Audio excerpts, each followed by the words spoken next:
Is everybody ready? All right, call to order our special meeting at 4 p.m. Please stand for the Pledge of Allegiance.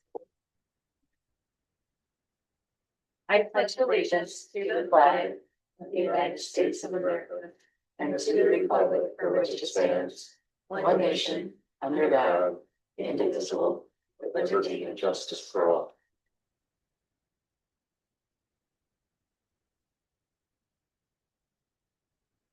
Do we stay in here or are we going? No, we stay. We stay in here. Yeah.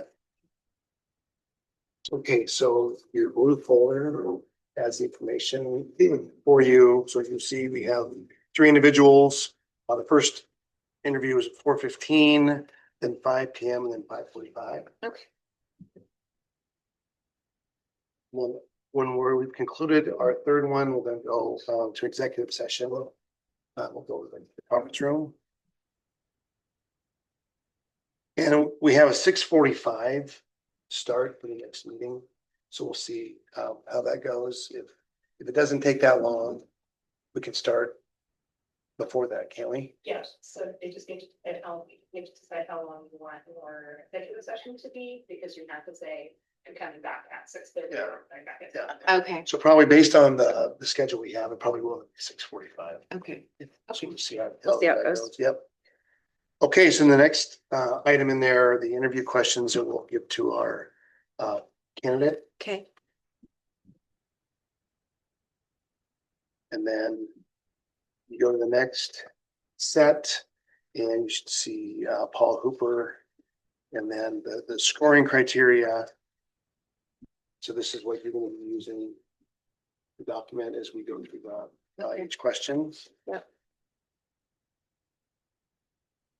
And so Sadie, you have the first question. Okay. Then Jim, the second question. I had the third question, Jane the fourth, Jim the fifth, I the sixth.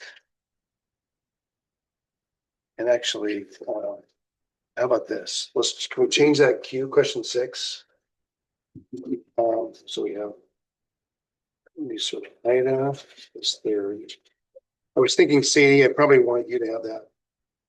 That summary question, The yeah, last that one. makes sense. So I apologize for that. Let's Oh, that's change that to Sadie has the last question. The last segment. Okay.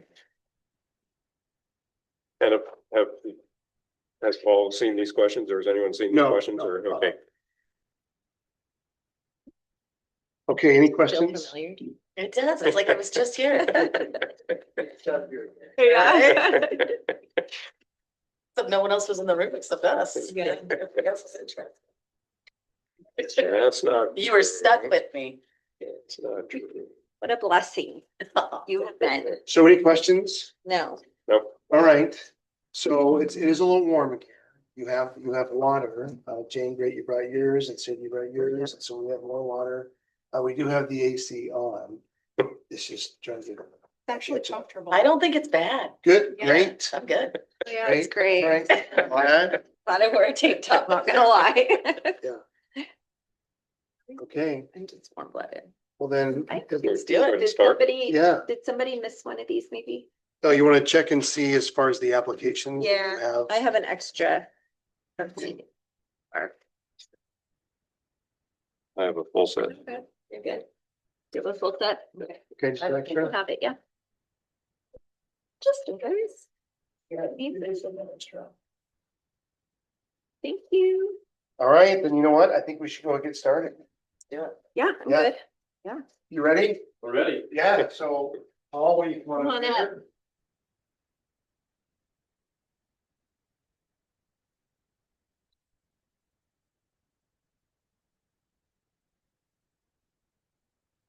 Right, are you ready?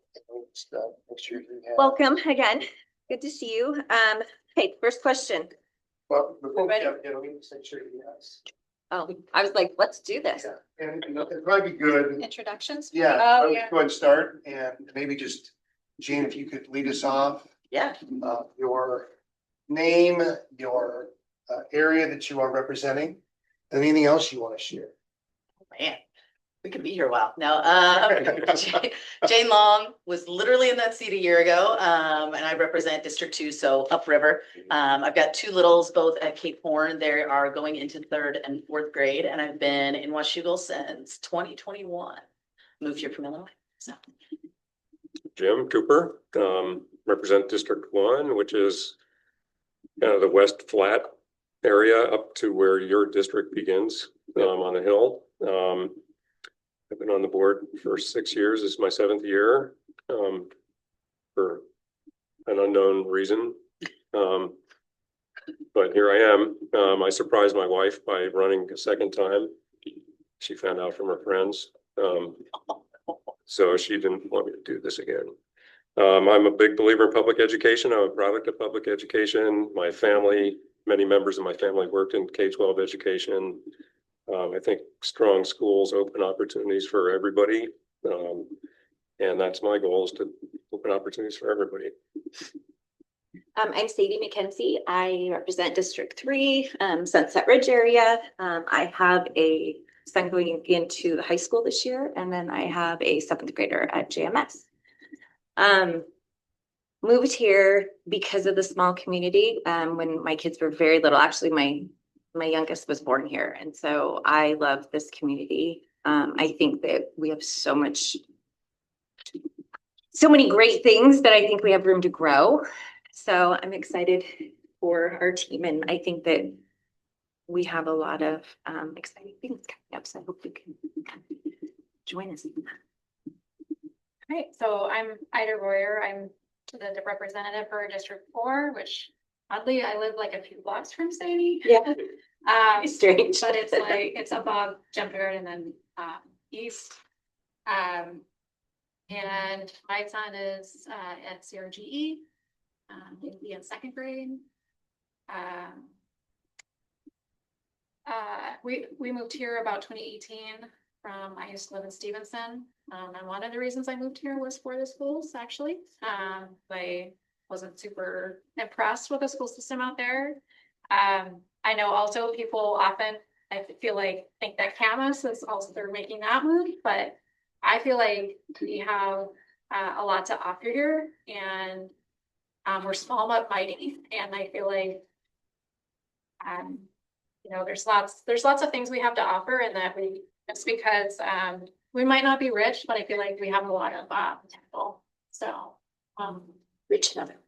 yeah. Anyway.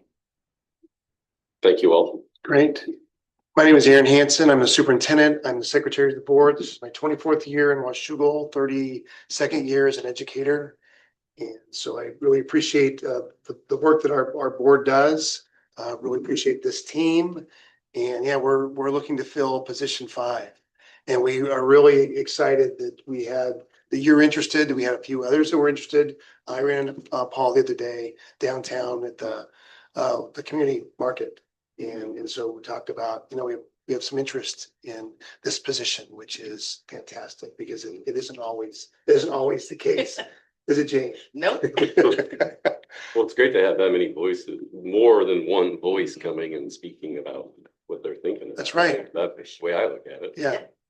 And so we have 6 questions. That last question is, do you have any questions for us? And so as you saw, each board member will ask 1 or 2 questions. And so it'll rotate around. So if there's any other thing to add, I think we're ready to start. Okay, now I get to ask my question. All right.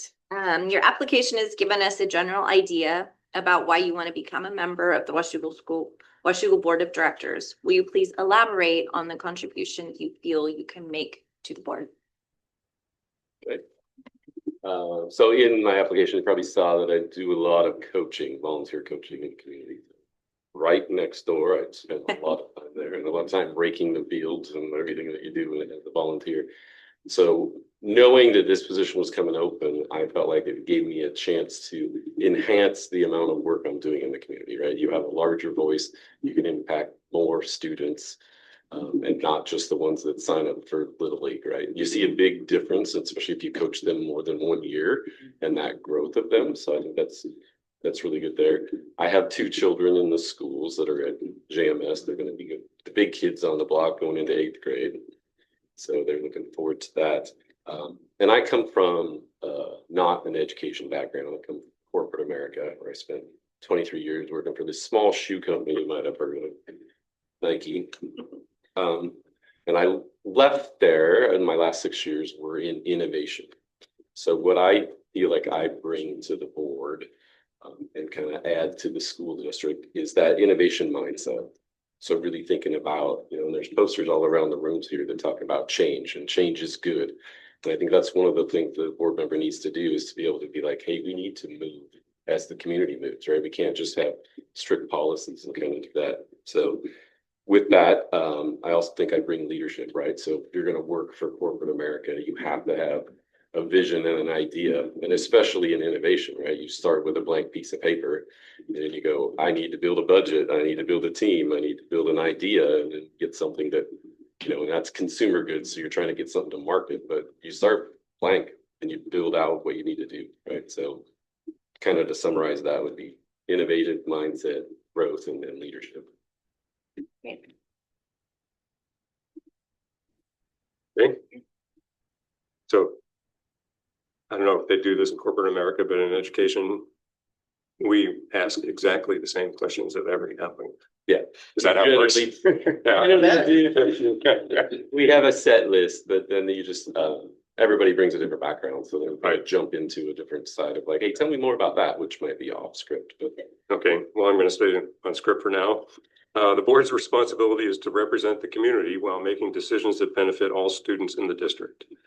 There are times when the community's interests may be divided, and those opinions may be directed towards you or the board. How do you see yourself in those kinds of situations?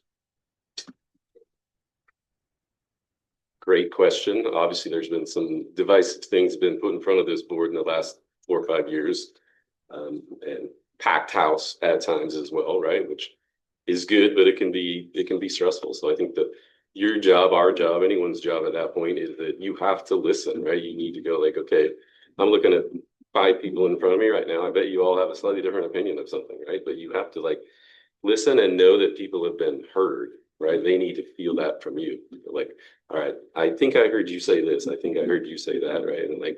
And then start trying to find an aggregate of what is the larger voice that is speaking and what is the right direction to go with that.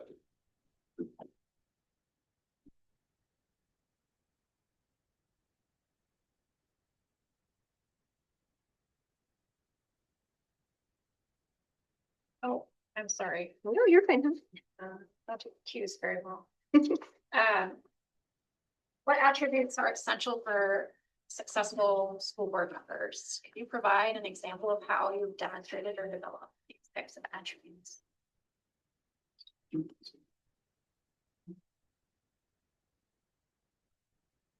In my opinion on this, and there's plenty of other people would have an opinion there, but one, you have to be action oriented, right? You have to be wanting to create activity, if that makes sense. You have to be able to build a budget and know when things are lined up or not, right? There's currently one on your guys' website that's 41 pages long. There's a bunch of numbers on it, but reading through all of that over the last week or two has been eye-opening. I like how the numbers line up pretty good through the whole thing. There are some changes that you guys had to make in order to get that budget to balance. So I think that's a really key one there. Another piece that you have to do is monitor progress, right? So there's a lot of goals that the district has, especially for learning, right? Because you're thinking about like, it's all about educating these kids and getting them ready to go into their next step of life, right? So you have to be like, how are we doing, right? How do you set that metric and kind of go through there? So, and Ida, you asked me to provide examples of that, right? Like obviously I come from the corporate side of stuff in a consumer goods product, right? Where, I mean, we were literally creating something and then testing it, right? So you create numbers and go like, okay, here's the number that we wanted to hit that needed to have this much energy return or efficiency or whatever. And we didn't get there. Okay, so then how do I change what I was doing? How do I do something different to try to move that number? And sometimes it doesn't move the right direction. You're like, well, that didn't work. So you kind of move it back in that place. The other thing you have to do is you have to be an advocate, right? If you're going to be on a board, so you have to really be listening and thinking and being out there. I mean, you go shop at Safeway, you hear someone talk about something, and your responsibility is to listen, even if it's not even your conversation, right? You're representing the school board, the school district, whenever you're out there.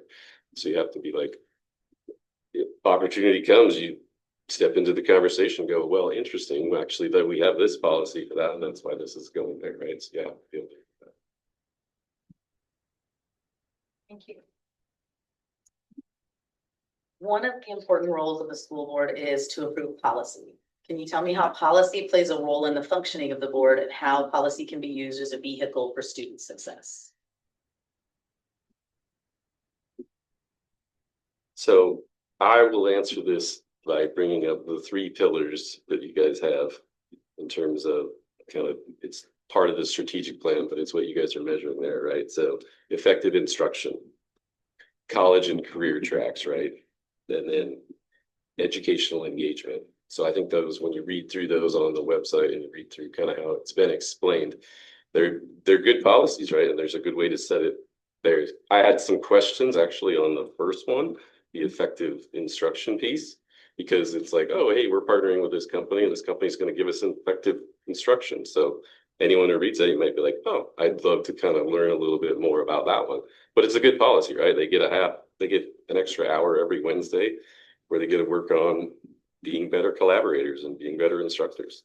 So I think that's a good one there. There's a lot of talk about, and especially just in the community in general, when you talk about this college and career track, right? Like there was a time, especially when I went through college, which was a while ago, but there was a huge push, like everyone has to go to college, everyone has to do this. And there was a big gap in vocational schools and some of the trades, right? There's always been the military pull that pulls people in and out of there, but I'm seeing it change a lot where people are talking about like, wait a minute, I don't know if I need to go to college, right? I have lots of things I can still learn, but without taking on that debt, without taking on that kind of piece of stuff there. And then your third pillar there, which is the educational engagement. It's pretty interesting in terms of just getting people out in clubs, right? And there's a lot of different clubs that you can have. It's not just sports, right? But there are quite a few students that do sports and you see them gel as like, I don't know, I didn't have any classes with these people, but now we're on the track team together. And then you kind of see that. And then it's also a great place to meet parents, right? They're always showing up there and kind of doing stuff. And you're like, who are you? Oh, I'm the twins dad. And you're like, oh, my daughter talks about the twins and like on and on, right? So you just kind of have that spot where you can kind of do that. So. Okay, board members each bring their own areas of expertise, knowledge, and experience to the board. Diverse ideas and opinions are welcome, but the most effective boards work as a team. The Washougal Board values a respectful teamwork that has been developed over time. Do you have an experience to share that illustrates your ability to work as a member of a team? And how would you respond if you disagreed with the decision that was made by the board? I remember I could get lots of examples on this one, but one of my favorite ones is when I started my MBA program. So you go and you sit down on the first day of class and the instructor just goes like, you're on a team and here's your project, go work on this. And the assignment's due in 2 weeks. Like, I'm not going to teach you anything, like go. And then you're just like, hi, your name's Sadie. Like, okay, where do you work? Where do you come from? Like, how do you literally start talking to each other? And like, and it was random. Like you didn't know. And like, oh, I know this guy. They're like, nope, because that's not how it works. And it was a really good example of like how the work world works, right? Because you don't get to pick your team. You get to be like, you walk in a room and like, all right, you five, this is it. You got to go work on it. Doesn't mean you can't push and pull and get different people onto teams when you need resources. But it was a really good, especially when every 2 weeks it just changed. Like, nope, new team. I'm like, I just got to know these people. Like, nope, do it again.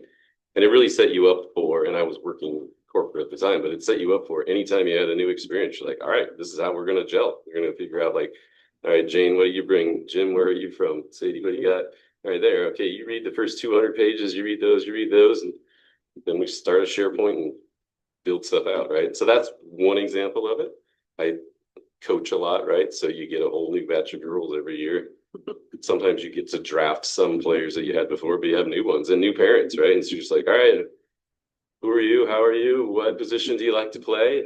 Start throwing, and then you just start figuring out, okay, where are the gaps?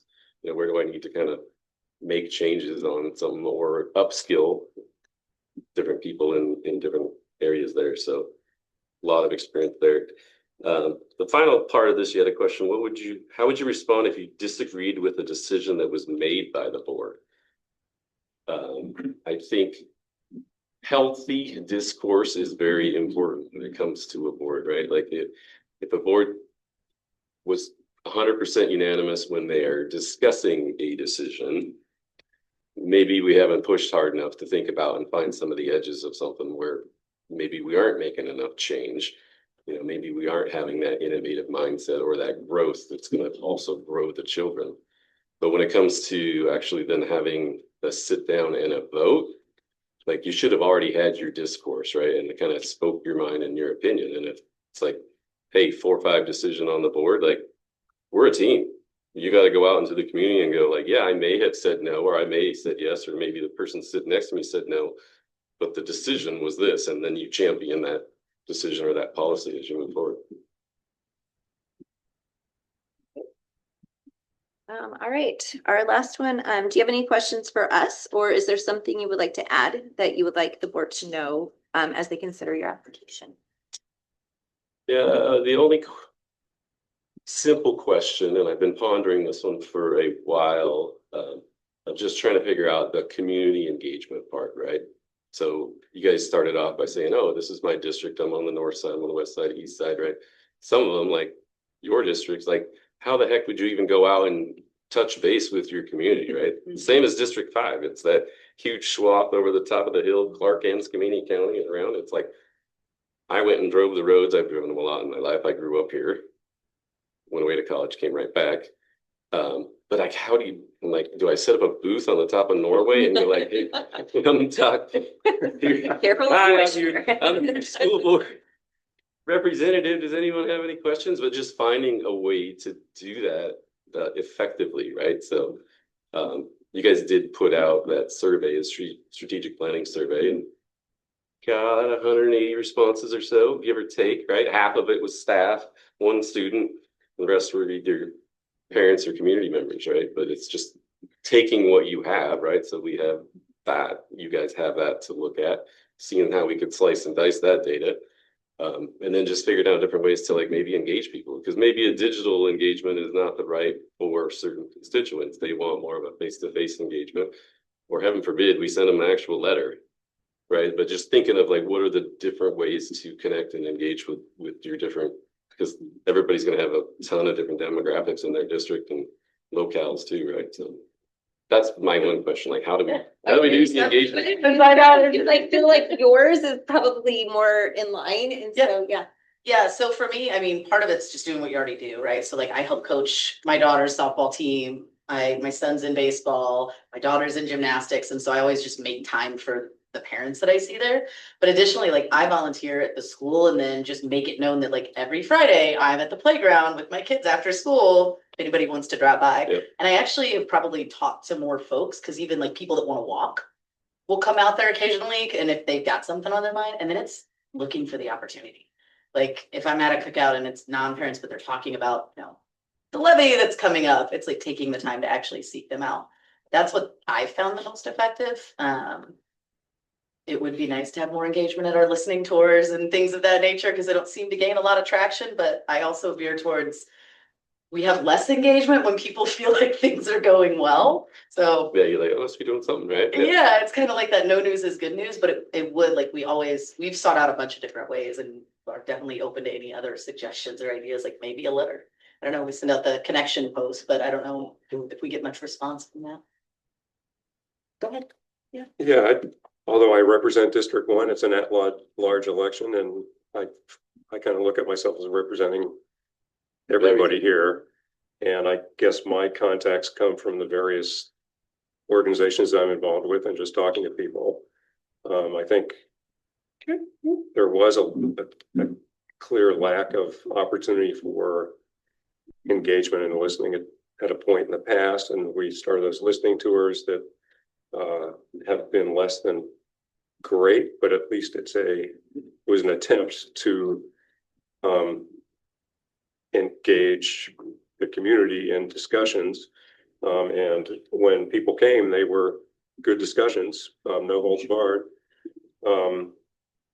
I think a couple comments. I mean, I everywhere in my life I've worked to build consensus, and kind of like you said before, decisions are made. And that I was surprised at one of the listening tours that was interpreted as none of us having any particular opinions and just rubber stamping whatever comes along. And that's not how I operate. It's not how any of us operate. But it was an awareness brought to me that can be a misperception of consensus building. But decisions that are reached by consensus generally have authentic support and avoid. I mean, I've heard of other school districts where there really are bitter knockdown, drag out. Just between board members? Yeah. And I'm not interested in being involved in that type of organization. I haven't had the displeasure of having been involved in those before. I think for me, it is all about the kids and education. I think that's something that the community and the board always has to keep in the forefront, that adults have opinions, but we're here to support education of our children and help to ensure their success by whatever impact a good education can have. And I think it can have a big impact. A levy coming up. I mean, Washington State's different in that every 3 years, every school district goes back to the public to ask for the same money support again. That's a pretty good bellwether of community support or not. The last levy failed the first time by an error, and that indicated to me that we need to do a better job before the next levy of having that communication and dialogue and reaching a consensus with the community before the ballots go out, because once they go out, it's too late. And a lot of what they do, we don't really run the schools. Aaron and his whole team do, but a lot of what they do depends on having that community financial support. And as our community ages, it's a different dynamic maybe, or let's rephrase, as people like me retire and move here, kids are raised somewhere else, grandkids are somewhere else. It has a different dynamic in trying to gain the community support for the levy, especially if we are asking for an increase in the levy, or if and when we need to pass a capital bond again. It all depends on that community trust and the relationship that's built between us as an organization, us as individuals, and everyone out there.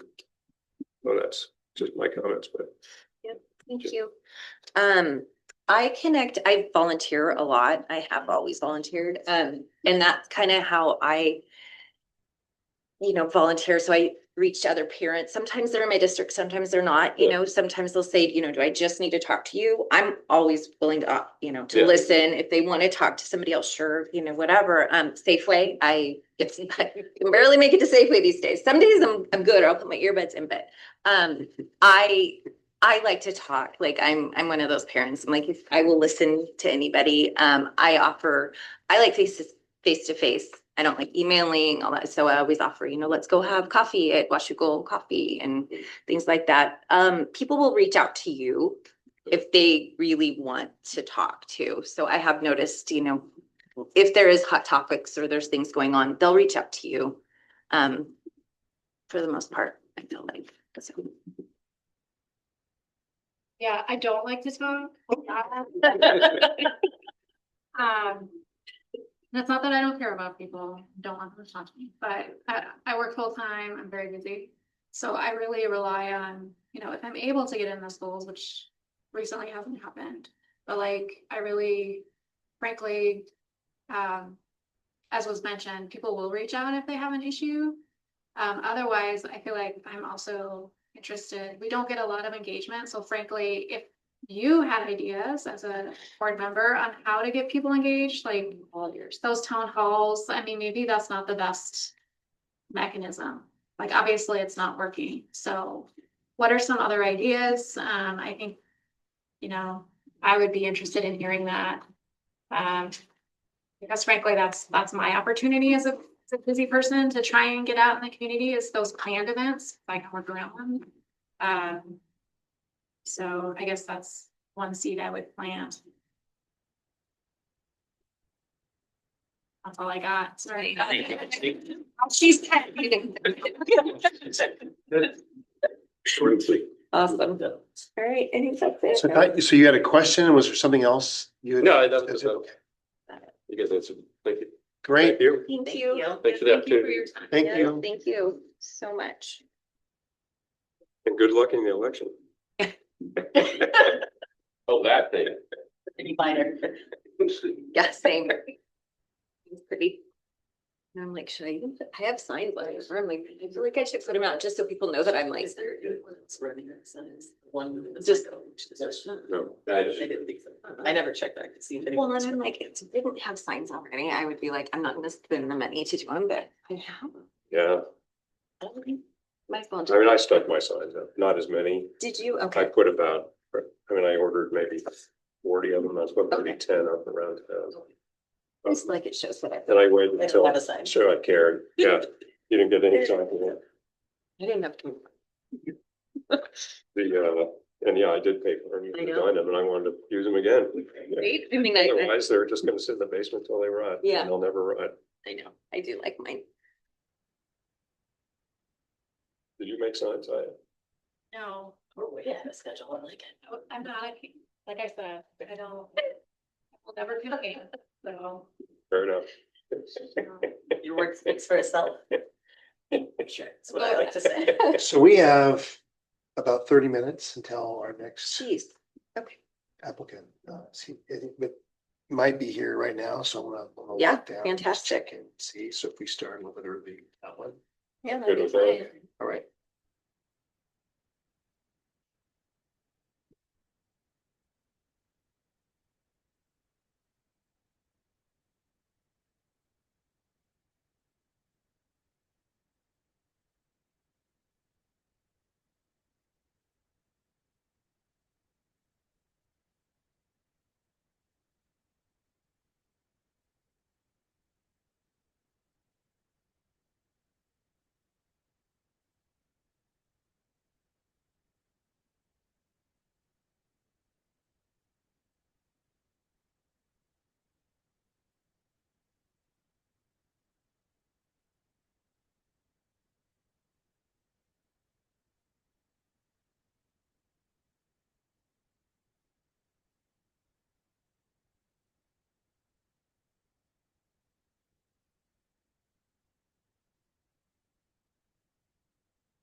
Super sweet. School's done retired. She sent it really nice. The chicken goes. It's really sweet teacher.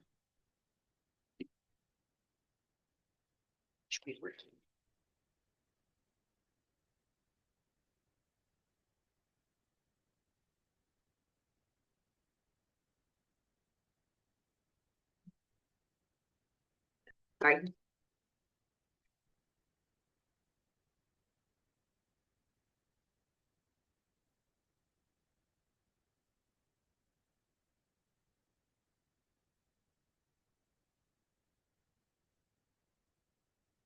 I think the last time I got a handwritten note. I love handwritten notes.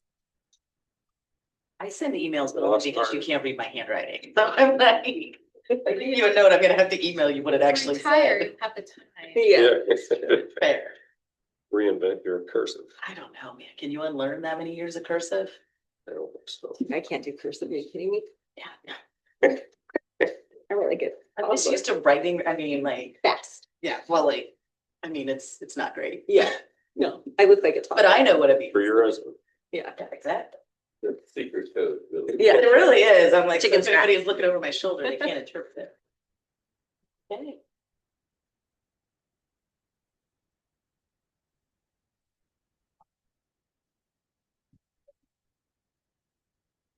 Have a good summer. Did you get any break? Yeah, I took a little time off. And going on. Last week. Yeah. Did you go to the art show downtown? No, Did you? Of course, it's art. Yeah. I was at the car show, was a member of the community chest, Nice. because on that board, we were doing some Oh, wait, send it to community that. chest today. Is that right? That's Yeah. successful, the car show, successful? Yeah. Yeah, good. I heard it was Is that where a Bruce, huge turnout. where were you at that Bruce ended up seeing you? No, that was, I think that was it was Camus. It might have been the car show In Camas. in Camus. So Yeah. I ran into the superintendent. You guys have a classic. car. Famous. No, he was just, we took the kids down there while I was working one day, or I don't know why I was. Didn't loved it. That was really cool. He said he was watching your wheels spin, trying your, he's like, you got that look of like, I know you, but I don't know why I know you. Yeah. Sometimes I don't realize, as I was just saying right next. You're like, give me a minute. I got Right. this. Yeah, but Well, he's the quiet one in the Keep on the relationship, shirt so he's on. not as noticeable. you look familiar. These kids look familiar. I think you spotted me. I barely fit in the reflection plaza and he's over there. He's so good and you're. My Yeah. my family just loves. I'm sure They think it's the neatest thing. your wife's probably like, it takes us an hour just to Yeah. leave anywhere. Right. My kids are the same. And they're like, please, no. No, mom, let's just go. How was Costa Rica? It was fun. It was Yeah. hot, rainy season, cold in the mountains. Yeah, you're gonna have to give me the lowdown, because we fly out in December though. We went really, we were only gonna go two places and we ended up going to third because my granddaughter got an ear infection. We wanted to be closer to civilization. We went to Monteverde. Yeah. Which is the cloud forest, and that is really cool. Then we went to Ospianal, which is the northwest coast, Okay, and it was rural, really, really rural. yeah. But that was cool Yeah. until the ear infection came on. And then we moved to Tamarindo, which is a big tourist spot. Yeah, get ready for, it's, it's a tropical tourist town, so people selling stuff to you. Yeah. No, I still don't want the hammock. No, don't want your hammock. No, How long were back we and down there? forth. 10 days. That's what we've got. I think we're doing 10 or 11. It was And good though. Did you go, because we're gonna go in San Jose and then out Liberia, We went in and out of Liberia, out of both. which is it's an airport like the size of Crow Field. That's the Washougal campus. It's like you said, a real airport. It's a little bigger than that, Okay. but very easy to in and out. So you guys are- Yeah. It was easy. No, it's getting, It's gonna be fine. it's on not that long. It's getting really tall. It's not- It's on. In the rural parts, the roads were dirt Yeah. and pothole and Yeah. An SUV. four-wheel drive. We got a four-wheel. Yeah. And my 7-year-old Oh, yeah. grandson It's just love. it. absolutely freaked out on the zip line. He's He cool. climbed up at this big tower and Yeah. he just started crying, melting down. Okay. I want to go home. I want to go home. And I convinced him to take that first leg. And Then you were in now, it. well, not quite, but there's no going home now. You're already You're in the there. middle of the cloud forest, yeah. So it was 13 lines, and by about number 5 or 6, he was digging it, yeah. Nice. So that was a big breakthrough.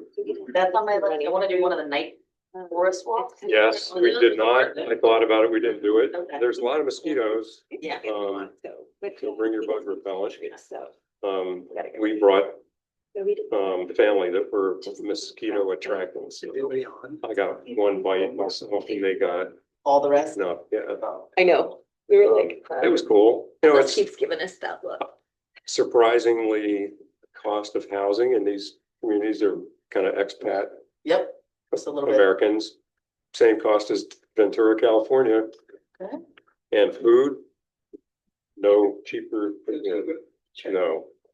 You know, a dinner for 4 was not less You than make sure that you write your name dinner down. for So $6. it's not. Yes. 20 Yep. bucks a I don't person. think we had gone out for dinner before for less, or for less than. I know. like, No. With drinks, understand do why. Right, this was no drinks. Oh. Ah, I knew she that's would. gonna be, Yeah. gonna be awkward. So you can see this whole time. I was gonna say, my chicken led me to believe it would be less. Yeah. Why? Likewise. Surprise, huh? You're like. I'm a You know, we eat nice places. I've talked to him. But In the grown it was, that was a shock, Yeah. because it's a third world country. Trying to think And, you know, going to some of the little Yeah, not villages the video. where the tourists don't go. I like to do that. Okay. And it was, you know, it's. Not here yet. cool. One day, Great I healthcare. might send you what we're kind of thinking Yeah, about sure. doing, just to get any Sure, feedback. of it. sure. I think, my stepdaughter used ChatGPT and said the whole thing out. I mean, I had to plan my agenda this time. Worked- I always like to hear worked from out. people that went there. Yeah. One place we stayed had howler monkeys that lived in the tree there. That was pretty cool, but I expected to see a lot more monkeys and birds. And then you did, really? Yeah. But I think it's where we were, I got it. but, you know, I thought you'd see monkeys all over the place and you'd see all these tropical parrots and stuff, but Really? we only That's saw crazy. those in the aviary. Cool butterflies we saw everywhere. Yeah, So- I think her AI gave the same itinerary my AI gave me. Could So be. none of this sounds the Yeah, same. sounds familiar. And I'm glad we did go to the tourist city, Tamarindo, just to see that side of it. I've traveled in the third world country quite a bit, and you get a different flavor of Montego Bay versus Kingston, Jamaica. So, but yeah, it was fun. I'm glad we went. The family loved it. He just put his foot down that we are going somewhere sunshiny in December and January every year from now on. I can't do it. Good. I Can't can make relate it to the that. spring break. I can relate to that. That's what we're doing. Sure. Yeah. We're doing Hawaii. Hawaii, winter. Maybe. Well, we are. We've Yeah. already set up. I just can't remember Oh, where. that's right. There's the UK. Most of them do. Hawaii. Maybe. Yeah. Sounds familiar. Sounds Sounds fun. Exotic island. Yeah. I haven't been there. I'm going. We were going supposed to next go year. and COVID hit Yeah. and it was for my husband. Then we were Oh, well. about 5 years ago. No, I don't know, Uh, maybe 5 years ago. about 5 years ago. Yeah, 2020. Yeah. Mhm. So it would have been for his 40th and then we had to cancel. That was such a fun adventure. 5 years later. COVID or Hawaii? COVID. Got all the COVID kindergartners coming in. I know. Looking forward to seeing them. Interesting. Yeah. I hadn't thought about it that way. Yeah, this year.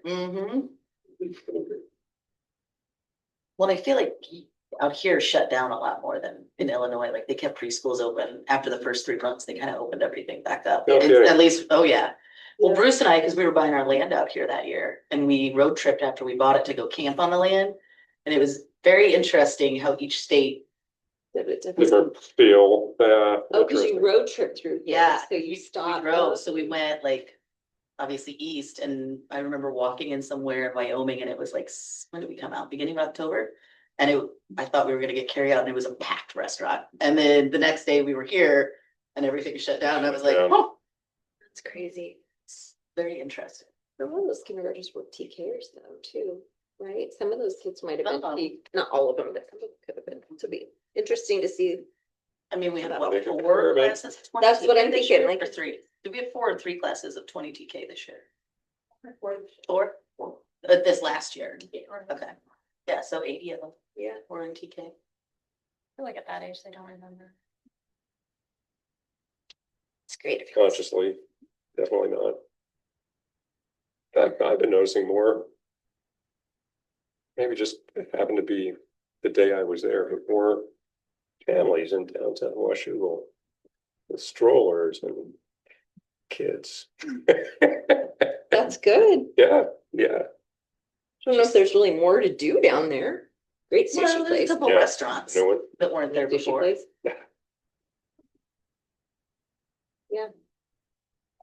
Um, In the corner. yeah, it used to be the. Irish pub. Irish pub. Yeah, It is- Tuckabee. So good. If you have not been to the new sushi place, y'all should go. If you like Yeah, sushi, delicious. yeah. Yeah, They do a good job with their presentation there. I feel Right. like it's so cute. yeah, it's definitely worth it. Yeah. My kids have expensive taste. I'm like, I liked it better when you like chicken nuggets. Right? Remember this taste? Introduce them to raw oysters and then regret it exponentially when they go and that's what they want to order. And I'm like, you're getting the kids' cheeseburger. Sorry, buddy. We'll have them as appetizers, not as the main course. I'm trying to order 2 dozen oysters the last time we were home. It's like, what's that? No, she was like, gift shop. I told Kaden, I'm like, you're gonna have to start doing something for the sushi. Right. We got fall ball kicking out. We'll get to hear all the screaming out there soon. Oh, Fall ball. And you're coaching? No, I'm not. Addison's not gonna play this year because she is doing competitive gymnastics for the first time. And I have no idea what to expect with that, so we're gonna ride one season, see what it's like before I commit to coaching in the spring. Do you coach you don't coach over here. You do still? Do you have young kids then too? Mm. So you just love to coach? Yeah. I love that. Yeah, we were juniors this year, 13 to 15-year-old. That's right. That's right. But then we have a travel ball. Plenty of, most were 12. I have a question on these ball fields. Are they too small for regulation high school softball, or are they? About 200 feet, 50. They're right. That's great. Yeah. Just curious. And same with high school baseball?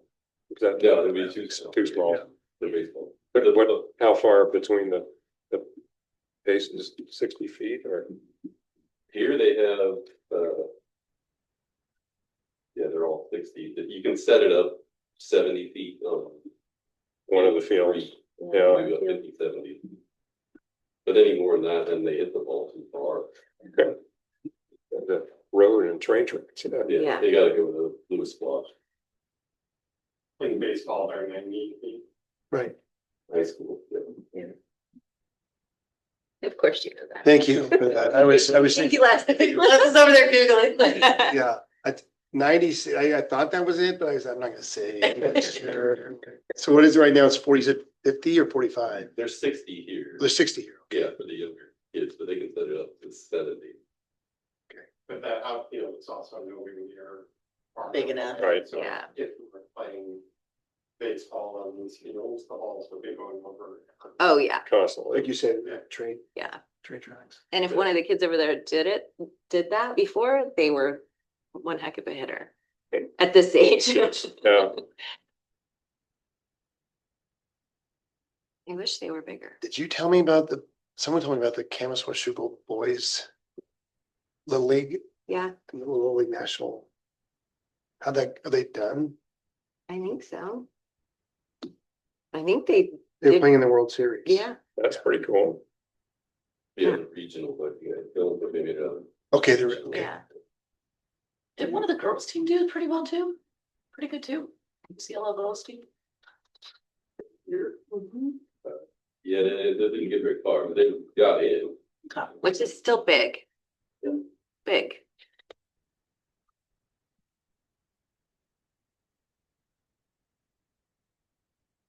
Baseball. Oh, hard today. Yeah, I love fall ball, but it's spring ball and when it's ready to be over, I'm ready Yeah. for it to be over. Yeah. I enjoy fall. Yeah, I do too. It's very chill. Yeah, they may have. But Liam some starts time playing. between now. Liam this year couldn't try to Decision. do All-Stars because he was flying to Illinois. You okay with that? Informed us I know, he yeah, will good. skip going to Grandma and Papa's for a month. Baseball. So he can be on All-Stars because he was irate when you, I was like, I already booked the flights, dude. That's a pretty big honor. It is, but I you get have to be that. available until the end of July. And I'm like, it's a month that you're great. It's 3 weeks where I have no kids. It's amazing. I mean, I love them, but it's amazing. You're I like, don't know if I'm you're really going. gonna give that up. They're just getting back tomorrow, so. We're gonna take. Really? Yeah, they've been gone since, I flew them up there July 13th. Nice. So, yeah, Bruce just flew out last week to spend a week and then he'll fly back with them. So it's been a week of no kids. I know husband. Why not in the woods? Oh, it's amazing. No, it's not quiet because I'm playing my music as loud as I want and I don't have to worry about it being kid appropriate or anything. It's magic. My kids flew for the first time to Medford this Oh, yeah? summer. And Yeah. it was one of those things, I don't like flying. So Oh, it was yeah. harder on me just to, but then I was late for our train because we went to the Morgan Whalen concert in Seattle, and took the train. But we were running late, so I didn't have like that time time, to really sit and stress about them flying. I was like, okay, bye. They've asked if they get to fly by themselves ever to Illinois. And I'm just like, I feel like if there's an emergency, nobody is gonna take care of you the way your mom or dad would. Like, I mean, I will knock people over to save them. I don't know that every random person. would. Right, right? You don't know how awesome my kids are. I'd be surprised, Right, yeah. yeah, maybe, but I don't know that I can get behind it. So for the time being, Yeah. one of us flies them out and one flies back. Yeah, 45 minutes, I can handle. Yeah, You know, that's not Medford, bad. that's an easy, pretty chill. that's a, Not 8 hours in a connection in Chicago. no, Steve, getting off and getting on. Although they're good, because I make them, when we go out, I make them get us to our gate. Like I check in and then I'm like, find our gate. And so now they're They a couple got it. wrong turns here and there, but we eventually get there. Yeah, Get all excited. especially if they know the airport well. They've been doing it for a long time. Mhm. And as Yeah. they get older, I think they've flown more in like 8 years of life than I had flown until I was like in my 30s. right? No, Yeah. I didn't fly till I was 16 was my first time. Right? Same. I was 19. Mhm. And fast, and I'm like a few times every year. Yeah. She was like, fine. Liam does, he's like, how many frequent flyer miles do I have? Like, you got a lot, David, just check. Cause you can sign them up Yeah. before they're 18. So like I signed them up when they Okay. were, I signed them up when they turned 2 and we started buying seats. I was like, we can get you some frequent flyer miles. Mom doesn't have to keep paying for all these tickets. I didn't think about that. That's Oh, really yeah. paying for your own flights. Right? Well, the goal is they'll have enough miles that by the time they graduate high school, they can go for like a little trip to Europe, take a few months and run around together. So that's my secret plan for both of them. Like that. I'm going on those trips with my kids.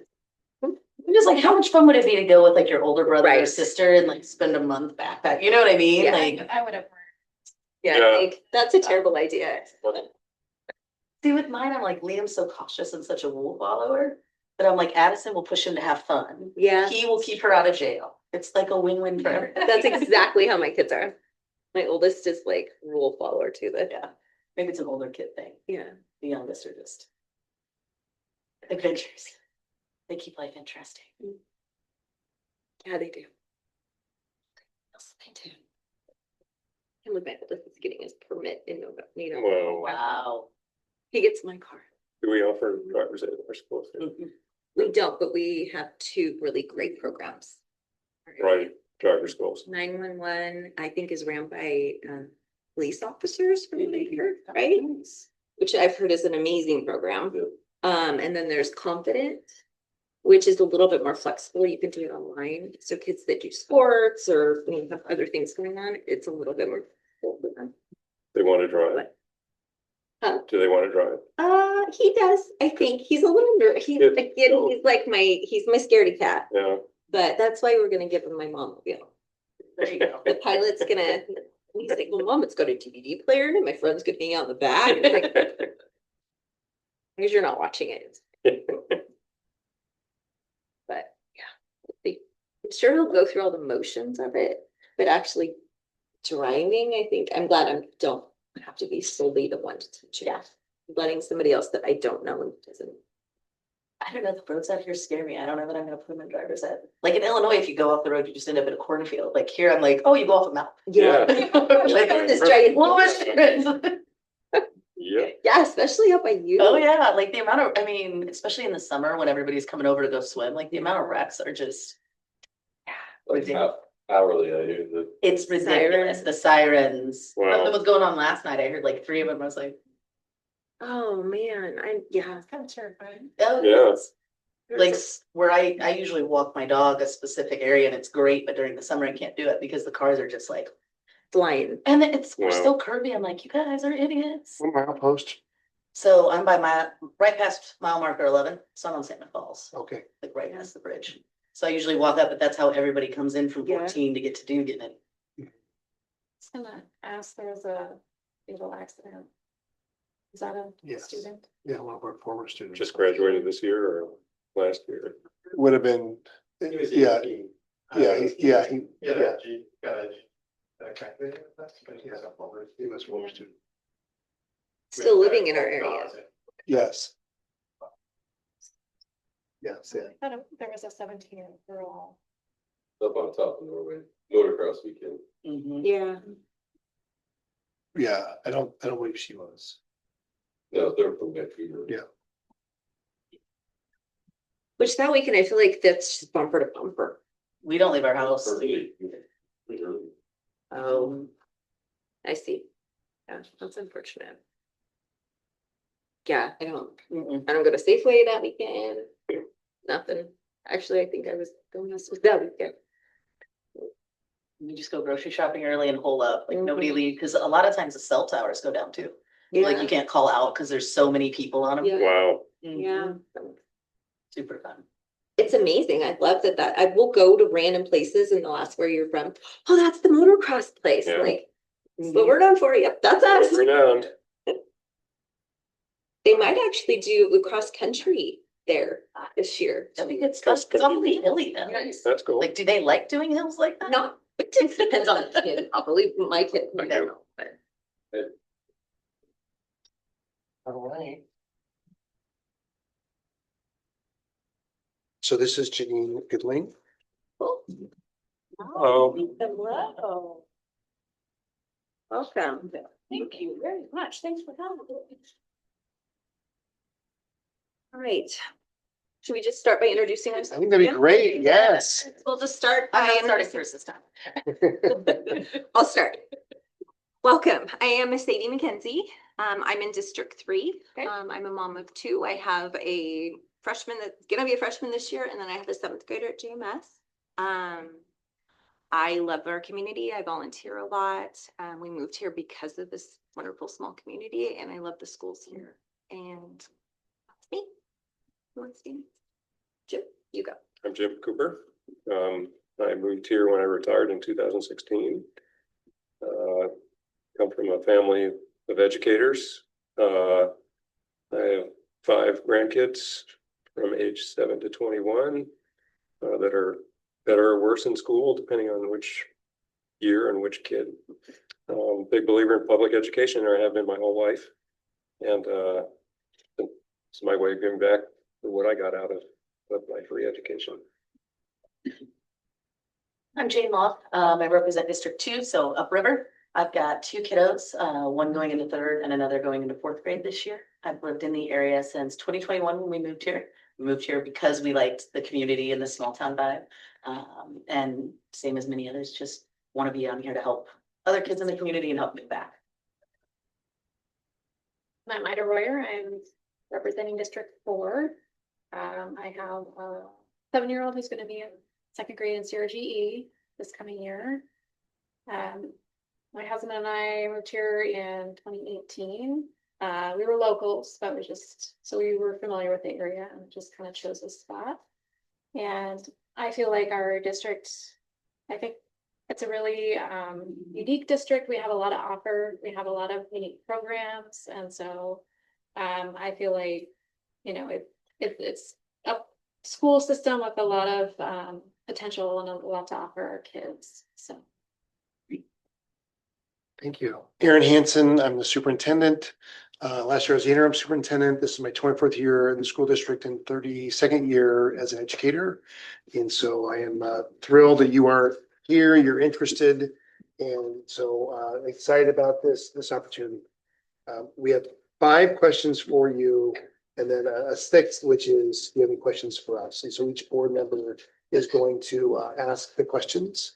And actually, was there a copy of the questions that were over there? No, You have it right there. You were, okay. here I have it. Do you Oh, just want to give it? Yeah, thank you. No, These are the questions. no, okay.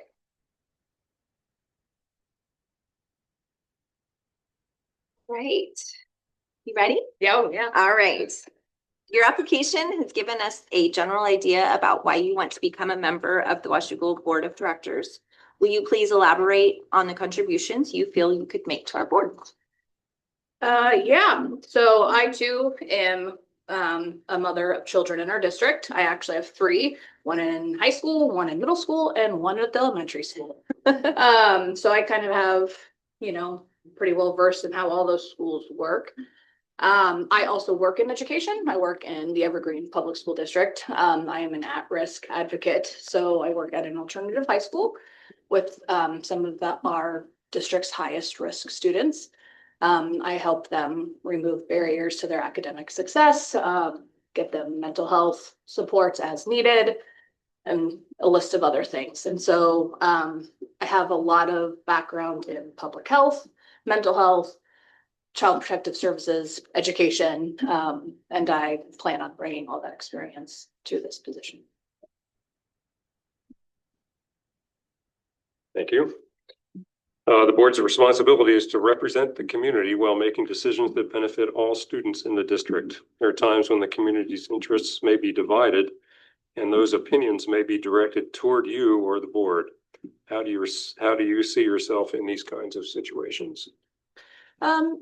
Yeah, I can answer that. I think that it's really important, especially in a collaborative setting, that everybody that you speak to feels heard and that their feelings are validated, even if it's something that goes against the board's objectives or the direction in which we are going. I think it's still important to make them feel heard. And so by doing so, even if it's something that is negative, you can still turn something negative into a positive. Because it could be one of those things where it's like, that's like a second step objective, and just kind of like being really transparent with what we're doing and what we're wanting to do, I think can really turn some of those negative feelings about the district or the decisions we're making and turn them into something that's positive.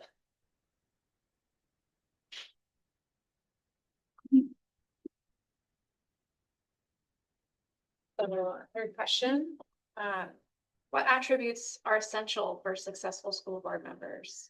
And can you provide examples of how you demonstrated or developed these things?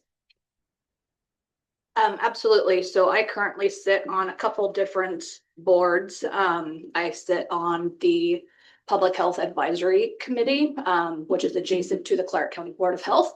I represent the educational community. I sit on 2 boards through my school district. I have a lot of experience in this. And I think that my takeaway from my experience has been that communication, collaboration, integrity, equity, and transparency are the 5 key elements to that are essential for successful board members.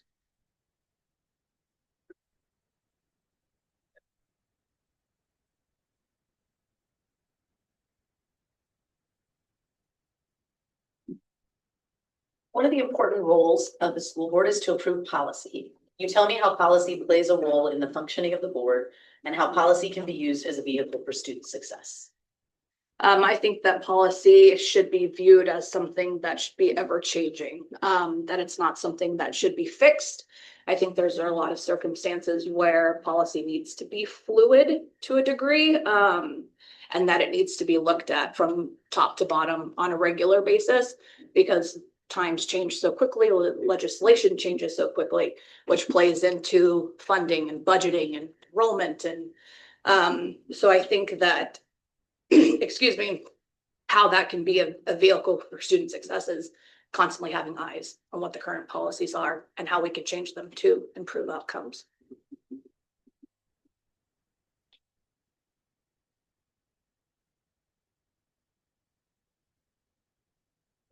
Again? Board members each bring their own areas of expertise, knowledge, and experience to the board. Diverse ideas and opinions are welcome, but the most effective boards work as a team. The Washougal Board of Directors values the respectful teamwork that has been developed over time.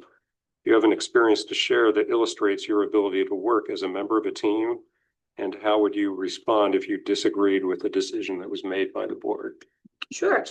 I think that in my experience, I've really learned that to accept non-closure.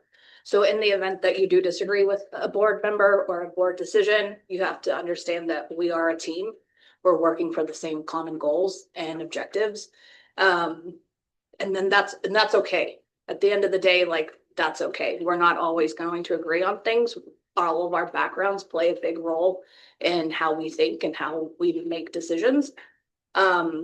And so, yeah, just with my experience, it's something that I've just learned to be okay with, like to voice your opinion and, take that place at the table, but then also be respectful to others and accept it when it's not the same as yours. All right, last one we have for you. Do you have any questions for us, or is there something you'd like to add that you would like us to know as we consider your application? I don't believe so, but I hope that everybody received also a copy of my resume in addition to the application. Okay, perfect. As long as you have that piece of information, I think that's encapsulates the majority of it. Lots of questions. Yes. Fast. All right. Do you guys have anything else? No. Okay. No, that's it. No. Okay. Yeah, thank So, you. of course, so I know that after all interviews have commenced, that there's going to be an executive session where you make a decision on the appointee.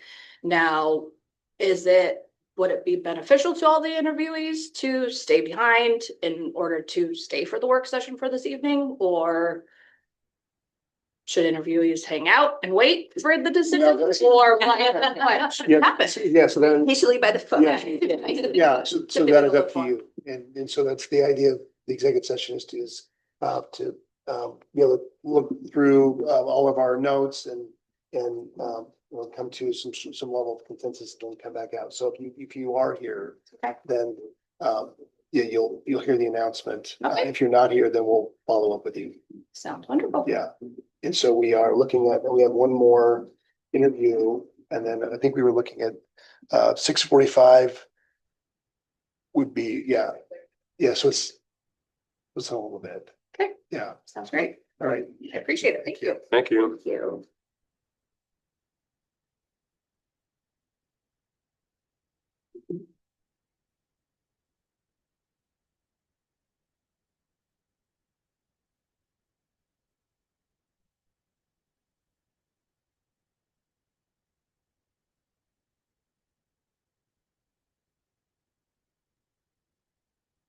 5:45 is our next one. Okay.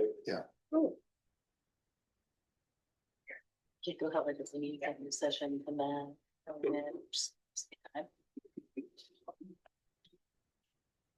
Like now, you Just to go, not to go over the applicants, but to go over the rest of what we're covering, because then we have other topics there. No, it's just. well, there's a. I thought you had updates. In the executive session, Just.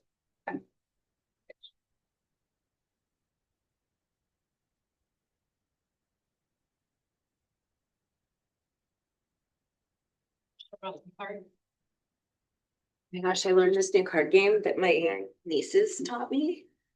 It's called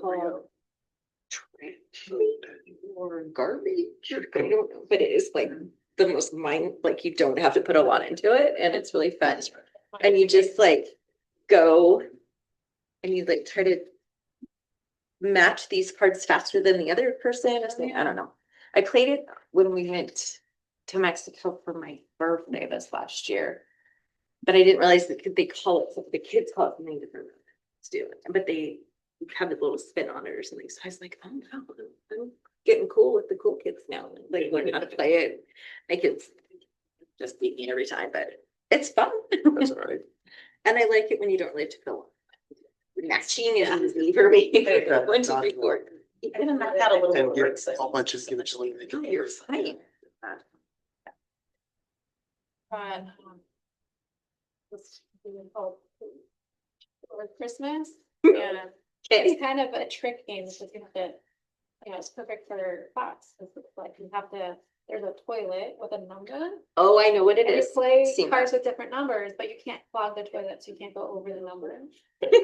So he has to do that, but in his mind, it's like. I That's felt cool. very smug. Yeah, Drinking his- I love that. Any kid's like, I want to flush a toilet. And yeah. We have pie in the face, which is a great one. So you put whipped cream on this thing and it winds up and you have to pass this thing and you answer. I don't know if you answer questions, I don't remember this, but you turn it and you don't know who's Who's gonna gonna get get it. splattered, yeah. And oh my gosh, I've never seen kids laugh so hard as older kids too. Cause I mean, when that thing smacks you in the face, you get whipped cream everywhere and it's so funny. Like, I don't know what it is. And then we have another one that's called Toss the Burrito. Oh, yes, we have that. That's So throw the burrito. Yep, and that's a fan favorite. Love it. And goat yoga. That's a great one too. We have a blow up goat. And you pick different yoga poses for other people and you have to try to do them with the goat on you. Oh, wow. But it How has big to is this goat? It's just a little Okay, inflatable goat. okay. My son loves goats. And so I got it at Canvas Antiques as like a gay gift, like for Christmas or something. Love it. Like to watch my husband balance this little goat. Trying to do these. It's pretty funny. We laugh very hard on that one too. My kids are actually, Caden's really good at it. My oldest isn't as flexible. It's funny. What grades are they going into this year? Cooper is gonna be a freshman. Okay, And then Caden will be a seventh grader. No, eighth grade. No, seventh grade. I'm like, wait, what? Yeah, seventh grade. he started Seamus last year. Mhm. Yeah. Yeah. Yep. He No, loves it there. Yeah, He's thriving there, really. that's Proud of great. him. That's great. Yeah, he's doing really well. We have a lot of really good teachers. Yeah, that's what it takes. So impressed with. What it who takes. they are. Yeah. Enjoy it. Yeah, I have a granddaughter in the Arizona schools and she's going to sixth grade. And their school gives them an option, staying in elementary Okay, or going to middle. okay. Nice. I like And that. so she's a little bit immature and timid. She's gonna stay behind. Yeah. It's the right thing for her. Absolutely. Other kids are gung ho, ready to mix it up with the older kids. I'd never heard of that. Yeah, I've never heard How given do an you, is it a option. pretty big school district that they're It's able to, huge, I was gonna say, if Yes, it's pretty good size. yes. It's- Like 4 or 5 high schools. Gotcha. I had, when I was in grade school till sixth grade. Yeah, me And then too. it was seventh and eighth, which I think is. Junior high, Really? Yeah, junior high, yeah, that's how it always was. yeah. Yeah, junior, I was seven, but we combined with another smaller school district, and so we did kindergarten through third. At the Okay, elementary, fourth, fifth, sixth at their building, and then seventh and eighth back in town at the junior high. yeah, I guess we consider fourth, fifth, and sixth. yeah. I don't know, I think some kids are. Like, he was just like, look at. Your girls are eighth graders, right? Does he have any son? Yeah. They're good girls. I've got to spend some time with them volunteering and stuff. Oh, They're very, very sweet girls. Great, thank you. they don't cause me too much pain. I doubt that. So your son graduated? Oh. That's. Are they excited to be big kids on campus? Eighth grade's a good year. Graduated on this commencement ceremony was on So Saturday. they love the teachers, all of them. Yeah. Such a good crowd. And summer. Yep. 18 Got credits. some really great teachers. I think that's why Caden's thriving so well there, just because he has that connection with the teachers. That, just going from having one teacher for The 5 years, you know, and then you go and you get all these Some different, interesting. you know, You're personalities. right. Yeah, it can be scary, but I think for him, with his personality, it really works. And Facilities during. Lucky. Bottom corner over here, you know, but south, Yeah. better than And the kids are like this, I just love, I think you're parent in school day and you go. Right? Most of It's the. Love. madhouse in the hall. So it's Yeah. intense. Like, I was not like that when I was in, we had lockers too. That was the other thing. Could you imagine having lockers in that? Not gonna. I went to Mount Pleasant, helped all. Yeah. One through six. Yeah. And it's just all in your room with the big wing, there was like 2 rooms. Program people. Moving up. Then you came down to the other together. But everybody knew everybody. Yeah. You got 1 year. Yeah. That's about the team. Right. You're like, Yeah, wait a so yeah, this second. is, so that was 18 credits, and now they will, once a month, back together. Just assignments. Yeah, So it's yeah. So this is the food service contract that Oh, good. you'll make a decision on in the next board meeting. Because, I mean, Yeah, so OSPI just approved it earlier today, and so now you have your copy of this, it's 20-some pages. it's like reading. Awesome. Yes. Can't wait. Can't wait. So, yeah, so we will discuss It's better than spreadsheet, I'll take it. steps that we've been following, and then this is information clearly good, and she has to look at it. But, There's a extra one. oh, thank you.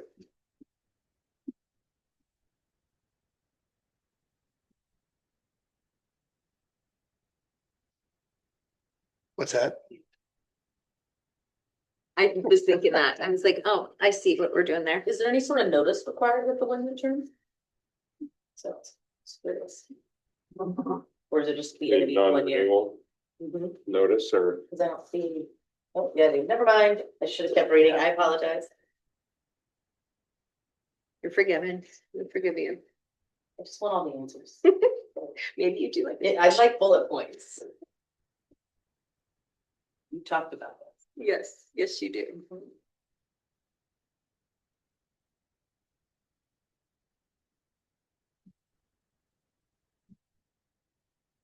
what's the status of that shoot shack? It, The food truck, is yeah, that so I don't- operational now? it is Yeah. operational. I'm not sure if it was They were used in using strides. events. It was, the strides. last They were. event might have been the stride, Okay, yeah.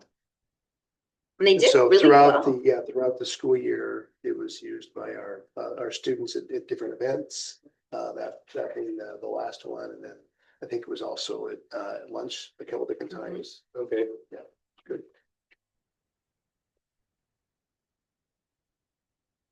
Yeah, for a couple different events, I remember. Yeah. This- Margaret.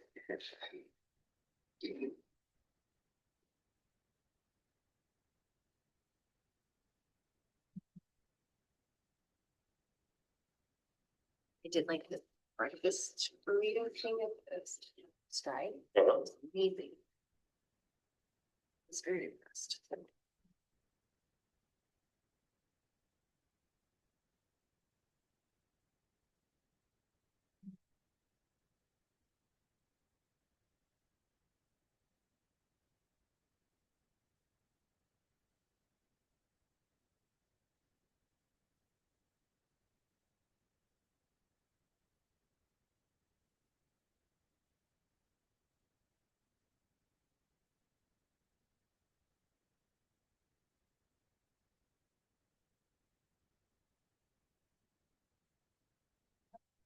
like against the ground beef.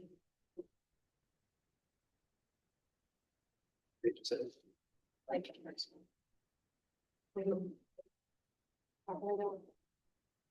Mm.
I did notice, so you sent out that they hired staff, so.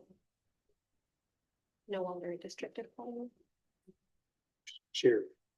Yes, yeah, so I think that contract, her contract would end August 31st. But they may have hired her and we may have terminated her contract because they wanted to hire her. She might have started this week. Instead of she had training, I think she was training right now. Yeah, Well, it's kind of a good thing for her. that was a great leader. Oh, very good. Yes. Yep. And thank you. That's it. I will make sure to bring that point up. Discussing. It's yes.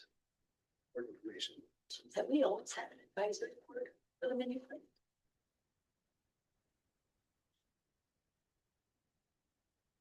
That's a good question. Do we currently? Advisory board for the menu. Yeah, of parents, teachers, students to assist in menu planning. So that'll be new. The kids are gonna ask for pizza every day.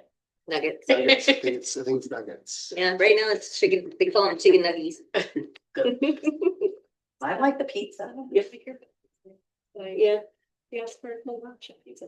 Yeah. Because I have it every Wednesday. Mhm. I don't see my name on that. Yeah, pizza.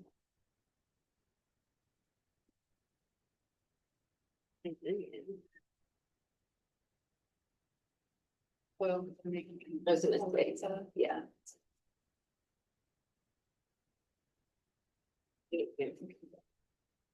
What? We eat fancy pizza and I think it spoils our kids, you know, like what is this cardboard? Like, we don't do Domino. Oh, no. We We do do some our crust, own where but- we do the crust and then like I let Yeah. the kids design their own, but sometimes it gets. Yeah, There's been times I'm like, that's the flavor combo you're gonna go Yeah. for, huh? Like, make it fits. take it out. yeah. Oh, no, there are limits.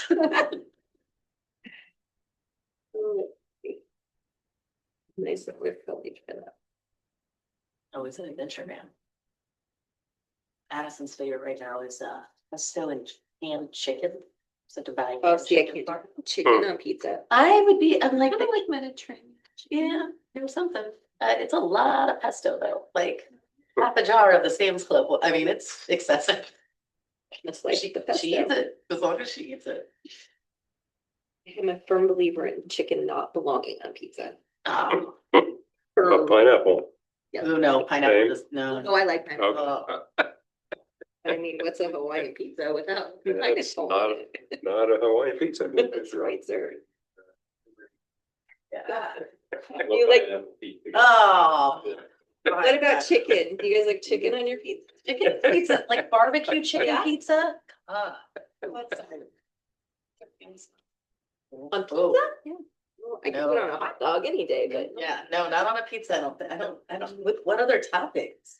Yes, like what would you fix that with? Is there red Fries on sauce top of your involved? pizza? Like, what are you-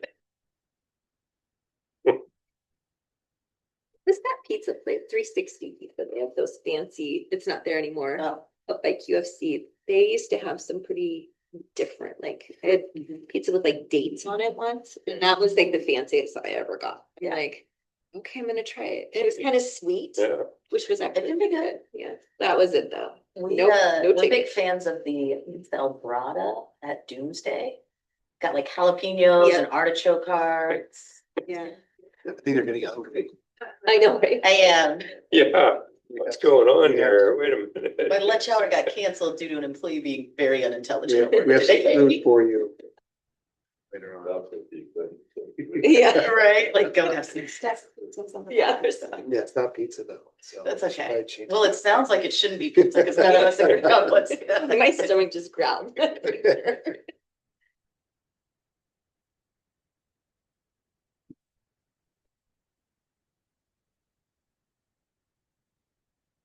I have a question. Are we are the kids required to have milk at lunch? It's part of the meal. So they have to have it even if they're not gonna drink it? That's my understanding. And so I think there's a process when they get their meal. There's a table. They can, things that they're not necessarily gonna eat. Okay. Yeah. I was wondering about that, because Addison was telling me, she's like, they make me take a milk and I don't like their milk. Yeah. It's been like that for as long as I can remember. I will, that'll be another item. So dairy producers organized, Yeah. yeah. Now you I can can just do chocolate, these. Coke chocolate, this concert. Can. Yeah. At yeah. Airbnb and doing that. I do like the dispensers. Yeah, that's kind of a cool idea, but Except with the little ones, they're like. but mine, like Addison just isn't a big milk fan in Yeah. general. So she's like, I'm so wasteful. I'm like, I know, give it to your friend. Like, I love that she's conscious of that. Good for her. conscious when it's convenient for her, because someone's asking her not to do something she doesn't want to do. Let's be real, at other times. Not so much. Mhm.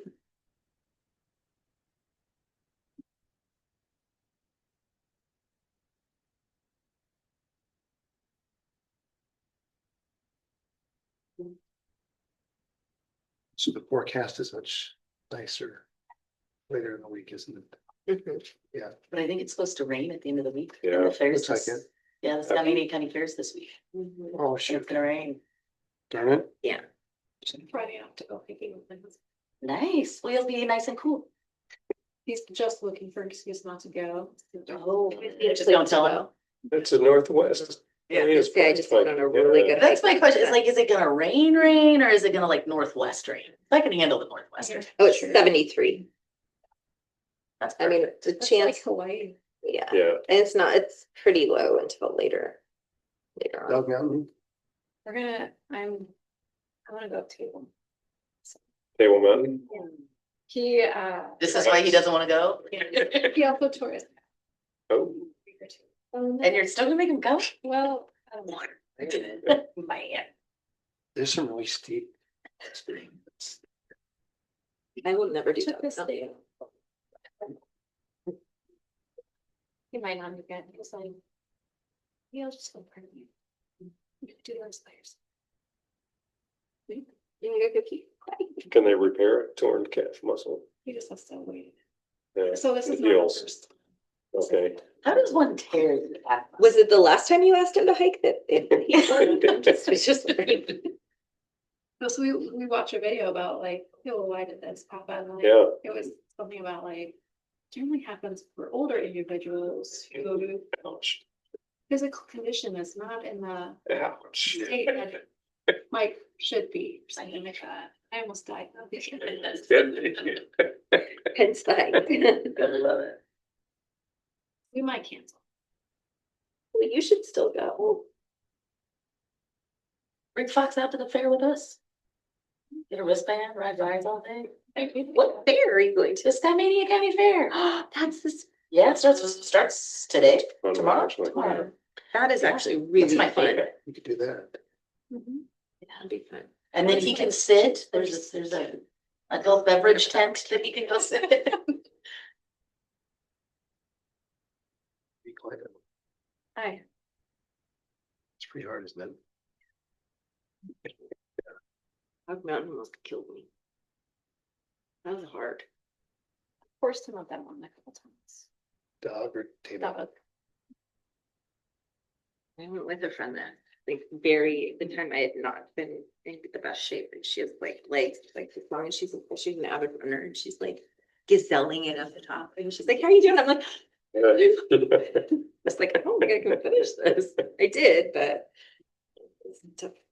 Cooper and I went on an 8-mile one Wednesday, I think, and we went out by past Carver, and it's on the Pacific Correct, yeah. Trail. It was really cool. I've never done that before, and he was like he knew all these like things about it, That's like he did pretty his neat. research. on Past it. Carson? Mhm. It was called Panther Creek. Yes, Panther, Trail. yes. Oh, yeah. So we Yeah. were, Camped out there, yeah. yeah, they have really cool camp spots. We were supposed to do the Panther Creek one, and we just did the wrong one on accident. But it ended up being really cool, and we got to pass all these people that were doing the hike and stuff. They had backpacks on. Yeah. Surprisingly, we passed like 4 or 5 just individual women doing it on their own. Bikers, yeah, that's And pretty there cool. was a couple of other groups that were doing it. It was really cool to know that how I'm like, I wanted to ask, where did you guys go? It's easy to miss Panther Creek. Yeah. Right? Yeah. Okay, thank Yeah, you. last time I was there, we just kept driving. Well, it's funny, I think the trail's right across from the Pacific Crest one, but it's not, if they don't like advertise it or, yeah. The table, is partly on the Pacific Crest Trail. Yeah, Yeah, we live in a pretty amazing place. yeah, it is Amazing. amazing. Oh, speaking of, so the restoration project in Coon Park is starting. Yeah. Yeah. Excited? Yeah. I did investigate why they. I don't even know if I should have this with Aaron, but why the city didn't include the school property as part of that restoration in the watershed. Simple question. It's zoned residential, they can, by statute, included in the city restoration project. But Oh, great. Further You- discussion. You see, walking. No, I got it in the home. Oh. Hey, so I want to have our next. Or something.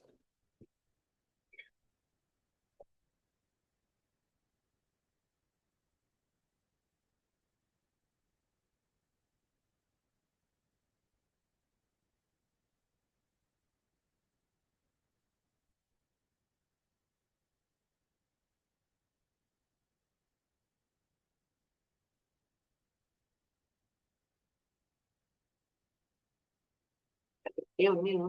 Right?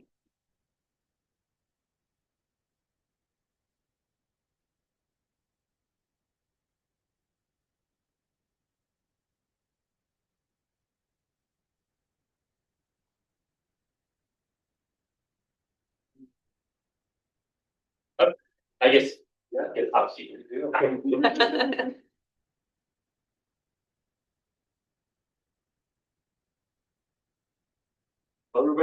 hello. Hi there. Thank you for coming.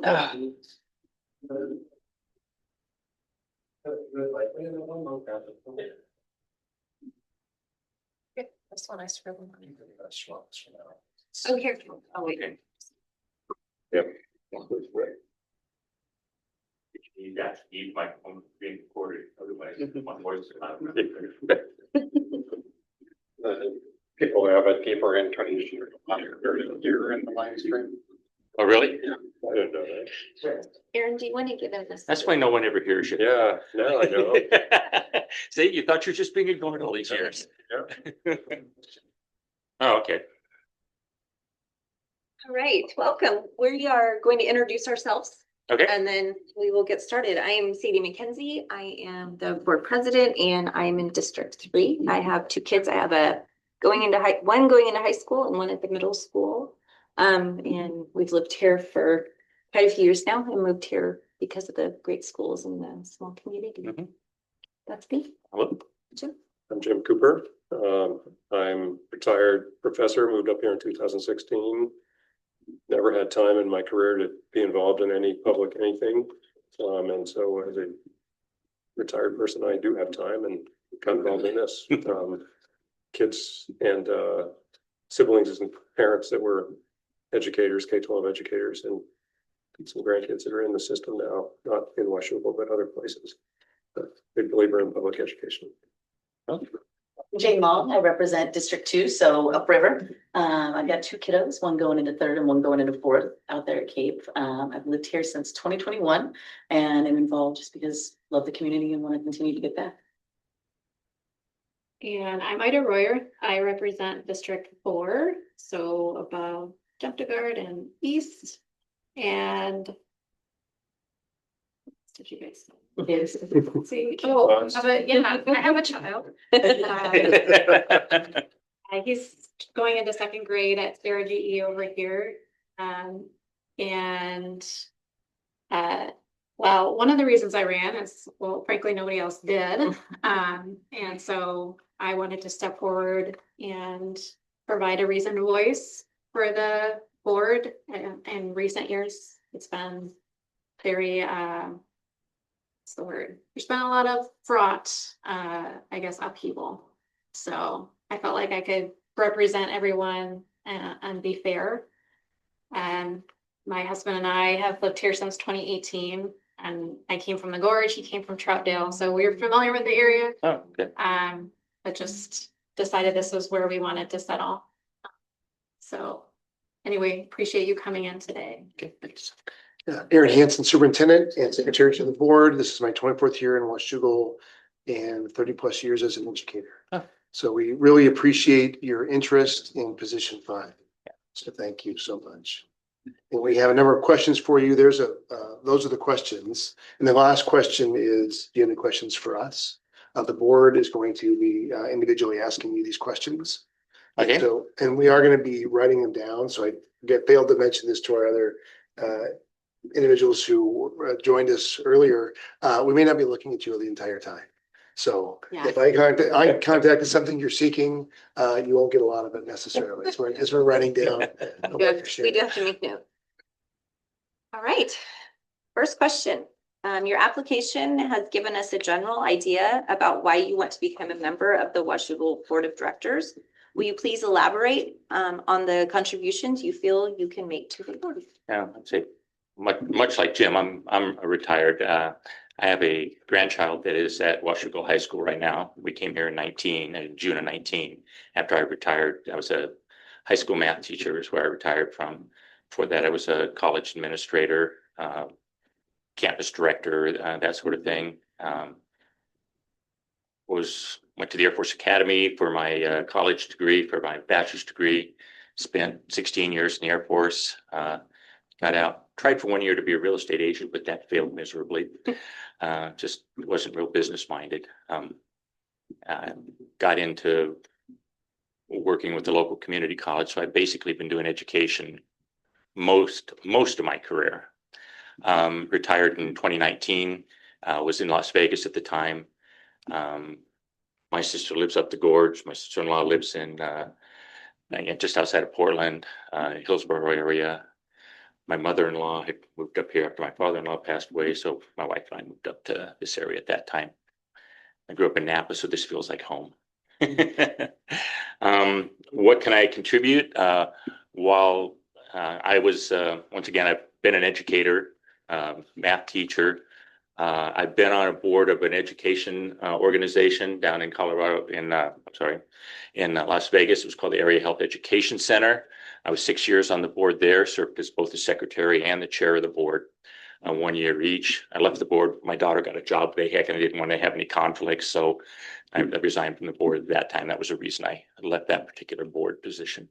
But I've been 6 years on an educational board. So I think that experience, the fact that I've taught, the fact that I have a grandchild in the school district here, I think I can definitely contribute to the board here. I'm really good with numbers too, like I said, being a math teacher. So I can help with that aspect. Okay, second question. The board's responsibility is to represent the community while making decisions that benefit all students in the district. There are times when the community's interests may be divided and other things may be directed toward you or board. How do you see yourself in these times of situation? Part of my job when I was campus, I was basically the campus director at a large community college campus. The community college had about 3,000 students who were at our campus. And I called myself the guy in the tie. I wore a long sleeve shirt and the tie. And I was always the first person that came to after someone had a problem and did something like that. And so my job really was I found out my job was really just to re-explain exactly what the person before them told them. But since I'm the guy in the tie, I got believed. I kind of see that we're in that position here. We're the board. This is the board here. People get told by teachers and by principals and that sort of stuff that something's a certain way. And we have policies and procedures, and they're just telling them what they are. And if they try to come to us, it's up to us just to calmly explain this is what it is. And yes, we understand your concerns, but we have these procedures that work for us, and to just stay calm. And I found that most people, once they've had it explained by that next level, seem to accept pretty well. I've had people come in and yell at me and that sort of stuff, and I don't really react. I'm one of these people whose emotions are kind of this. I had a younger brother My brother was younger than me. He was just the opposite. He was like, so my parents had fun with us.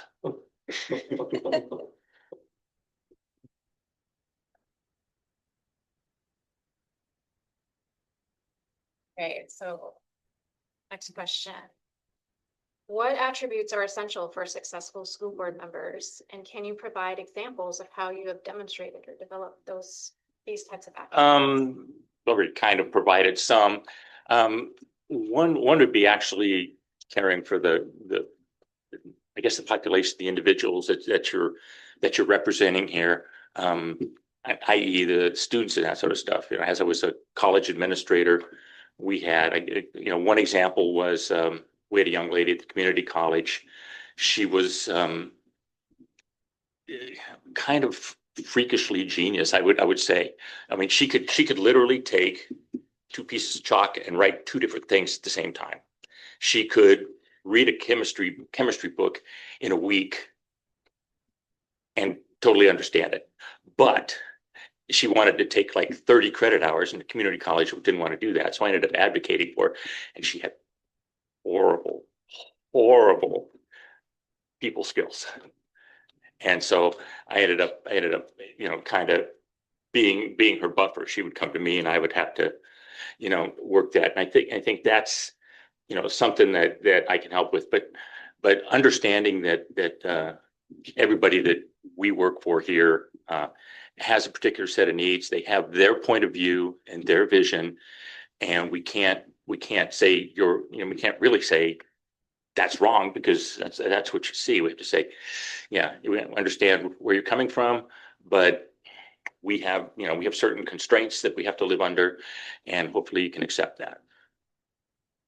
So I can kind of bring that calm demeanor and being able to explain things to people without myself. I don't get emotionally involved when people come to me like that. I don't get into shouting matches. I just don't do that.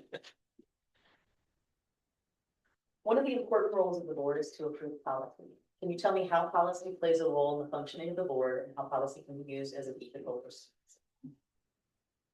Well, policy is you've got to have a framework to work within, a set of rules to work within, and to do that, you have to put policies in place.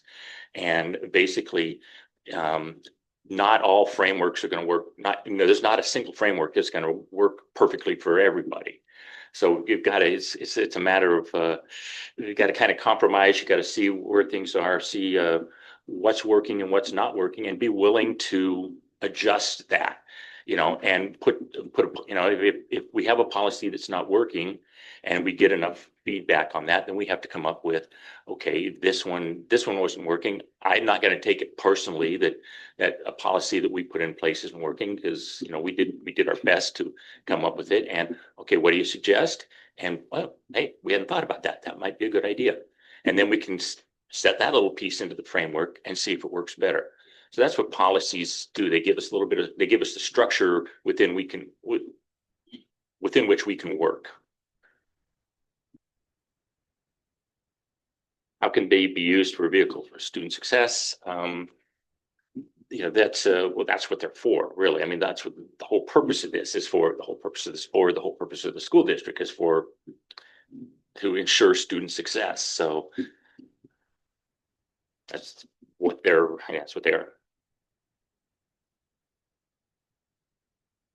Okay, board members bring their own areas of expertise, knowledge, and experience to the board. Diverse ideas and opinions are welcome, but the most effective boards work as a team.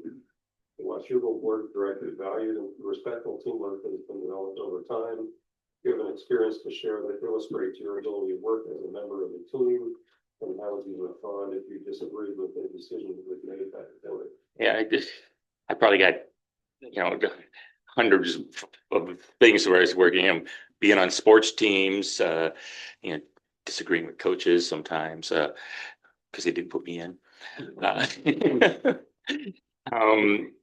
was a aircrew member in the Air Force, so that was a small team. And then even within that, in the military, you have your unit, and you have the larger units that you're all part of that have a set of rules that you have to be willing to say, okay, this is what we need to do to get forward. When I was at community college in Las Vegas, kind of taking care of the campus.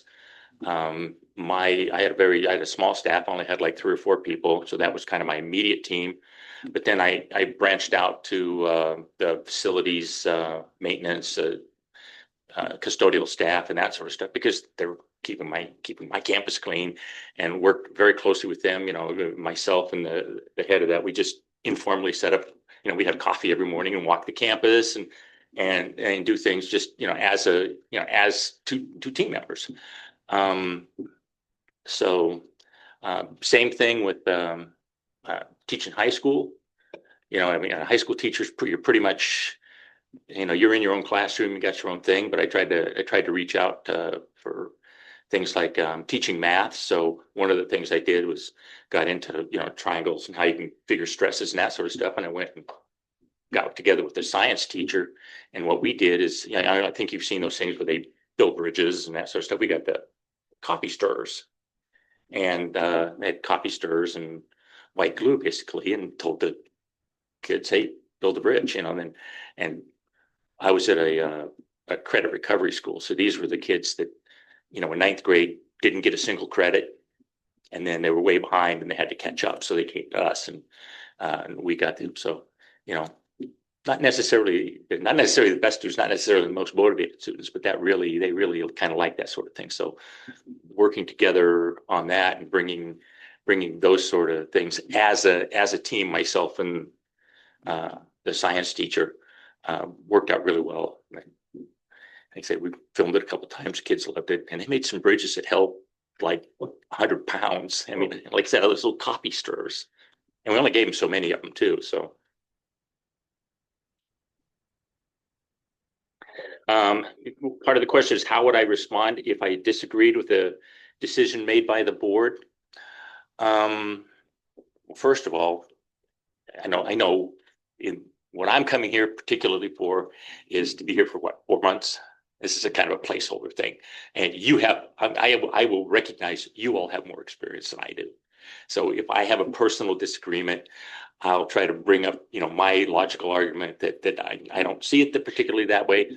But if you who have more experience feel that it should go the other way, I'm not gonna die on that hill. I will accept I had that when I was a board member at AHAC. They had some things that I wasn't necessarily in full agreement with, but other board members, when I was a new board member, they were much more experienced than I was. Now, when I was president of the board. Last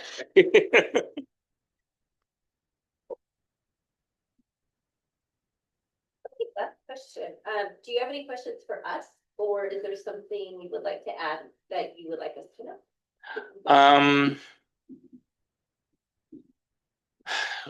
Yeah, like I say, this is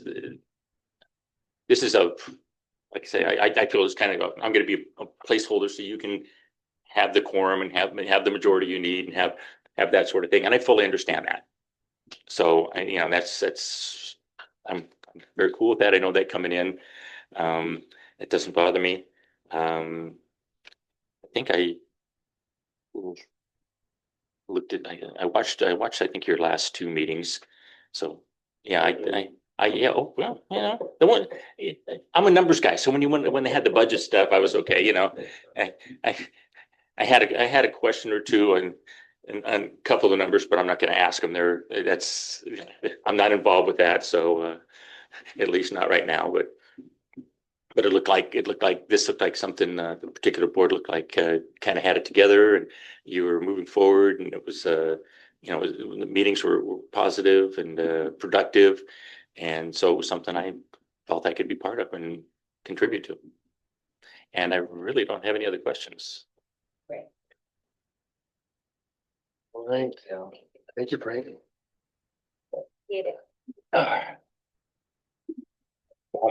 My white dinner. Well, don't tell us what you're having. We're gonna know what you're talking about. Oh. Now we're all. I'll go back up that. I'll go up that way. And go. Thank you very much.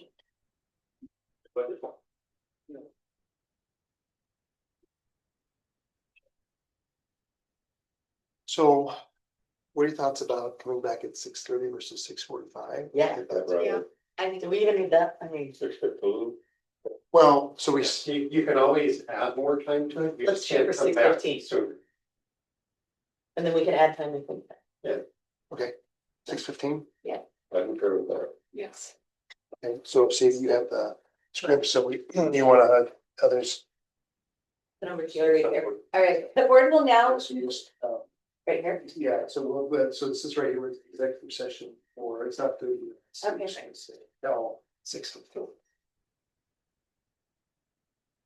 The board will now meet in executive session for the appointment of District 5 as allowed by RCW 42.110(1)H, evaluating the qualifications of a candidate for appointment to the elected office. The board will be in executive session until 6:15. The board is expected to take further action following the executive session. Do I need to call the order? Oh, that's the point. Okay. Actually, might not, but. I think I died. I think I died.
Followed by.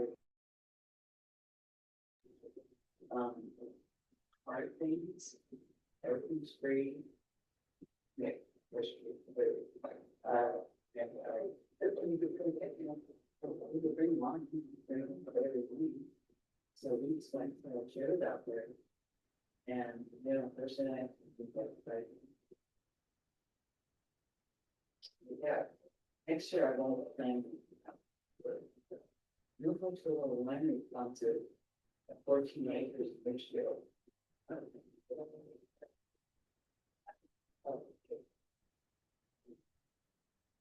Geez.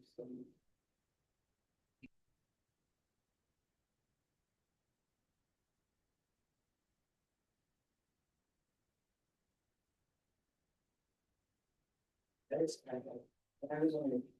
Oh.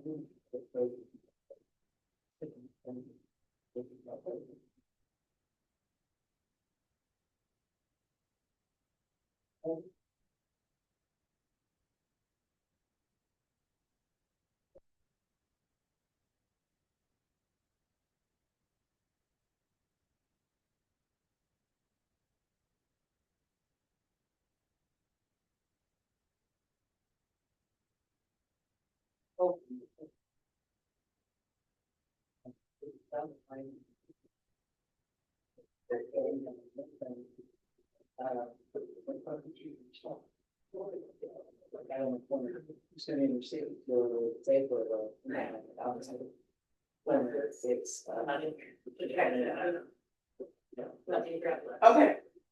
I say, Mackenzie, look at how brown and tan you are. Now, this is what happens when you look at sunscreen. My doctor is like,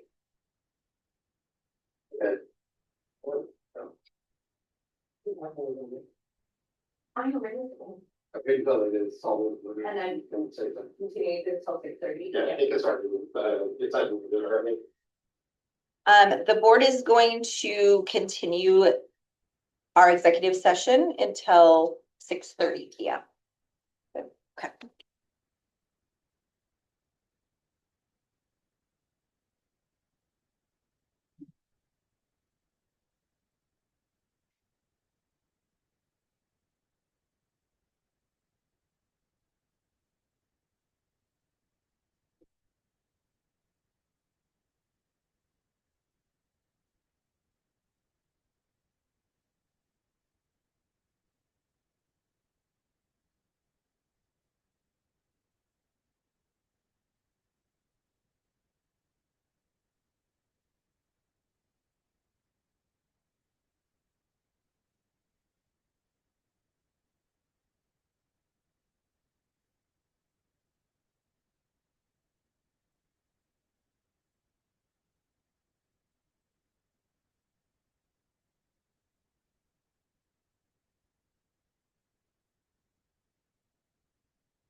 Casa?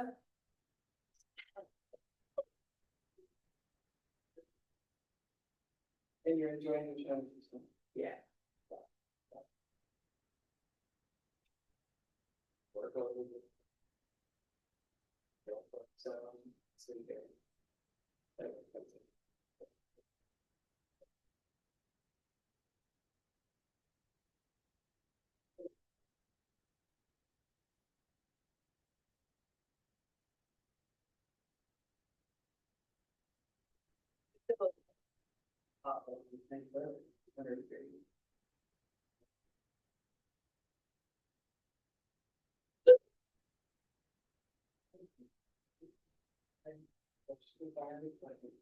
Internal strength for it, and you shoot the water out of the, yeah, no, no, out of the big truck.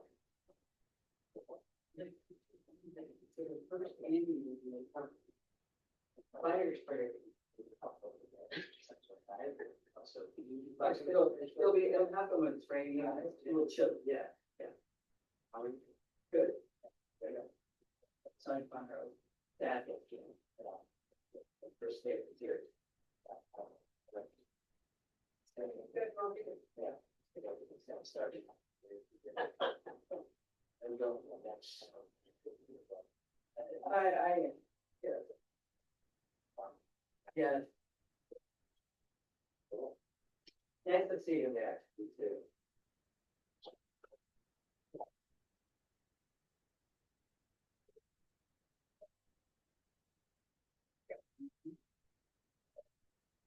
Yeah.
I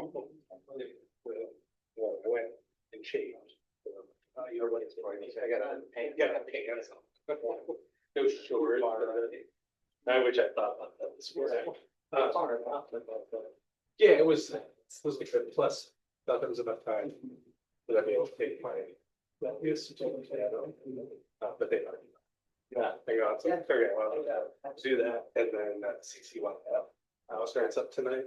Yeah, and they're practicing this week at the stadium. So I want to pop in and see you there.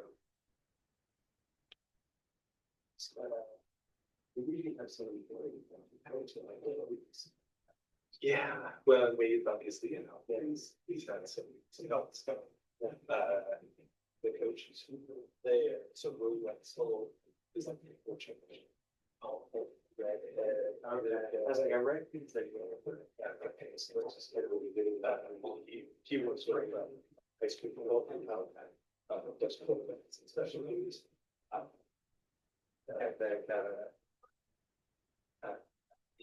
Dustin, that's it. Let's go to 1 2.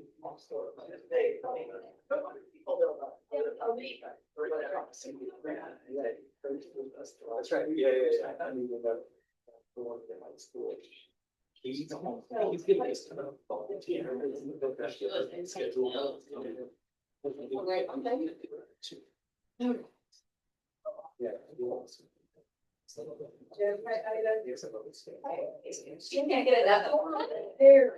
you. You know, I just noticed that. Oh, yeah, I thought I got bored one night, so you know, I had a little stripe.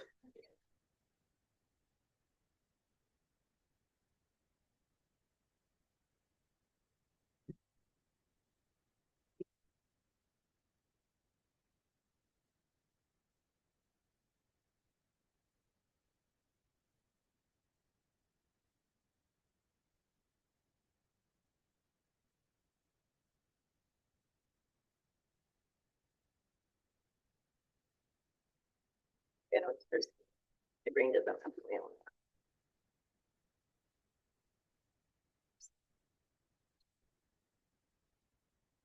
I was such a big group of people. Too great. Not. That was amazing. Last, I'm already loving. I'm gonna be gone next week. I was just saying, what a great group of Well, people. and That was such a fun experience. Yeah, this week's not gonna work. Maybe we'll do it the week of the 25th. Yeah, I'll be back. Okay. Cut down. Fridays work best for me, but I can make almost any morning. That is fine. I'm just going on the calendar now. Yeah, let's do it. All right, you wanna do Friday morning? Sure. So it's the 29th. Are you guys walking? Yeah. He walks real fast. Oh, I've slowed I don't- down a lot. Actually, I'm lying to you. I have a doctor's visit for the kids. How's your Thursday look? Thursday's all right, isn't it? Okay. Fine. You want me to cape or you want me to come in town? Cape's all right. I like to What get time? it. I have a video doctor's visit at 8:09. 1 minute. You were fast. That could be a little too late for me. It's gotta be either Early-ish. early. I have that doctor's appointment today. Okay. Running low. Okay. Well, thank you. Or there's always a meeting. Yeah.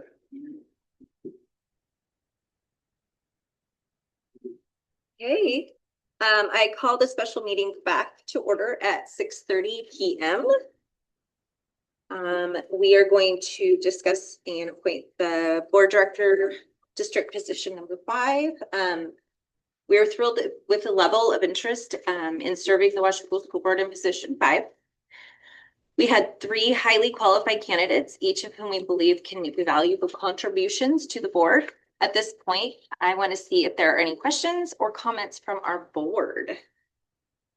Start with Jim. I appreciate, like you said, the interest. It's quite a turnaround from several years ago, and it's a really good sign for our community here in Washougal. Schools do important things, and 3 very different applicants, and each of whom would have brought or would bring very different perspectives, and all valuable, but made it a challenging decision. Jane, do you want to? Yeah, I mean, I think Jim hit the nail on the head. It was really great having 3 people that all would have been absolutely wonderful to join. I do think it's really important to look at the current board and the resources that we have and the diversity of perspectives that we're trying to get, and heavily consider that when we make our decision. And I would add, since the term is for 4 months, and because there is so much to learn, the continuity for the board was a pretty important factor for us, mainly because, again, it's fire hose, and also having to bring put somebody through that in 4 months again, I think was a factor in our decision. Okay, yes, and for us too, like community involvement is always really important. Like I said, we don't just represent our one district, it's the entire community, all of the students, all of the kids, all of them. And so being involved with community is really important too. Does anybody else have anything else? Okay, so Erin, just so I get this right, sorry guys. Do I say Yeah, to appoint Yep. and then use Yeah. the name? Yeah. Okay. Okay, if we don't have any more questions, do I have a motion to appoint Jim Cooper to our board of directors position? Sure, I'll. Jim Cooper. Paul Cooper. Sorry, guys. I was trying to get it right. Let me try that again. I'll make that motion. Okay, thank you. I move that we appoint Paul Hooper to be our interim board member and continue on following the election. And then we have to do a vote by roll call. Right? Second. Okay. I second. And then Roll call. roll call. So Yes. yes, Data. Yes. Yeah. Okay. Yes. Yes. Okay. Yes. All right. Motion carries. We are good. Welcome. Sorry. Thank you. Yes. And Jane had the second, right? Yeah, I second. Okay. And like we said, everybody was great. We really hope that everybody continues to come back and join us. We have so many opportunities to volunteer in our community. And you guys were all really great candidates. Thank you. Thank you. Okay.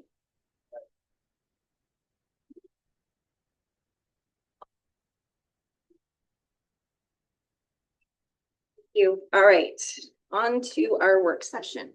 Yes, Yes. all ready? All right, we've got a board and superintendent update. I'm gonna start with our directors. Jim, do you have anything to share with us today? I have been motivated in thinking about long range planning over the last few months and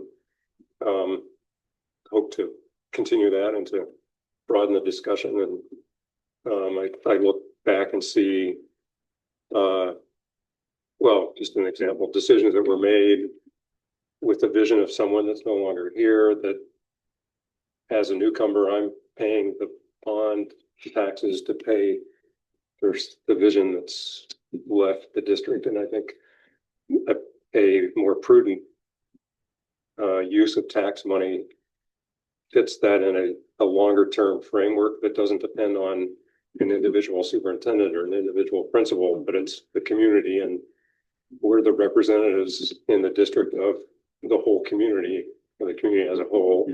And I'm hoping we can come up with a process to make some long-term plans. We have some challenging issues in terms of enrollment and property, and we kind of walked into that trap a little bit of the property, the Kaiser brother property. But that also just highlighted that, that happened because none of us at least have been engaged in a long range view of where Washougal schools want to be in 20 years or 30 years, rather than the 6-year plan that we're obligated to prepare. Thank you, Jim. Jane? Yeah, I'm aligned with Jim in terms of meeting that long range plan, particularly, I mean, it's not just enrollment in our areas, but you're also looking at like nationwide declining birth rates. We're not going to see this trend reverse within the next 2 to 3 years for sure. And so considering that as we map out both what's going to work for a short time and be fiscally responsible, but also what's going to give us room in the hopefully 15, 16 years when we do start to experience that growth again, and being very intentional in our planning for that in all aspects. Additionally, it is back to school time. I know my kids are thrilled to go back to school, and personally, like I always view that as a sign of the school that they're in. If they're excited to go back, even after all the fun that they've had, it just shows what we're building community-wise and experience-wise within the kids. I will say academics are going to be they're always a focus, but definitely a heavy focus this year as we continue in and looking at where our trend rates are going. So. Yeah, so I feel like starting the year, I'm feeling pretty good about where we're at. I'm excited that our superintendent is here for the long term, I feel like, and the community's behind you. And I think we've got a good board, and I agree with a lot of the concerns and interests expressed. So I feel like, we've got a lot of hot irons on the fire with our strategic plan. I know we're going to be talking about the levy. So we've got a lot of long range items to kind of work through this year. But I feel like we're ready to tackle it. And so anyway, I'm feeling pretty optimistic for our school year. My second one, everybody just said these are all so important, and I just feel like this year is going to be such a great year because I feel like we do have a lot of great changes. Yes, some scary, some things that might everybody may not agree with or whatever, but I think that more community involvement is needed. We would love to see more people coming to our meetings and just showing more support, I suppose. I'm very excited about the strategic plan. I think this is just shows that we are planning for our future, whether, that means, we work with this enrollment client and, whatnot, but I just think there's a lot of really positive things coming, and I think as a community, we're growing. And I don't know, I want to earning the trust back isn't really what I want to say, but it is. If we're earning the trust back of our community, I feel like that was lost a little bit, and we just want to see more people come out and show their support. Meetings are not that boring. All right, Aaron. Thank you. All right, so I've got a few slides I want to share with you.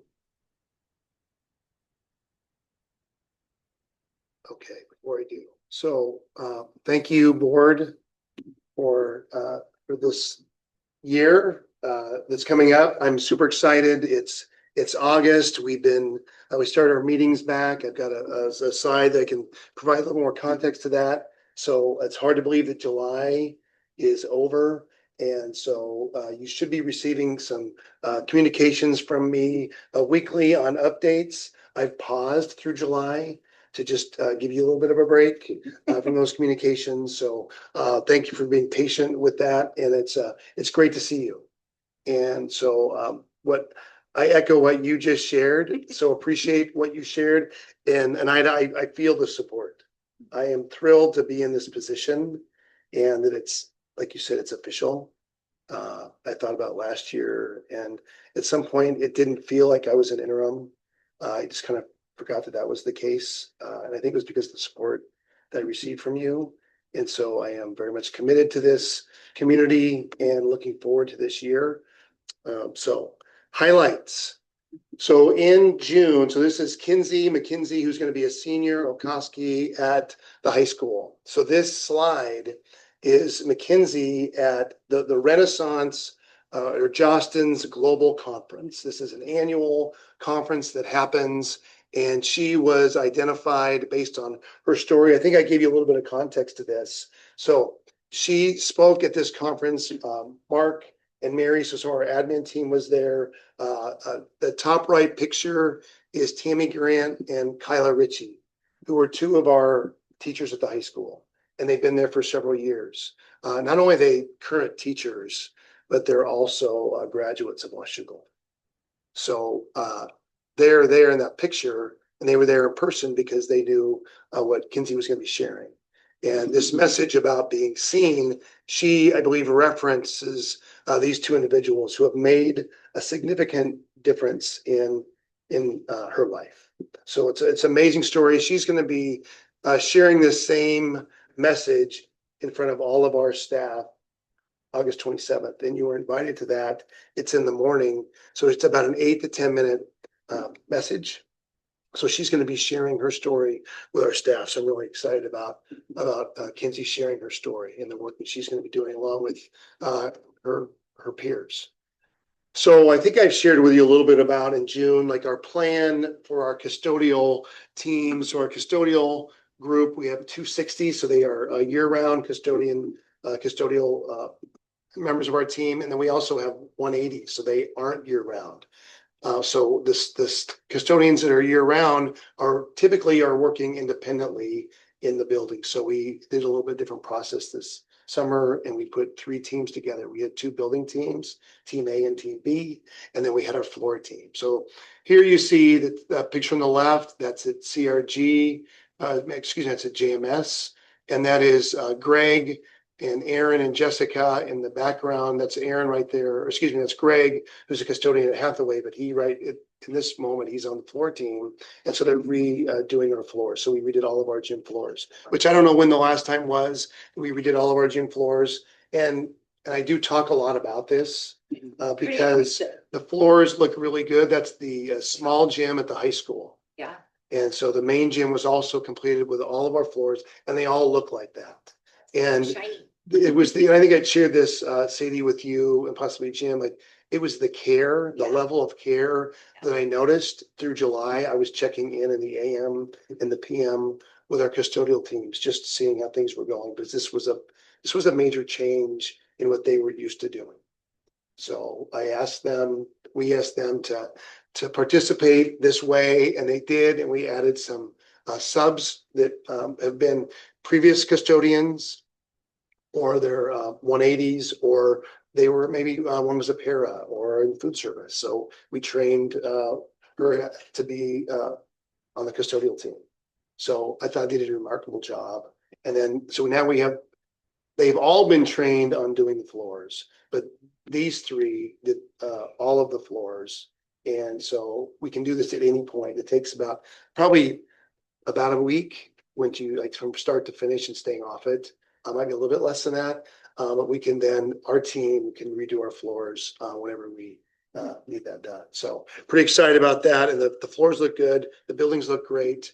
And so I know we'll talk about the capital projects later on. I'll just give you an update on that. So this was an event that I attended with, that's Don O'Brien on the left or to the right of me, and then Brent Mansell, who's the person that makes me look like I'm about 4 feet tall, to the left of me. So yeah, so anyway, it's a welder that was donated by McDonald Excavating and through the Schweiger Foundation. And so the bottom right picture is an event that was in Portland that I was invited to, along with Brent and Don, and we have a few of our community members that are there with us who work for McDonald Excavating. So this is about a $16,000 welder that was donated. And the reason was because we have one, but it's actually it's aging, it doesn't function as well. And so now we have two, and this one works really well. So they understood that this was something that we could use, so they donated it. This is not something that this Memorial Scholarship Fund does. It's a scholarship typically. So this is a pilot for us because we have this great relationship with McDonald Excavating, and they are so generous. There will be a number of donations that you'll see from them and wanting to partner with us and contribute to impacting our kids and our coaches and our teachers in a positive way. So it's phenomenal, this partnership that exists. Ryan, who graduated from Washougal, Josh, who graduated from Washougal, and so just again, an amazing commitment to this community through this organization. So this is our leadership team. So we met yesterday. The entire group. This includes our executive team, our building administrators, our supervisors.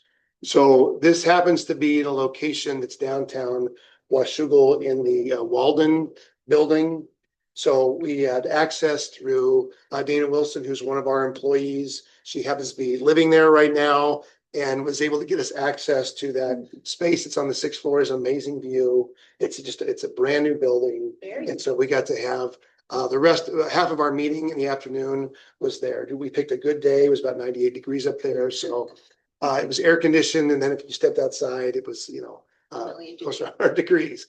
But it was a fun time together. This is a team that I'm very excited about. I have a lot of confidence in, and they've shown to do phenomenal work and a high level of commitment to this district and to this community. And so love the picture. And so we're gonna be doing some things with this photo, but it's a great day. Yesterday, today we met with which is our instructional leadership team, which is our building leaders. Connor, myself, Les will join that at different times. To the right, we have Cheryl McIntyre, who's an intern this year. So she's doing her admin internship through Eastern Washington University. And then Dina Sawyer on the left is interim principal at Gauze right now. So looking forward to working with this team, and you'll hear from them throughout this year. Yes, and two of them shortly. Right, that's it, the updates. thank you, sir. All right, next up, we have math instructional materials adoption presentation with illustrative math. Yes, so Very exciting. Connor is going to share some information with you, and he's joined by Tracy McLaughlin is here. So Can't Tracy, answer that. yes, she can't. Yes, so you have a little bit of a blurb about this. You received this. So Connor and Tracy recently met, and I'll talk to you a little about the process with two teams that helped identify the curriculum that we want to share with you for elementary math. And they'll give you a little bit of context to why math, why elementary math, why now, a little bit about the process. So Tracy, Connor, good to see you. Thanks for being here. Yeah. So Tracy started this process in her role that she was in, and Connor and her kind of collaborated as Connor is picking up many of those duties with curriculum. So take it away. Sure. So as we've spoken over the last few years, with me being in that role of Director of Teaching and Learning, we had adopted the current curriculum for math, which is K-5, and that was in 17-18. But it was also at a time when the alignment for the standards were out, the most recent ones. Origo, who we adopted in the end, was the best fit for that alignment. Not too far after that, actually, I think it was the next year, we had adopted at the middle school level, we had adopted illustrative mathematics, which at the time that we were doing elementary, illustrative was not available. It didn't go down to elementary. But soon, when illustrative realized the market, and remember, illustrative is also the one that was open source. It was at no cost. It's kind of a bare bones curriculum, but we were seeing pockets of our teams were getting some pretty good data. And so it's kind of like, as we've gone through the whole PLC process, done those formative assessments, developed those essential standards, and all the work that we did in the past, say, 4 or 5 years, we've come to know that illustrative math was really kind of what we liked, but it wasn't our formally adopted curriculum board approved. So our subscription with Origo and our contract ended, and we know that we had put on hold with our previous superintendent. We were not adopting any, for a variety of reasons. And I went to Aaron and I said, I had already announced my retirement. I said, but I think this is a pretty vitally important component. I've been on adoption before for math, and I want to see it through. So I pulled the team together. We had we had a primary and an intermediate representative from each elementary school, and we had 2 principals, and we looked at some different programs. We did look at Origo, which is the one that we thought we owed that kind of opportunity. We weren't real impressed. But what has happened with illustrative is now other publishers have gotten a hold of that and have now brought some bells and whistles attached to that. So the bare bones of illustrative math is still online, free, open source, but now some of the teacher preparation work and some of those other elements are now included in a program, which obviously there's a price tag for. So that's how we started.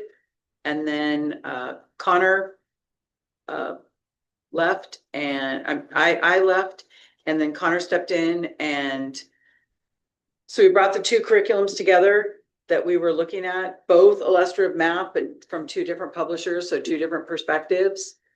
And we brought the team together 2 weeks ago and looked at it. Now it's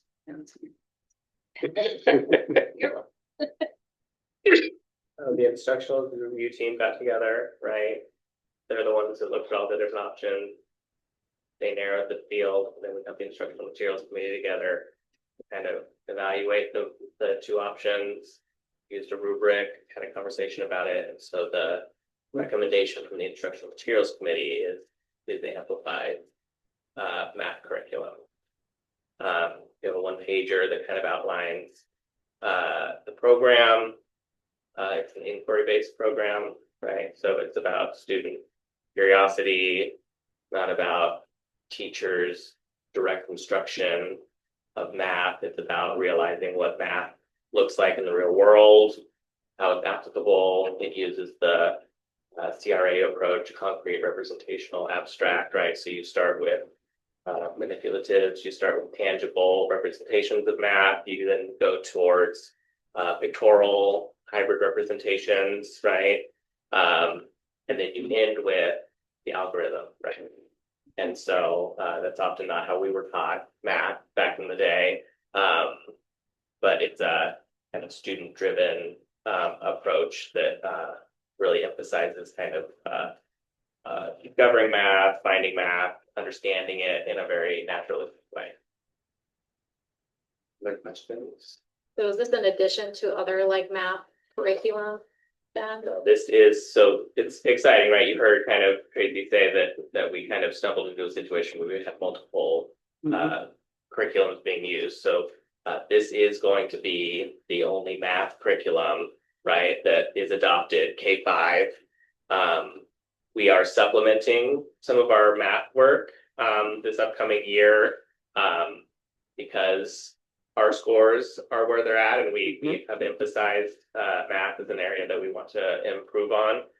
So we're leveraging IXL, which is a program that supports students' math acquisition as a supplemental way to support students in extending their math understanding or doing some intervention around math. And then we are supporting our teams with some learning assistance program support that's going to be directed in the area of math, whereas historically it's just been reading. The cost is an annual cost, 61,000, or is that one-time cost? So that's an annual cost. We would like to commit to a year and not a multi-year contract initially. That cost represents the online access to everything. It represents kits, which is a one-time cost. So the price will decrease year over year because of that. And then it represents like student and teacher materials, so tangibles. So we're going to monitor that piece this first year as well and make sure that they're being utilized. And if they're not being utilized, everything is online and can be printed and downloaded and things like that. And we may shift to just a fully online version. So the price may go down, but it is going to be an annual cost. But the cost of teacher training is included in that, or there's additional expenses for teacher training? Yeah, teacher training, not included in that exact number. It's about $1,000 to train all of our staff. Everybody? Gee. Yeah. And then have you thought of a system to evaluate whether this is really positively impacting the student performance in math at, say, at sixth grade? Do our kids after Receiving 5 the instruction. years of this, are they really learning math better? Or is there a system set up? That's all I'm asking. Okay. We'll continue to use FastBridge, which is our tool for administering interim assessments, right? And that is aligned to the state assessment. So between FastBridge, state assessment, those are our main indicators. We also are doing work around scope and sequence of PLCs, and that comes with informative assessments and tracking student progress and getting teachers aligned on how they're doing instruction, what's working. And so that alignment is going to be an emphasis as we roll into this curriculum that's going to be used across the board instead of in pockets. There is also an assessment component to that program as well. But the other thing is remember last year and last couple of years, I explained to you that the state has still not given us the updated standards yet. So we anticipate at some time this year that we will get those for not only ELA, but also for math as well. We don't expect them to change tremendously, but nonetheless. I'm s- oh, One go thing ahead. we're excited about related to kind of monitoring student progress and growth is IXL, which is our kind of supplemental program. Aligns the problems that they present students to the state tests, and the presentation of the problems closely mirrors what the state test looks like. And so some of the challenges when we're kind of teaching ELA or math or science is that sometimes when they get in front of the state test, it just looks different, right? Like the way problems are presented visually, it's different. And so I think this curriculum will provide a good foundation of just math instruction and understanding. And then we're going to get kids visually and procedurally used to kind of what the state testing problems will look like through IXL. And so just to make sure that I'm clear on how we're going to measure success, so will we, at the end of this program, we'll look at the difference in math scores, say from the beginning of 24 to the end of 25, and compare that to the jump from the beginning of 25 to the beginning of 26? Is that our metric for success? And do we have a number that we're expecting to see? That would be one way to measure it. Buildings will improvement plans will kind of identify what level of improvement we're looking for. There are still going to be pockets of grade levels that have done really well on our kind of state math assessment. But it'll be a combination of things, right? The curriculum, the scope and sequence and PLC work, supplemental program, and the lab support kind of all braided together to kind of target math as an area for improvement, especially kind of at the K-5 level. And we consider like FastBridge too, not just the state testing, right? Yeah, and FastBridge is a predictor, right? So Right. the goal is to be able to see FastBridge scores fall, winter, spring, and then target our support to the students that are flagged right in the fall and the winter around the specific kind of standard areas to kind of get them back up to what we would want as a 3 and a 4. And then when you talk about the online platform, so one of my concerns last year was my kids had no homework compared to the previous year. Will parents have access to this platform so they can measure and see like and do some problems and see how their kids are actually doing, like one-on-one sitting down with them? Or Yeah, that's a good question. And it's a conversation we've had fairly recently around the idea that schools don't send homework home nearly as often as they used to. And part of the challenge of that is that parents don't know what's being taught. They don't know what their kids are working on. So yeah, our hope is to be able to provide more opportunities for parents to come in and see curriculum, right? See what's being taught, ask questions about it, engage families in that way. IXL also has a way for parents to see what their kids are working on. It's also an online platform so kids can access it when they're at home as well. We piloted the program at a couple of our buildings this last year, and I had a number of families that really appreciated that aspect of it as well. thank you. And you said this was already something we're already using at the middle school? Is that what they're using at the middle school now, or something? So The math program? Yeah, They're using the free version. So okay, mathematics- that's what I thought, because I've heard this name, I'm like, I know that name, but it's just at the middle school, and it's the free program. So it is still aligned when we think about what's being taught. Yeah, The types of problems, the approach to math, but like the worksheets are black and white and just have the Sure. problems on it, Right. right? And any student activity that's recommended in the curriculum, it has to be created by the teacher before each lesson happens. that's So what I wondered, because I noticed that, because last year when I had a 6th grade student, I noticed a lot of that, and I was wondering, that's a lot of work for a teacher to do, to come up with all these different things ahead of time. Yeah. So. And amplifies also the science curriculum they use at the middle school. Oh, So you okay. could have seen that Okay, as well. as well for there. Yeah, for ELA, but also for science. Yeah. So do we think then that this program in the elementary school then also help kids as they're entering middle school, since they're familiar? Like, do we expect any sort of?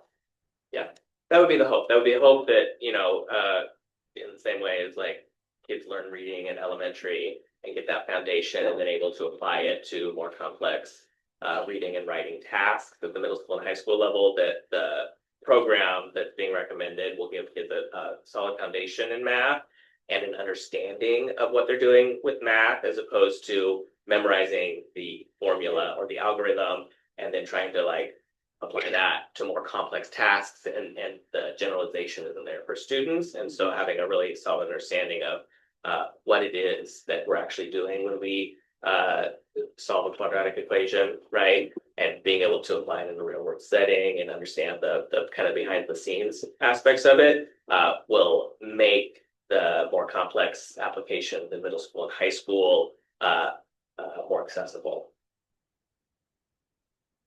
The reason for adopting just for 1 year We as opposed to committing to this for, In the contract, yeah, why is it a year? Yeah, I think it's prudent to make sure that we've selected something that's going to be a good fit. The district is investing in making sure that it is provided in a way that teachers are trained and that they're ready to do it on day one.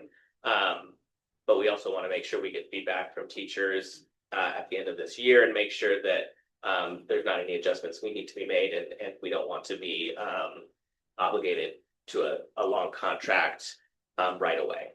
which is what we were in, was a 6-year, Yeah. 7-year yeah, contract. And now the publishers make it more enticing. I'm sure they do. Mhm. We just felt like, and Shalice was involved in this conversation, this decision to just go with a year. And then again, even though we've been using this, it has some aspects that or components that we haven't had. So we'll see how it goes. Yeah. I really appreciate the questions and the emphasis on how do we know it's working? And how long will it take? So it isn't just the end of year assessment, because it's a long time to wait to check. So we will share with you updates, throughout the year on how we feel like it's going. Then when we do visits, there'll be an opportunity for you to check in and ask specifically around this particular decision. So we are very excited about it, that we have staff that have used it. Cheryl has trained staff on it. The trainer will not be the current employee, though. It's going to be, we're bringing someone in to do the training in the next couple of weeks. So, but the good question on the, like, why a year? And it's just to make sure. Yeah. With IXL, we're also, we've worked with IXL and making sure that this is something that we want to invest in as well. And so we're trying it out. We're going to have licenses for all of our staff. We're going to train them, but we haven't made a commitment, a long-term commitment. But we are excited about, because of what's already happened up at Cape with IXL, with our special ed programs. They've been using it for a number of years, and I think very helpful. I want Sadie's comment, having all those worksheets available. Yeah. For a teacher that goes home tired, makes dinner and falls asleep on the couch is great. I mean, that's money well spent from my perspective. As opposed to expecting every teacher to come up with their own worksheets every day is overwhelming. Yeah, and so There's also, there is also a component throughout the year to check in with teachers from the publishers, so that teachers that were on the team 2 weeks ago were very excited about the opportunity to, we like this, we don't like this. Yeah. I'm having a hard time with this, things like that. And it's no different than some of the IXL support that we got up at Cape. We had a trainer down here every month for 3 months. And they were able to carve out for the staff. And that's why that team is very committed to it. Did you have any interaction with IXL with your kids up there? Okay. Doesn't ring a bell. Doesn't mean that it didn't happen, but doesn't ring a bell. And then Connor referenced the conversation. We had a conversation today with our building leaders regarding homework, packets, grade reports. So we had that conversation, started the conversation today, and just kind of like, what is our philosophy? What's our position on this? Making sure that once we, in essence, lock in at each grade band, what's, across the system, what we are doing, we'll make sure to update you, communicate that with our family. So there's clarity and transparency with that and what the parents can expect. So it was a great conversation, or start the conversation today. Thank you. I just have one more quick question, because I get asked this a lot. When you put those committees together, can you just tell us who's in, not names, obviously, but like, who do you use for those committees to go over this, like, in this, are there teachers? The instructional review team is typically teachers, right? Looking at options and kind of narrowing the field down to like some high quality options. And then the instructional materials committee has required members that the board policy outlines, parents, students, teachers, administrators at both the kind of elementary and secondary level. So even though we're adopting an elementary curriculum, there were secondary representatives present to kind of have a conversation and review those things. I just like to remind, because I get Yes. asked that a Yeah. lot, so I feel like just a reminder of, who gets to be involved in that. It's a It's 3-year important. term. It's like a little position that you commit to as an individual for 3 years. We're coming to the end of the 3rd year for the current committee, so we'll be kind of pulling together a new instructional materials committee that will be available anytime we come to a point where we're looking at adopting curriculum. I would recommend if you can to, way to stagger enrollment, so it's not, you have some people who've done it before rather than here's 15 people that have never done this, but. Yeah, Um, yeah, it's It's a good idea. And then there are sample materials of the curriculum and an online code to look at the online materials as well. And even if you want to look at anything at any point, just let me know and schedule time to look at it, or I can send it. In terms of process, the committee is recommending the board adopt this. And we'll do that at the next yes, business meeting. Is yes. that the plan? Yep. Okay, great. Thank you. Thanks. Thank you. Thank you. Good to see you, Tracy. Nice to Yeah. see all of you as well. All right, next up, we have our athletics update and discussion for the middle school gate fees. Yes. Brian Wild to Healy, please join us. We'll keep one mic. I think that should work. And so this was a request by the board. These gentlemen presented in the spring, and there was an ask for them to present again with some different information. Yeah. From their previous. So Brian and Jake have put together a presentation. And so there is a fair amount of, there's a lot of numbers in this. So, Love it. so we're gonna, you have it in front of you, or maybe do I have it? I have it right here. We love it. So you'll have it in front of you in 10 seconds. There you go. So here is their presentation. And there is some information that you received in the spring, and there's new information.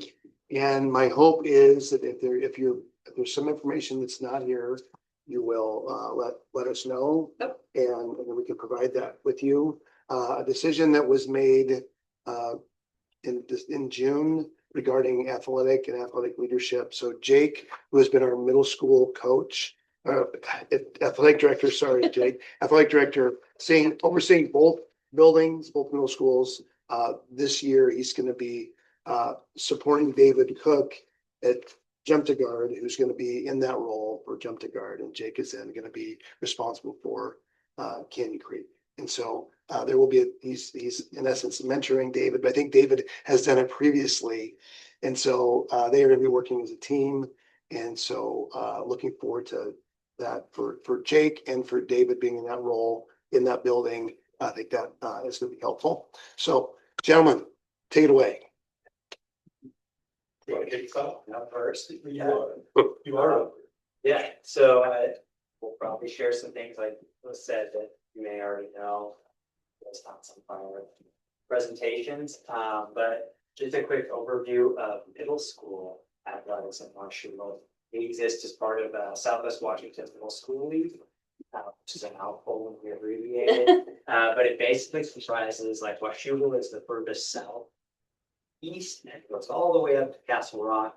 And it basically hits kind of the Longview schools, Castle Rock, Kelso, Ridgefield, I almost said Blue Ridge because that's the middle school. And then we drop down to Hopkinson.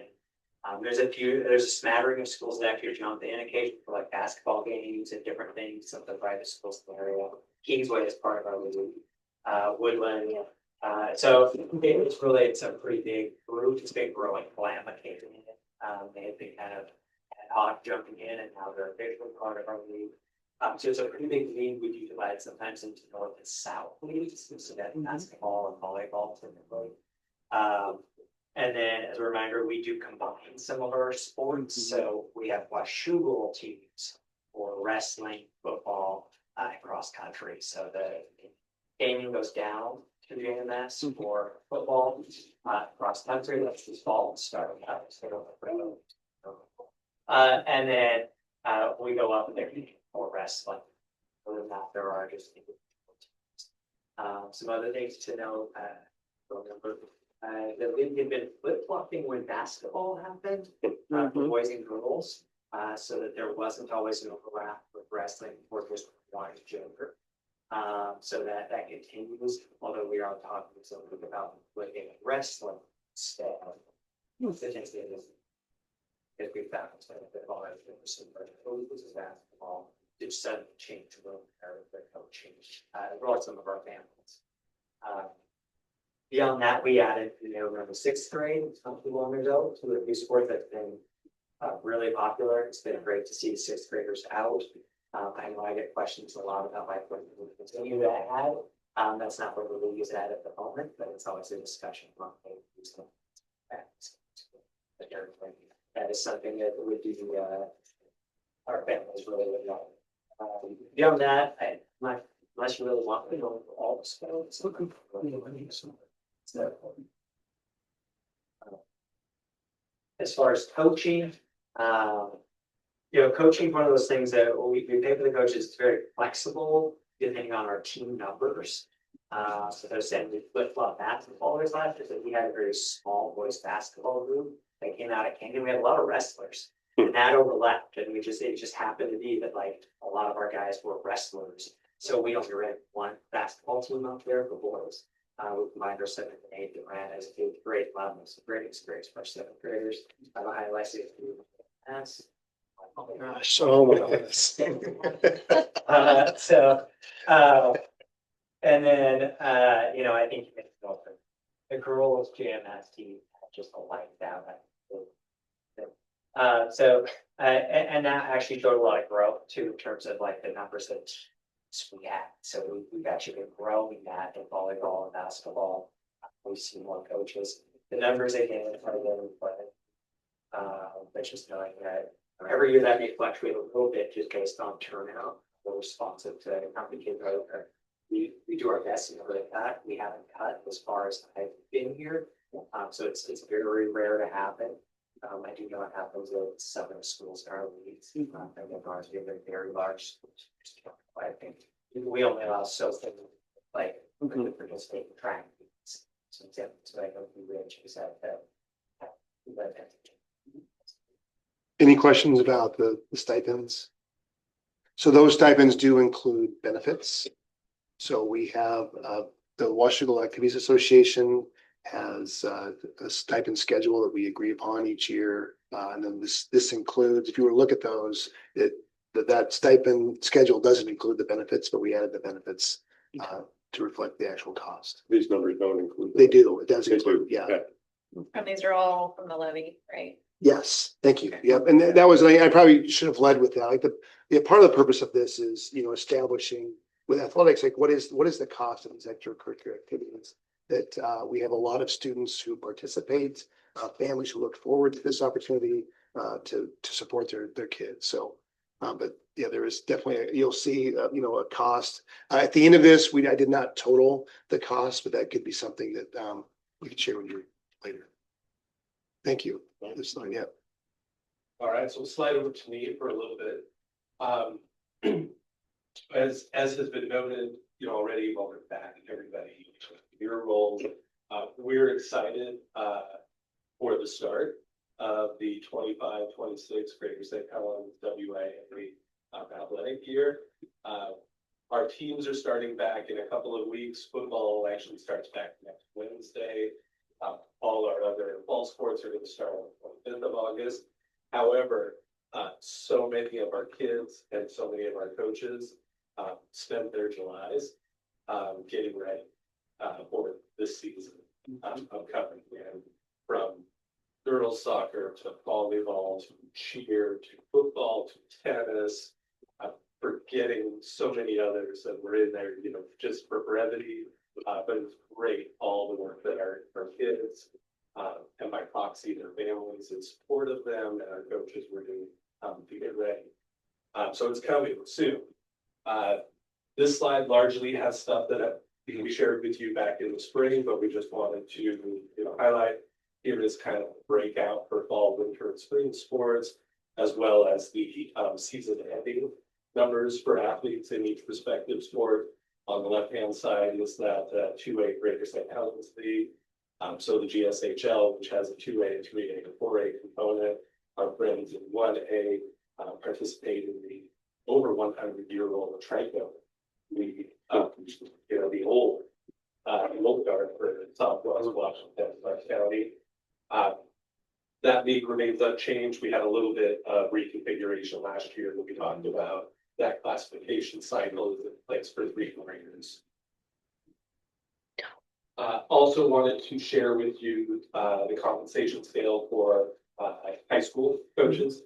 And as you pointed out, this is levy supported. So, you know, our community and their support of us really help drive our ability to have a robust coaching staff to support our kids. What you'll see are the number of coaching stipends for sports from last year.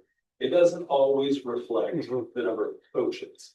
Football is a great example where there's a lot of split stipends so that they can maximize the number of coaches compensated for participating, in addition to the volunteer coaches that we have. You know, in a lot of cases, they're on the net. They come out and help pro bono. So here's an overall reflection, and I'll maybe stop there for a moment, just because I'm a talker, and not even give you all a chance to ask questions if you have any along with that. Just one, can you go back one slide? Yes, sir. Is that Washougal's participation in each of these, or is that the entire league? That's correct. Washougal High School. Okay, thank you. With regard to the swim teams, is that enough kids to have a swim team? So we participate in a co-op of several teams. Hawkinson sort of takes point. They have a pool where. No. They don't have a pool, they have a coach. That matters. We'll take that too.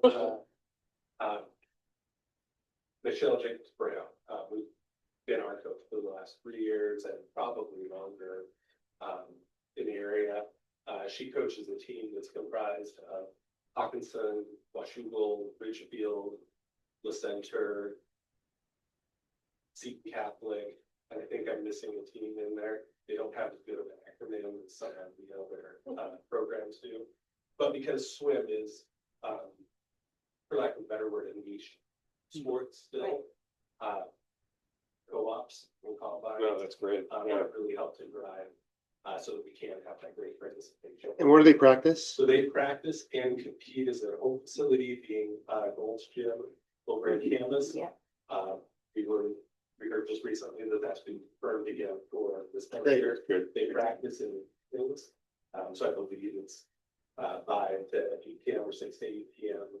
Will be their practice time for this upcoming year. And we share the expense of the rental for using that with the other. We share the expense for everything. Yeah. With the teams in the co-op. And so what we do is pay up per athlete, charge to Hawkinson, and then they coordinate and aggregate on the expenditure.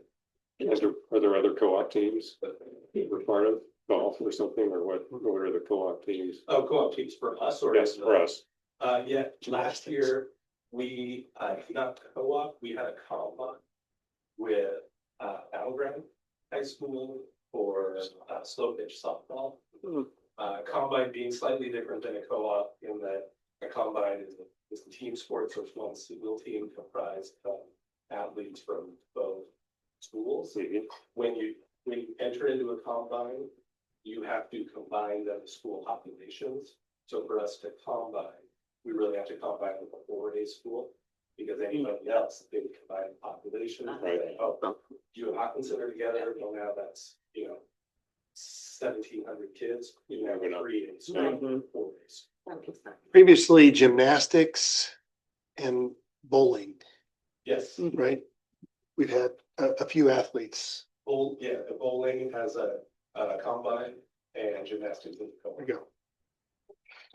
Brian, are there demands for sports that we don't offer, demands from parents and students? It's a great question.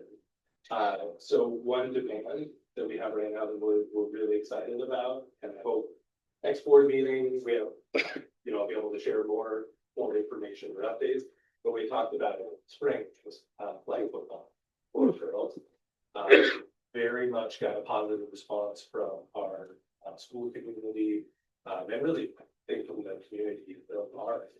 And excitement and energy to bring flag football on. Now we need some.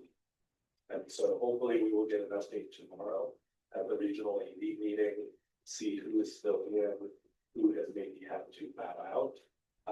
But we're still aligning that for winter season sport upcoming.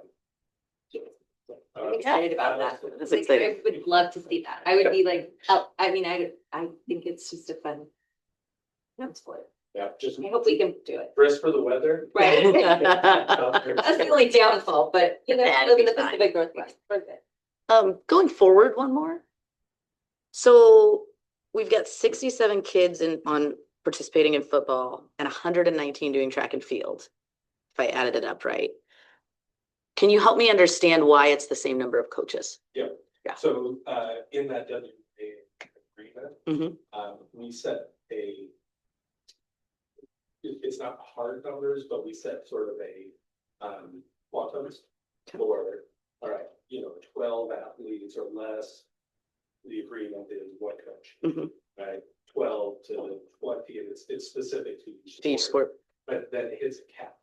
And so there's a cap on the number of coaches Okay. as athletes exceed, those amounts year over year. Mhm. Then that becomes a conversation between the head coach and the director, the director for the school or the principal, or, okay, are there concerns or needs to be met? So it's not just a blanket, Every 10 kids, you get one more coach. Yeah. Has there been any concern? Because that's a lot of kids. It's a lot of kids. We have a great track staff. Who have done an amazing job, developing Mhm. our track athletes and corralling them as teenagers. Mhm. And so there have not been widespread concerns around it. Track's also a unique sport where you're participating in particular. And waiting. events. Mhm. So not everybody is there for everything all the time. We're not taking out everything. We a lot of buses. And you can cover More. 'Cause the area as maybe an athlete moves from long jump to practice javelin or to run. There's Mhm. coaches that are designated for those events. With football, you have multiple teams. And so you'll have a JV team, maybe a freshman or a C team, and your varsity. All the coaches will be at a varsity game, but then there'll be JV games and if we have 3 teams. So they're dispersed differently. And so and the safety football is a little bit more Mhm. challenging, or like to have, you need enough bodies out there with it's a collision sport. Just kind of the dangers of that sport, and so you need enough people to support what's happening. And so there's typically an ask for additional coaches. So as Brian referenced, we have a guide that we use as a starting place. And he also mentioned that Dave, who's our track coach, Dave Hajek, and our football coach, he does a really good job of finding volunteers. And there's a process for volunteers, as well as they do share stipends. So there are a few more coaches out there. If you were to watch practice, there are more bodies out there than what we've identified here. Thank you. And the cost on the swimming co-op, it doesn't show up as a coaching cost, but it's be nice just to have that as part of the Yes. whole picture. And we can give you an exact breakout, where, I thought it was the next slide. But I jumped in. Next, yeah, so we'll- I will actually come back through a couple slides. Okay. Talk about some of those things Okay. that include that stuff. Okay. So I have a potentially stupid question, but I mean, all sports cost, right? So as a district, is there ever a stance, like what is our position like? Is it as long as students want to do something, we're gonna support it, or is it like the Olympics where like we only have so many sports? Or is there a moment where, okay, well, this is getting too much? Or like what is the approach? I Right. guess? Yeah. Great question. I think there's a lot in that question. I think the easiest, simplest response is that we want to try and create opportunities for our kids, wherever we can find them.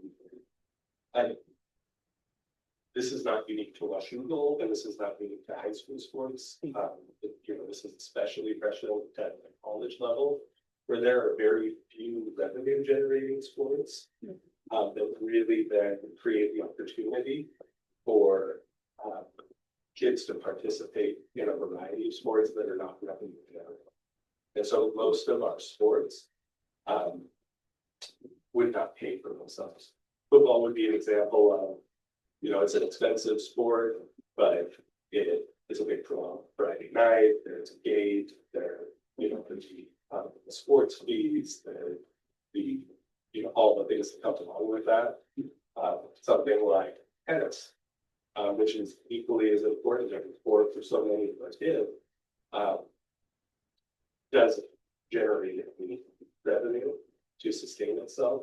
And so we do have to even if I always spend the money, but I would always try for us, for our position, to be advocating to the superintendent's office, our district office peers, for how can we make this happen? How can we give these kids an opportunity? When we had 3 slow pitch softball players last year to start, because said, well, you got to have these 9 team, so sorry, we can't have slow pitch softball. Instead, it's okay. What can we do to have these kids get the experience of that? And if someone were to propose a sport, like a male sport, we would need to, we look at, what's our participation? And right now some things we do annually is look at how's it break out, not only by season, by sport, but overall, looking at that. So adding, for example, like football helps with our numbers. So we leaned into that we were excited about that. We feel like we're in a better financial position right now. 2 years ago, 3 years ago, we would consider that. We would have to think really hard about that and look at what are all the possible outcomes of this. So we do look at a number of things. As Jake had mentioned, each season we start, and what's the participation like? Should we add a coach based on this? Because we don't cut middle school sports. We have some sports at the high school that we do, and we're going to need to this year, not because of something that we're making that decision in isolation. It's because who we partner with, their capacity. So golf. So the capacity of the golf course. So we have to, when we are using another facility, and we're partnering with them. So we have to do their considerations. So it's a really good question. And at times when there's someone is asking for us to add a sport, we analyze like how many students would be participating, what's the cost. Swim is expensive. We haven't always had swim. That's probably been the last 8 or 9 years. And so that's an expensive sport, but it's one that other schools are doing. We have a way to do it, thank goodness. We have other districts that want to partner with us. Otherwise, we wouldn't be able to do that independently because the cost it'd be too much. I think one other element within that too is that WIA has a number of exceptions. Sports that are part of it. So there are a lot of sports and a lot of places that have a variety of sports. I can think of like water polo up in the King County area. There's a pretty thriving water polo scene. That's not a WIA sanctioned sport, so that's actually a club sport. That club may fly a flag of their neighborhood school, or hey, we're going to find a club team, for all it's not a WIA sanctioned sport. So those would be other considerations where, you know, someone might ask for a particular sport, lacrosse. Do you think Comes up as- equestrian in that? Equestrian is in that club domain as well. And, is not associated with WIA, is not offered at a lot of schools. But there are schools and areas of thrive will be really engaged in equestrian. And so each school then, you know, tries to support it, navigate that in different ways. You mentioned lacrosse, because I know there's a growing lacrosse Mhm. around here. That's one that's club then, it's not WIA? Correct. Okay, interesting. So go to the next slide. So transportation costs. Mhm. So here we have broken out by school. So we have bus miles, and then we also use vans. We have a number of vans that we use for different sports over the course of the year. So you see total costs for Canyon Creek, JMS, and the high school, and then the total. And so the way it works is transportation charges per mile. And so there's a fair amount of travel that happens as you see the total miles over the course of a year. Oh, I'm mile. Yeah. We bus fans up as well, away games. At times, Just out of over the curiosity. course of the last several years, every once in a while, we do that, but it's pretty rare that we organize one of those buses that takes the fans. It's usually, it's happened when we have in the playoffs. Yeah. And then, and often just on that, it's often that it's like a river bus. Yeah. And a paper ride. I know that, a couple of years ago now, where, football had a pretty long trip for a playoff game. There was an offer at the KSB trying to coordinate river bus, in order to bring fans up there. But those will, usually try to sell them. Didn't we play at Clarkston and then we played at Bellingham or something? Oh my God, that was Yeah. so much before my time. All right. All right, so as was mentioned, there's some different pots that kind of the money comes out of for sports. A major part of that, so if you pull away that transportation, those coaches, a lot of it then comes from ASB. Right, so each school has their ASB or associated student body. And then this would be those numbers, so this would be CCMS and GMS. And you're looking at top portion would be the revenues.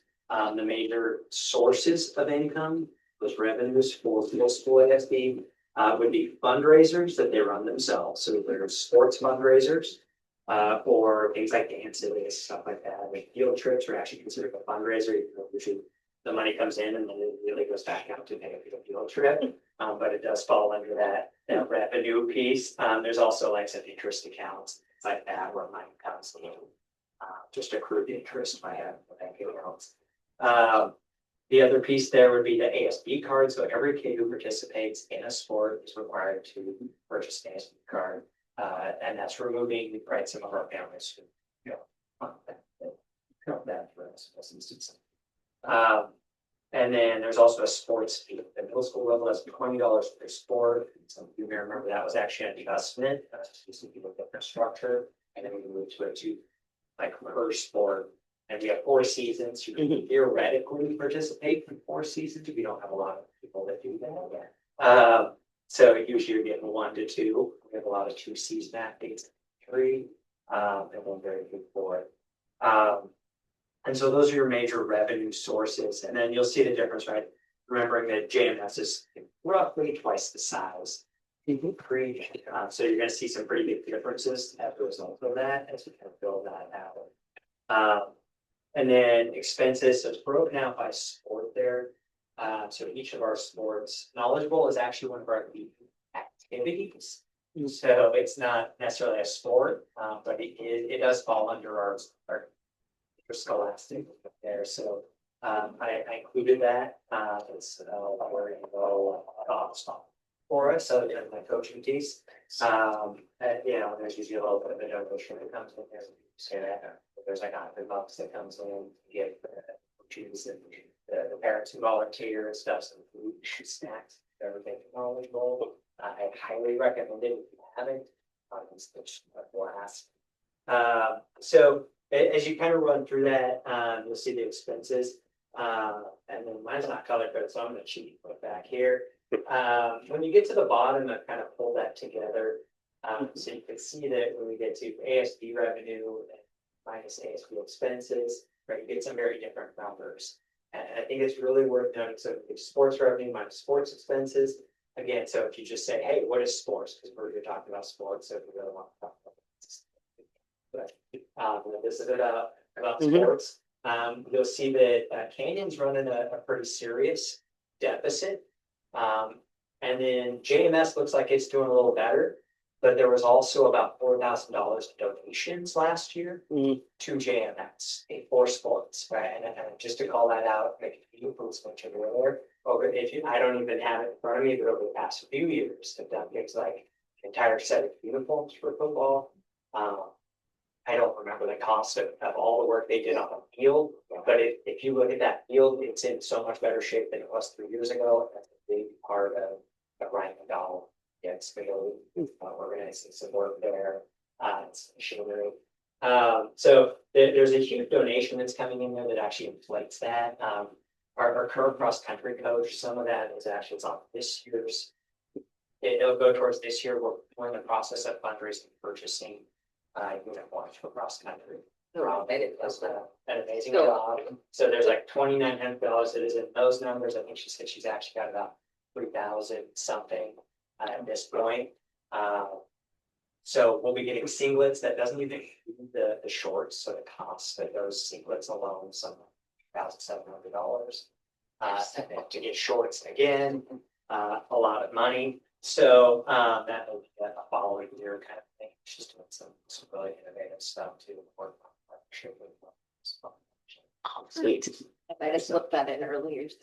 Yeah. That's where that plug came from. And we talked about donations too. That's same thing. You just want to get involved.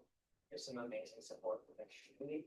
And so when you start to take away those donations, you start to take away that other stuff. You get to what is just sports fees and card revenue, right? So what is just the families that pay minus the expenses of the sport, meaning all the equipment. So we can talk about what ASB pays for its efficiencies.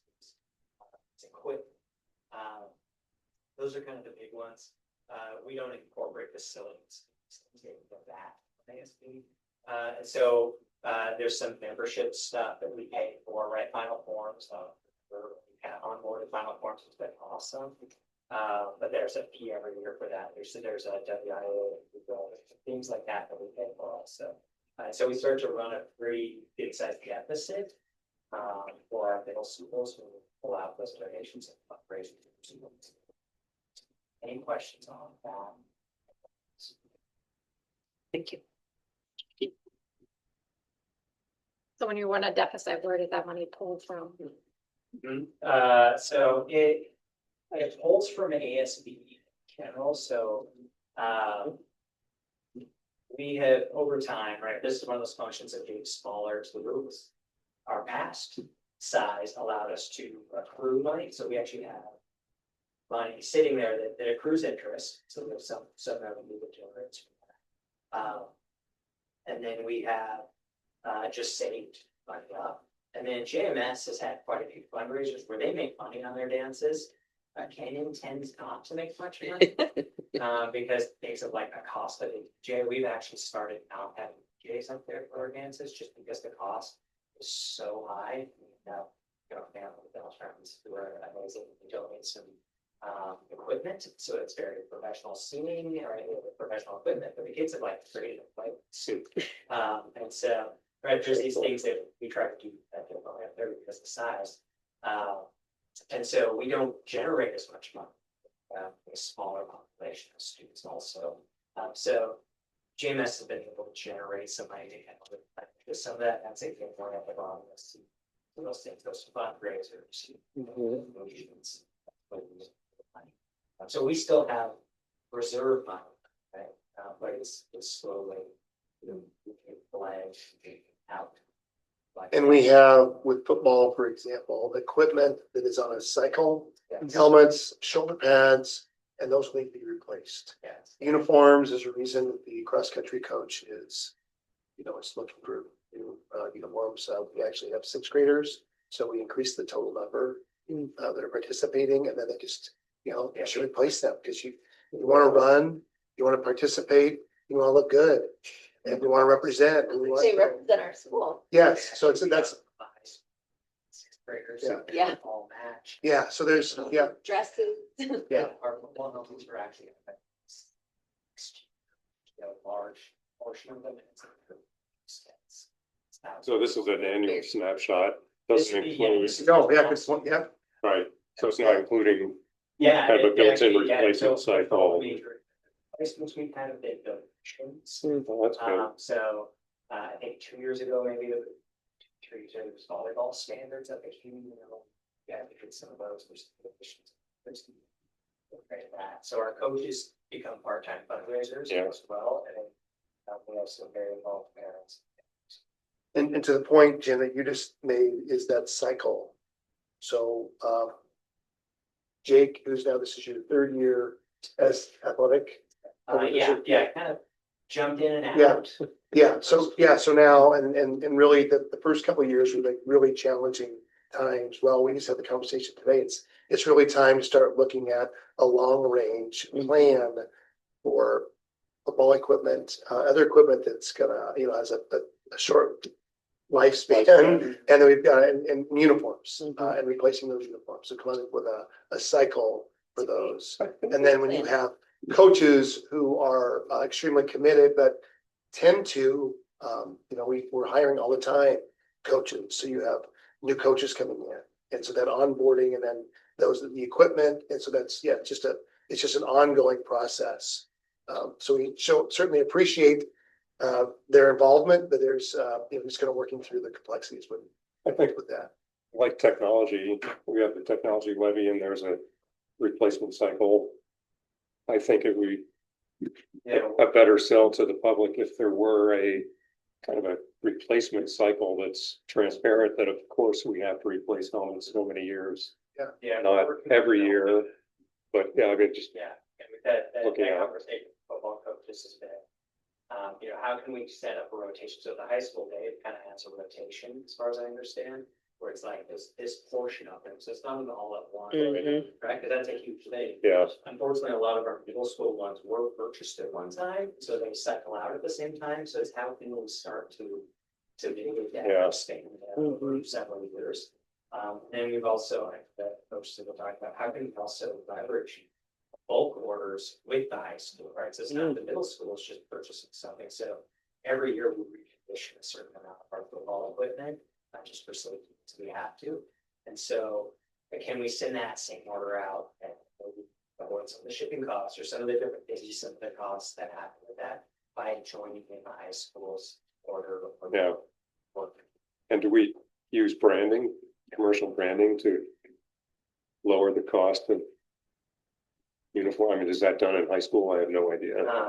It's a good question. I can Yeah. answer it for high school, and I would say that it leads to middle school as well. So WIA restricts that anything that is considered uniform, anything in competition cannot be done.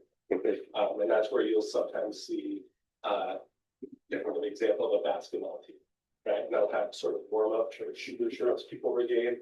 Those might have a sponsorship on them, into paying for that shooter shirt or it's being so that could have, But it can't be on their, Game. nothing like. thank you. All right. So, for high school sport, Washougal High School, we really have four, streams of revenue, that come in. We have ASB card revenue, which is shared with, general ASB for Washougal High. Though the lion's share of those, ASB card, costs go into helping support athletes. So that's the $35 charge that is in the sticker of the student ID. This last year generated approximately $20,000 for us. That's $20,000 paid.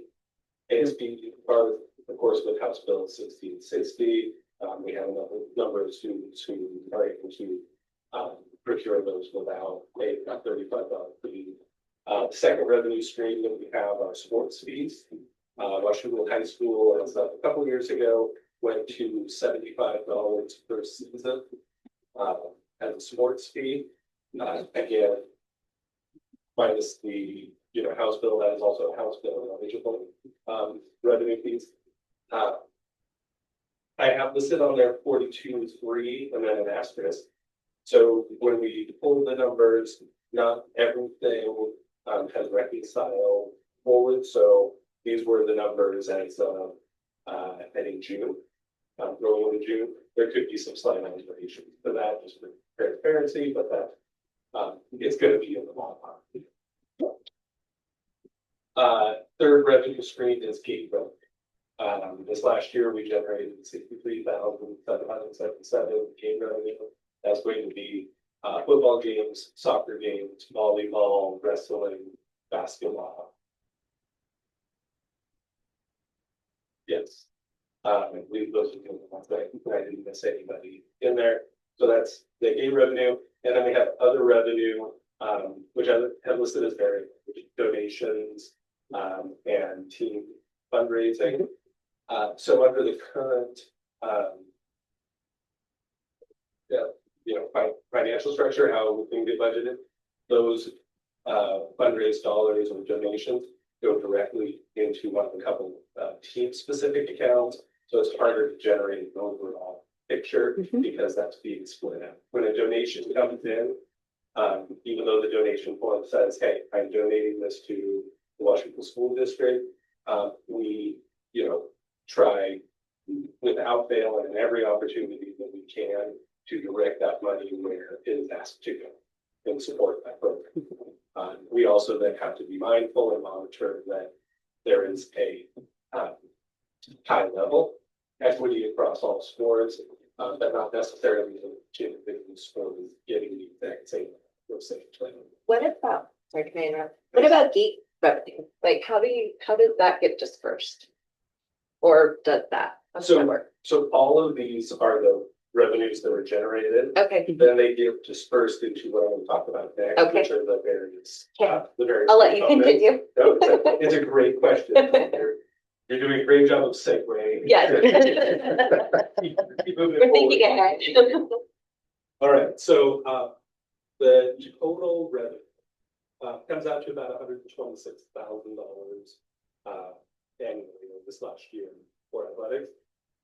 The next section are the expenses, the costs to run athletics. So the first and biggest one is that 56,000, which are team allocation expense. So every team is given an allocation annually to cover, hey, we need to buy a new basketball. Or in the case Jake, was talking about football and the helmet. Well, not only do helmets have to be replaced every so often, helmets also have to be reconditioned along the way and have to go through the testing and to prove that they are still a safe and viable helmet. And Washougal High School football spends on the order of approximate, it's in like the $9,000, $10,000 a year for helmet condition. And that's sending out all the helmets, that's done in the cycle. So a third of the helmets 1 year, a third of the helmets the next year, and so on, and start that process. So if to take care of the helmets and have the condition, doing this check, it will hopefully extend the life of them as well, so that we can get 6, 7, 8 years out of them. So every team receives an allocation from the athletic department of Washougal High School. The next greatest expense is the Washington Officials Association. So last year we spent $39,000 in game officials across all sports for all 3 seasons. Next expense, game workers came in about $26,500. Game workers are going to be security at football. People running the score clock at a basketball game or a volleyball match. In basketball, you'll see that table, there will be 4 or 5 people sitting there. You have someone announcing, you have someone running the clock. You have someone running the shop front. You have someone keeping the books. Our teams, try really hard to get volunteers, and we have a great community that comes out, you know, and does volunteer, but there's only so many people. And it often falls on our families, and our families also want to see the kids play. And so we have to pay to fill those positions, so that those things can happen at the level that we want to. Postseason expenses. That's a great thing. When Washougal High School makes it to postseason, it's also an expensive. When we make it to state, there are hotel costs when we're traveling, you know, across the state to compete in the state tournament. There are meal premiums. There are additional coaching stipends for postseason when we come into that. So really, it's the meal per diems and lodging and travel for athletes to participate in postseason, district and state. Technology expenses come in at about $9,200. Technology expenses are going to be, as Jake noted, we transitioned to Final Forms. Prior to Final Forms, we have arbiter registration. All of these are aggregate systems to help us manage sports registration, make sure that families have all of the necessary documentation on file, and in Final Forms to provide assistance to families so that they know things are upcoming. One of the great things with Final Forms is not only does it communicate with families, but I think 90-60-30 for expired physicals, things like that, but also families and athletes can log into Final Form and with a very liquid digital UI can see, oh, you know, my physical is yellow and it says 51 days, so it's red and it says 0. I need to take care of it. So great systems there. We also have other technologies that we engage in. So last year we had Swap that's transitioning in name to Max Preps Advantage.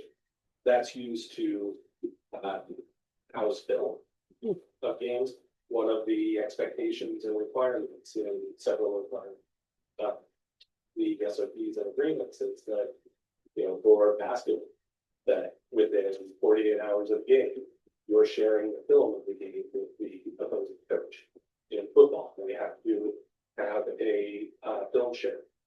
It's an expectation. We need a way in order to do that because nobody has VHS players. So that the recording ship them off. Huddle, you know, is another example of technology tools that our teams use to increase learning and competition. Huddle, our football team uses. They have multiple camera views of the field. They are reviewing what's happening, you know, just like you would see in college football, and then are working with athletes, making adjustments and talking, and really using it as a learning tool in the moment, in game time, with that just-in-time sort of support. Lastly, we have membership expenses. So between our fee to WIAA and to District 4, which is the combination of us and Evergreen Conference in the Olympia area, we pay about $3,200 a year for that. So general athletics expenses, not talking about equipment, you know, replacement like uniforms or football helmets, just, you know, running the sport year in, year out, replacing nets in the basketball gym, replacing equipment needed to play the sport, soccer, volleyball, running it 159,000 to just under 160,000. Compare that against our general revenue of 126,000, leaves us at a deficit last year of about $33,000. So how do you close that deficit? Because I can't overspend. I don't get to, you know, good state negative things. And so really then that's where fundraising, the teams and school have done budget reductions. Okay, we give those allocations to teams. If they didn't spend all of their allocation, then we're maybe not giving them a full allocation for the next year. we're taking them up to what would make that total. Right, if it's a $1,200 allocation, we spend 600, we're only gonna get 600 in allocation for the next year. So, Comment on that. There's no better behavior modification tool than teaching people spend the money or you lose it forever. so as far as this slide, are there any questions? No. Okay, because we have one more slide. Yeah. We have about 4 more presentations. We're only on the. I know. Oh, Yeah. God.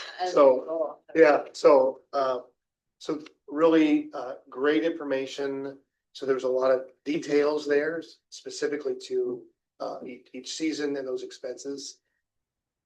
So now we're gonna move on to something that we talked about in the spring. And Jake, can go ahead and give us some details, but there's quite a bit of information up there regarding, the gate at middle school sports. And so where this came from really is from the league and the league, this interest in the league having, schools that participate, charging a gate. Yes, so one of our standard operating procedures for the league, it's spelled out with price. That's up there, so those costs, right? So, $65 free, $3 to ISP, $2 to ISP. And then you'll know E is all member schools. Every year we've gone to them and said, hey, Washougal doesn't want to charge gates. Don't have a gate structure set up. Is that okay? We'll allow it. We'll grant that. There was one other district, Longview, that was also in that same boat. They had said they were going to implement it, a little research this summer, they said, well, we actually didn't end up doing that. But all other members do charge, and frequently, it comes up as an issue. Not because they're worried about our funding, although that's great if they're worried about our funding, but because they're worried about parity across the member schools. And there are every year some instances of gig workers feeling like people maybe are just kind of safety because they're coming from some school where they didn't charge or they didn't understand what it's a league SOP. It's not just this school saying, hey, we're going to charge you money. And so it's always a conversation this year again. In terms of our revenue, right, we talked about that issue of like, we do have an issue of how do we fund some of these sports, right? Like we are not actually meeting the need. And some of those things we maybe defer some of that, like his equipment bills. The way that most of those schools do that, why it's an SOP is because they help that through gates, right? So they try to offset some of that cost rather than charging tons of families who participate. A gate needs to become one way, it's an additional revenue source. It's very you see in most high schools. When it comes to where that happens, in talking to our districts or our member schools at the middle school level, it's typically the interior of sports. It's a function of the facilities. And track is very challenging. Sort of be structured for things. Football for us would probably be very challenging. We don't have a stadium at the school. And so they tend to do like volleyball, basketball. So knowledgeable, they know in terms of activity. Cross country is another one where it's very right. We're out for we historically have done cot work for our boots. However, as I said, some options there. And so talking to them, there was a revenue source of about $5,000 comes in. We may be smaller than some of those schools, some of those districts. We want to give them a couple others, so definitely we wouldn't know until we did it. But I think there's a request coming from our lead, and looking at our numbers to explore the option of. How would we address some of the families that maybe with 1660 get the card exceptions and that? Because I think about it like $2 or $3 doesn't seem like a lot. But if I'm a mom and I have a husband and I have 2 kids that want to go watch their brother play and it's already tight, like how would we address that? I don't have a definite answer, but I would think we would learn a lot without a high school budget. Probably trying to do something similar because our families will. Yeah, and so for the high school level, that's through discounted season passes. It's not free entry. For families, but it'll be a, season pass, which normally would be $100. Rated down to, they don't have all those numbers in front of me. Yeah. Let's say $50 for that, and then that is the parent schoolhouse stuff. You probably heard I'm opposed to this. The idea of monetizing 12th grade athletes just doesn't resonate with me. How much will it cost to collect these $5,000 in gate fees? We have to pay people. There's cash moving. I mean, is that a net 5,000, or that's what we would get, and we're going to spend 10,000 on having somebody man the gates at all of these events? Yeah, it's a great question. And we don't have that, what is the expected piece of that? It comes down to a lot of factors of things we have figured out yet, right? So this would be something that we'd explore implementation to. So there is, right, there's a contract that would say here's how much we have to pay for the games. Right. And then we'd have to identify which sports are we doing it in, and then we're talking about, home games, which for us is much smaller, right? When we talk about football, this season we have only 2 home football. Really? Yeah, we typically have 3. There's actually only 6 games. And then when we start to talk about, the other sports, it's Monday and Wednesday for 6 weeks. So we're talking about 12 games typically, for things like basketball. And then half of those roughly, again, it just depends on that schedule, they become home games. And then we always actually have to cross over, like a school where it goes JMS and JM. That's probably that fun rivalry. Absolutely. It's a friendly rivalry. And a big gate. Yeah. Sure.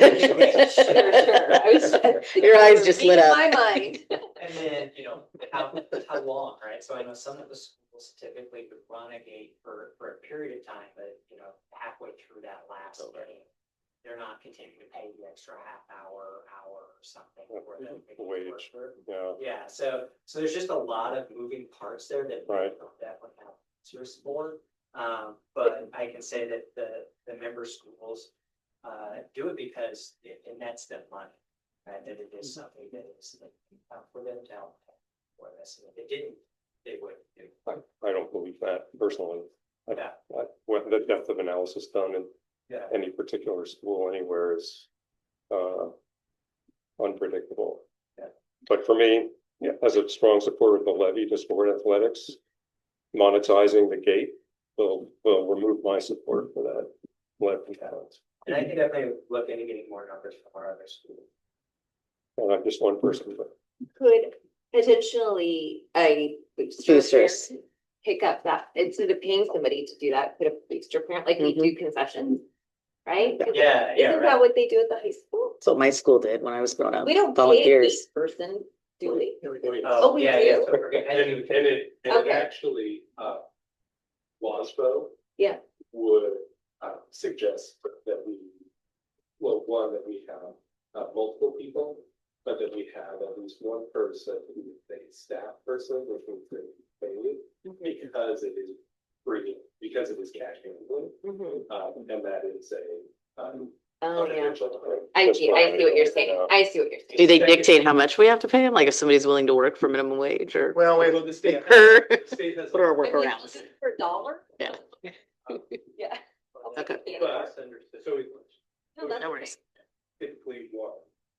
We also, over the last year, have really been leaning into GoFan and digital ticketing, right. which helps, mitigate some of that expense. We don't need to have necessarily as many, covering that because increasingly, people are paying digitally. Right. And, while we want to continue to have, a cash option, as long as it's feasible as possible, convenience more and more in that digital.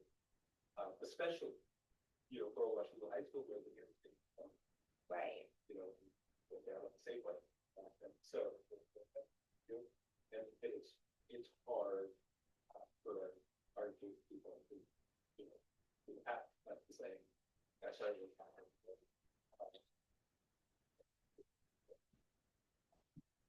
Those are big issues. Well, I- Fans work great. Yeah. True. And I That's my see opinion. for like parents, like if I'm gonna send my middle schooler to the volleyball game, I would love to just say, okay, here, I just paid for it. Here, I'm gonna send the ticket to your phone. You just walk in, show them your ticket. Yep. I'm not gonna have to try to find $2 or whatever. So if we could put that, is that what it's called? Yes. We could implement that with the middle school. I feel like that could be, Still need a Another- person to look at tickets. well, right, You're but right. I'm just Yep. saying. Pay to stand there. and- Right. But it looks like at the high school, it pays for half of their revenue, Right, yeah. so it's pretty significant. Yeah. They're getting work for bigger, would have included a whole lot of other people. Right. We don't, it's pretty much just volunteer or other folks who take block, things like that. I'm not opposed. I think my biggest piece would just be being really intentional about making sure that if those that might struggle with that for their families, et cetera, that For we should have a plan for that, or we Yeah. have a dollar plan. Yeah. I agree with that. But at this point, it's exploring it and saying, Yeah. what does that look like? Is it worth doing it? Yeah. It also very focuses, what is the purpose of middle school sports? Is it entertaining adults? That you're gonna have them pay to be entertained, or is it the actual involvement in athletics of a 12-year-old, 13-year-old? And for me, that athletic involvement is a higher priority than entertaining fans that want to pay for the campaign. I agree, but we also need to make sure that we continue to look at the budget's only gonna get tighter. Yeah. You know, And I know that parents have asked, I know it's football, which football's the hardest one to do in middle school, but parents, people coming, they're like, where do we pay? Yeah. because they're used to So it you're every other. paying, and they're like, where do we pay this? Right. Because people keep coming and saying, where do we pay? Yeah. And so and then it goes to boosters and the boosters, funnel that. back to Right. All the amazing things that go to these boosters. Right, but it could go Did you say back. only to one that other before. school doesn't? Yeah, one other district where it's so they agreed to do it and stuff like that, but. How many schools do they have? They should have. So. Okay. Be curious to see why they're. Do you know? I can ask. I mean, it's not a big deal, but just kind of curiosity, like. Thank you for the Thank you. presentation. Appreciate it. Thank you. All the questions. Yeah, but we started with you guys. Wonderful. All right. So we're gonna move on to our next item. Yes, good. Yes, Okay. I'm sorry, that's me. Yeah. All right, next up is capital projects update. Yeah, so Les is gonna share some information regarding our capital projects that we shared with you multiple times in the spring, going into June. So he's gonna give you an update, and then after this, he's gonna stay and he's got some news for you regarding the strategic plan and something I think you have in front of you. So Les, welcome. Thanks for joining us. Give us an update on the capital project. Yes, so I'm Les Brown, the district's Executive Director of Communications, Technology and Operations. So we're doing an update on our capital projects that are happening around the district. And this is very similar to the presentation that we've done the last couple times, but to give you an updated snapshot. We are about 2/3 of the way through the summer construction season. As a reminder, all of the work that we're talking about here are levy funded projects. So these are things that voters approved in 2023 as about a $6.2 million set of work. So projects 1 and 2 are working on the heating system at the high school. So that's the replacement of the boilers. And then also the direct digital control or VDC controls that run the heating and cooling system. The new boilers are in, the plumbing connections are done. The gentleman here, I think, is working on the exhaust piping or one of the other, actually, that might be the fresh air intake, I think is what he said. He was working on, they're still doing connections for that. The good thing is we don't need heat for a little while. Mother Nature is providing plenty of that. Our plan is for that to be up and running in September, hopefully like toward the middle of the month, which again is generally well ahead of when we need heating to be in place. The HVAC controls, those people have been up in the attics, which are a miserable space to be in this summer, but they have been up there. I have tried multiple times to find them, and have not successfully located them once, but I see them, I can tell they're there. I just don't know where they're buried out in the roof systems. And they're working really hard on replacing those control systems so that we can be efficient in how we're managing our building expenses. The gentleman here in the orange shirts are with GB Manchester, which is the company that's working on the security systems. So these are the door access controls as well as the like burglary alarms that are in 4 of our schools. So at Cape Canyon, Washougal High and Gauze. Gauze, the system has gone through the final testing. We have a punch list of just kind of a couple touch-up things, so like missing faceplates, that kind of stuff. But it is effectively done. The work at the high school, they are still actively finalizing the last of the cabling, working on some of the doors. And then Cape Canyon was the last of the schools that we started, so it'll be the last of the ones that we finish, but they are on track to finish that work so that those systems are up and running before school starts. The high school roof project. So these are pictures, I think, from early last week, where Carlson Roofing, their team is kind of working, I guess, clockwise around the building. They started on the south side, if you remember, back in late May. So they extended the construction season there because it's a very, very large project. And even with an enormous number of people up there working on it and working in phases, it is taking quite a while. The rain last week was a complication that we weren't really expecting. We did have some leaks, and Brian was really gracious to not complain too much about the water that came through right outside of his front door. Carlson Roofing is working really hard on their plan to make sure that the roof is watertight each of the nights. That's one of the things that it's written into the contract that they're supposed to be doing that, but there were some really big challenges with the amount of rain that we received. Last week, it was far more than what was forecast, and it came down much more quickly than they were expecting. They're also remedying all of the things that happened as part of that work as well. So they're on the hook for repairing drywall, the ceiling tiles, those kind of things. And they're very on top of making sure that that doesn't happen again. They're pretty much done with the theater. I think the picture, like one of the pictures that I took, they had it all ripped off. It's now back almost all on except for the ridge line of the theater. But there's still a really huge piece of the CTE wing, and I think also the 2-story addition that sticks out toward the north that are not yet done. They're working on that, and they're on track to finish the parts of the building that'll be most impactful. And then they'll be doing kind of touch-up stuff down the road into September, I think, after school starts. The flooring replacement at Gauze and Hathaway by Beresford is done. So both of these schools have the new carpeting. The picture on the left is the new Hathaway carpet. I took it right before they were finished. So like the black trim stuff, the mopboard is not in. It's actually laying on the floor in the picture where the gentleman was going around and adhering it to the wall. But it is all done. So the new walk-off mats and the hallway carpets are finished. The gauze carpet is finished. I think we worked through the punch list process where the construction management team goes through and looks at everything to inspect it, make sure it's done and kind of accomplished according to the plan. And they're done with that. And they've now started a couple of smaller projects for us. One of them is at the high school on the entryway to repair some of the torn sections of the main walk-off carpet there. Okay. Questions about capital projects? You've done some things that are all on track. So far, yes. And yeah, we I think are doing really well with so some of those the plan was for it to extend into the school year.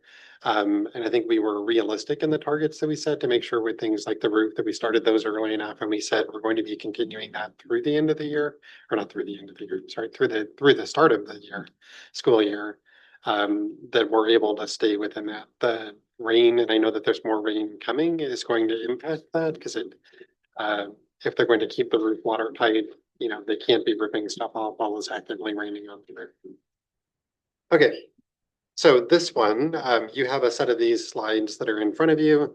It'll look kind of like there's two sets of things because I realized we have really similar color schemes between the two documents. And what I'm excited to share is that we have launched our strategic plan. So we have a version of the document, which is a draft for the board to consider.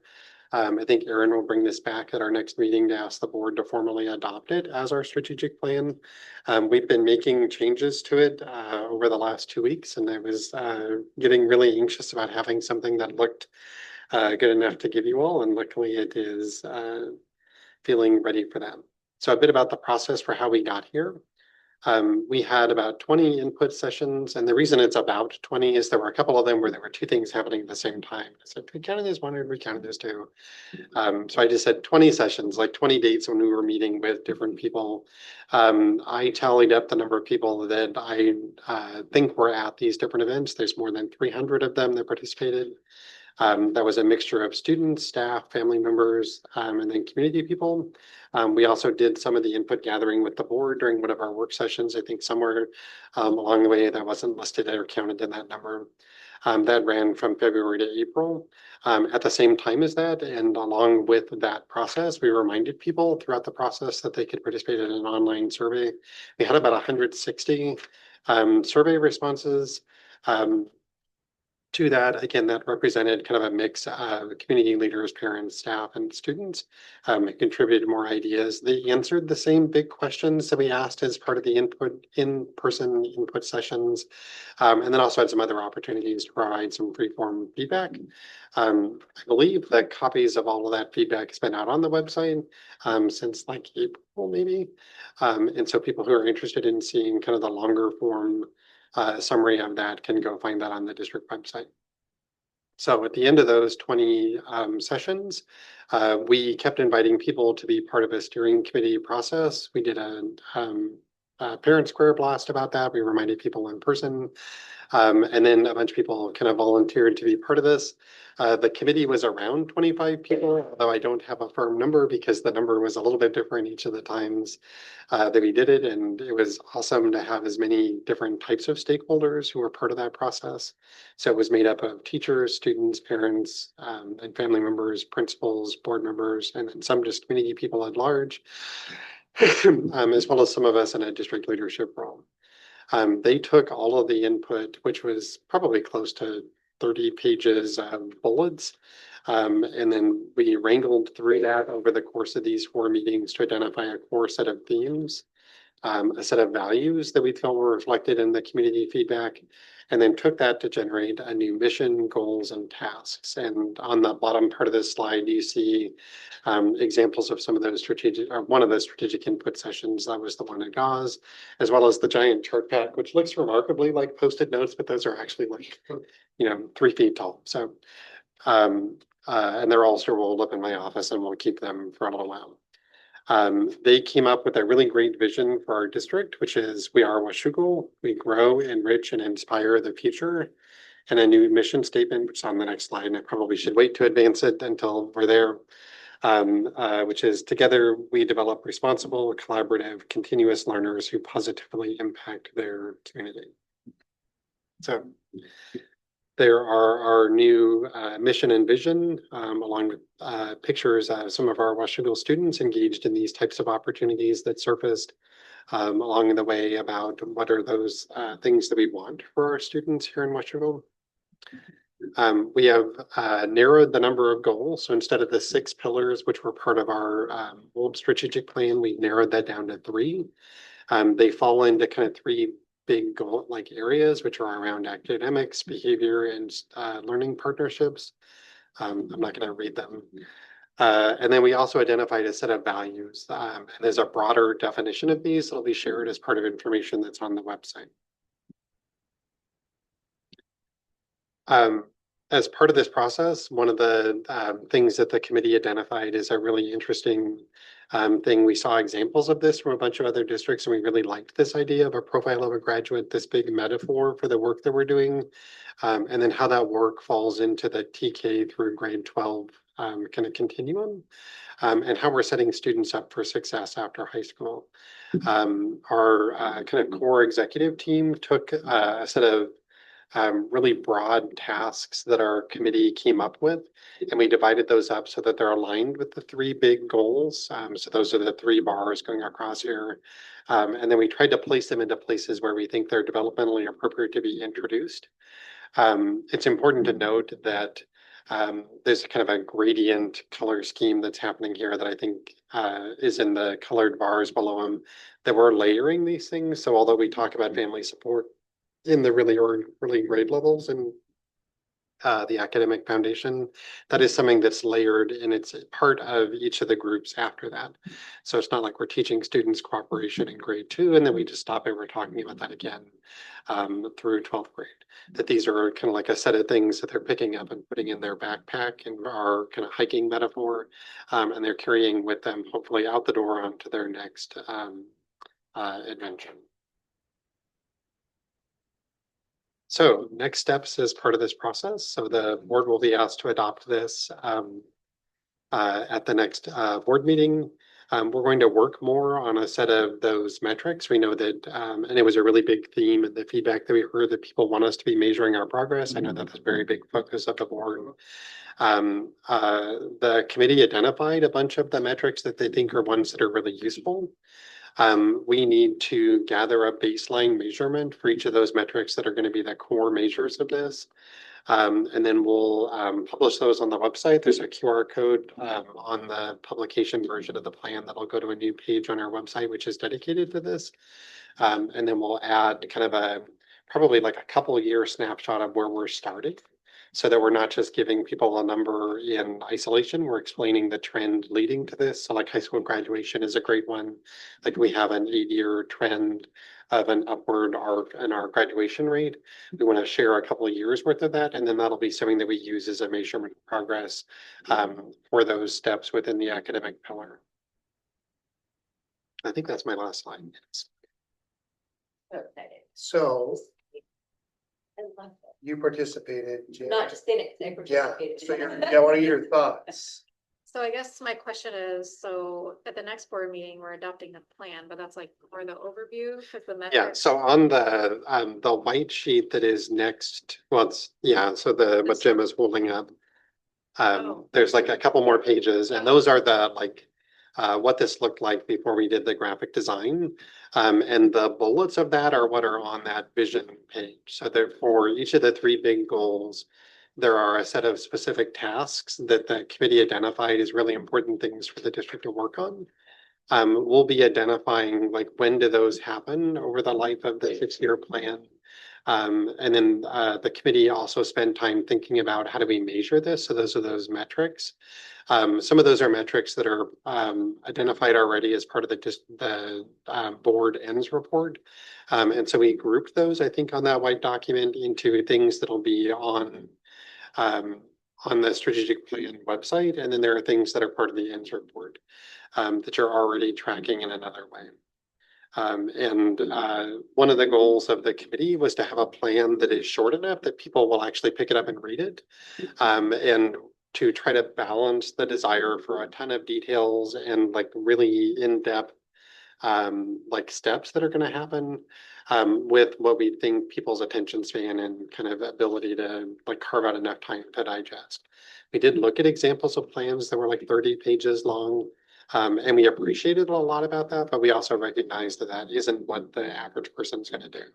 So by taking these things and putting them on the website with kind of the expanded version for the person who wants to carve out time to study, like, where are you at now? What are the things you're going to do? And then how will you be tracking to know whether it's working or not? That'll be on the website. The shorter version will be the kind of the 2-pager with the core set of goals, the mission, the vision, and values, and then the profile of a graduate. So that, you know, like we think realistically, most people are going to look at this, and then there'll be some people who want that much larger view. And the vision page, so if you scan the QR code, Or if you go to the website, which is listed there, you'll see that I've started the work of building that out, but the graphs are not there yet. So we have to gather all of those data points that we think are the critical ones, and we'll be working on that over the next couple of weeks so that when you're adopting it, you're adopting this version of like this document along with kind of the website, which has the much more comprehensive view of the plan. Initial thoughts? You guys can do it, Joe. I love the Thank you. import idea. That's like core mission for the core values. Statement. Yeah. And there's an expanded, I think, definition that goes with each one of those that'll be on there. And there's some like work that we'll do around how do we, like, if you look at it right now, it's very much, it looks a lot like this Word document. So it's just a straight set of bullets, and we'll find, you know, like pictures and graphics that make it more interesting for people to look at, but also get those, you know, those important metrics for how we know we're making progress. Okay. Yeah, I really like the tiered approach of having a place where you can just have the simple version and then, yeah. Like the Reader's Digest condensed version. And Yeah. like, I don't use Reader's Digest even in business. Like, okay, good. There you go. Yeah. That's the reference that I know them for. So feedback between now and our next board meeting. Sure. If you would email me, you include last, so he's aware of what your thoughts are, because as we're revising it, and Les has done a phenomenal job capturing what our 20-something sessions, and then the sessions with our team, and then working with ESD 112 in creating this, and then quickly turning around and because this is, I don't know what version, 5 or 6? Six, yes. Yeah, so there's been, it's happening like throughout last week and then this week. So thank you for your leadership with this. And so capital projects presentation, followed up by the strategic plan update. Well done. Thank you. Thank you. Yes. All right, next up, we have our discussion on the food service contract. Yes, so you have the contract that OSBI just approved. There were a few things that you had shared, so you really haven't obviously had a chance to look it over. We'll revisit this at our next board meeting. A couple things is if we, and I had mentioned that I had shared earlier, that one of the decisions that we've recently made is who is their director, the Chartwell's director of these services, dining services, that's going to be working directly with our food service staff, and that's Sherry Cranford, who was employed by the district for a number of years, has been employed in different capacities, but recently with food service. So is our one of our managers. So she is going to be a Chartwell's employee. This was she was a part of it. She interviewed. We interviewed 2 people. Feel really good about this decision. We included food service as a part of the 2 staff members to help with that decision. But it was ultimately Chartwell's decision. And so again, this is a large document. I don't know if you have any initial questions regarding what you've seen so far regarding this agreement. I have one. Yeah. Sorry, I know we're all. Yours. It says that non-management food service employees are to be employees of the sponsor. That's us, correct? So they'll be our employees. Yeah. So all of the food service staff, our current staff, are our employees. And And the overall meeting. yep, and yeah, the overall management of our food service is Chartwell's responsibility. But then above that, it says the sponsor works with FSMC to identify training resources, et cetera. So who's our director over this? So for the school district, so Shalice is going to be Gotcha. overseeing and working directly with Sherry and Hussein, who is the regional director for Chartwell's. Thank you. Yep. And then since the director of services I covered, you know, there was a section 5.1 came up just in our brief, that's inventories. So if you would just go to just quickly, section 5.1. It says inventories of food and supplies. Yeah. So one of the first things that they did was go around to all of our sites and do an inventory. And then as you see determine what the cost is of that, those items, and then they'll utilize those items. And so they're gonna be supporting us, on the 27th with our staff meals, breakfast and, lunch. So that was an interesting section. So you'll have an opportunity to review that. I think then there was the milk came up. Right, so milk came up. So that was a recent decision regarding cartons or dispensers. And so we've had dispensers. And so that's the topic of hot topic of conversation within the food service team. So Yeah. Yeah.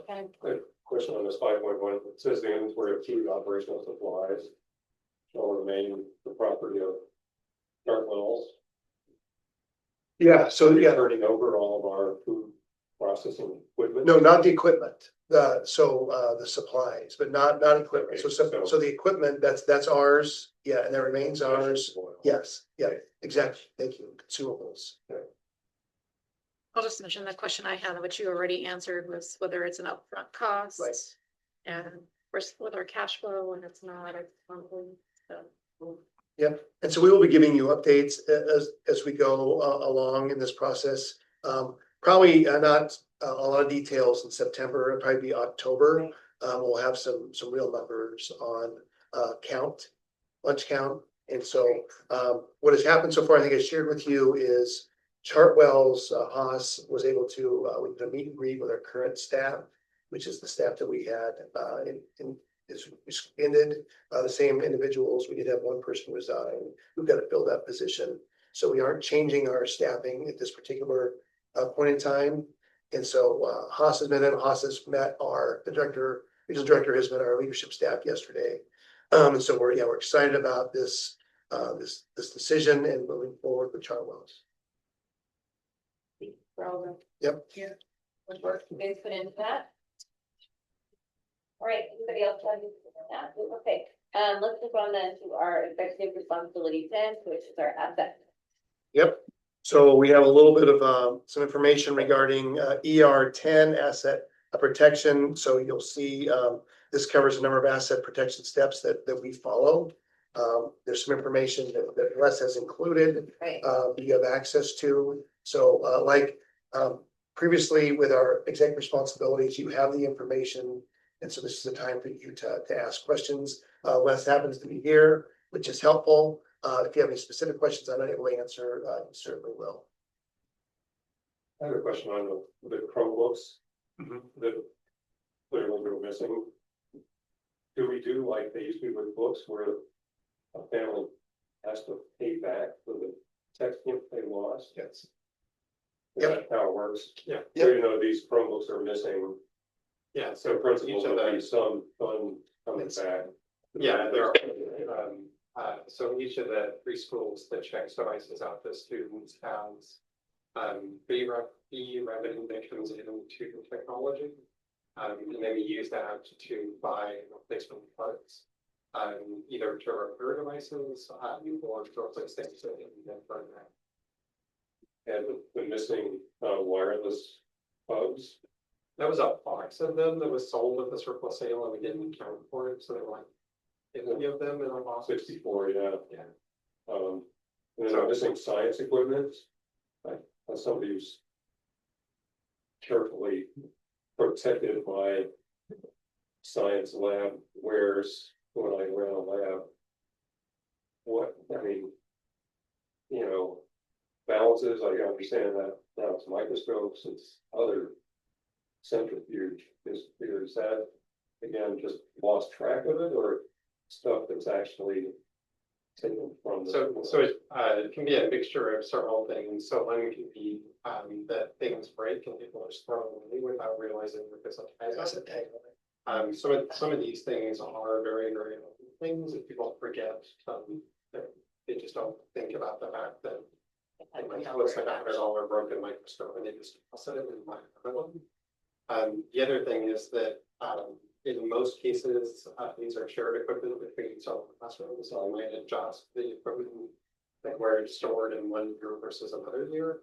And so it'll go missing for 1 year, and then when the other teacher inventories, they don't recognize that there's more of them than there were before, and then eventually we'll find these other. So on the things that have been missing for a longer period of time, those are where we've not ever found. Which generally is a smaller list of those. But again, if somebody is throwing something where you've got accounting for it, that would not happen. Or if we sold it at this for sale without recording the tag. Or if the tag came off. And we can't positively say this is this microscope or this scale or this centrifuge. And there are things like that. That if we didn't have a serial number, we don't have enough information to say for absolute certain that this tagless item is that same thing. Then we'll add another tag to it, so we have a new item that shows up, but we also have a corresponding missing one. Missing, yeah, I'll try to count. And then on the shop equipment, there are a number of useful garage shop tools that are missing. And yeah, so there's a group of those that are tagged to maintenance. So those are related to a couple theft issues that happened. That were reported to Washougal police. The ones on the missing for multiple years list. There were 2 different incidences that happened where people broke into the maintenance facility and stole a bunch of, like high value items. Yeah. Some of those the district recovered. So that list is smaller than what was stolen, but they didn't recover all of the things that was stolen. Yeah, we self-insured on that kind of thing. Yeah. Yeah, so we would have filed a claim with existing risk management. And then been able to pay our deductible and get back stem equipment.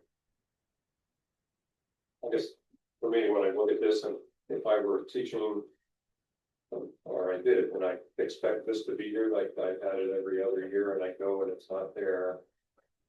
I don't know how a teacher can't just go, oh, I'll order 3 microscopes now. So anyway, it's unfortunate to see so many items missing. Yeah, there is a natural turn of equipment, and as we worked through the inventory process with some of the teachers that have the largest groups in it, like the Mitchell, Mr. Mansell does an excellent job by giving inventory.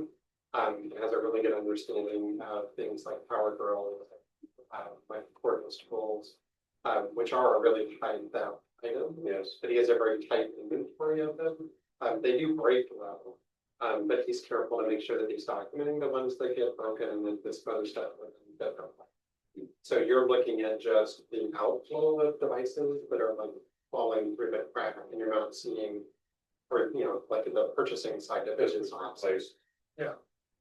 Would you say that's also true of a lot of the food service items? Because there's a lot of like expensive. Yeah. I don't know. I saw like 5 or 6 microwaves. Boston, they do. Yeah, blenders. Yeah, there's like the blenders and a couple other things, and those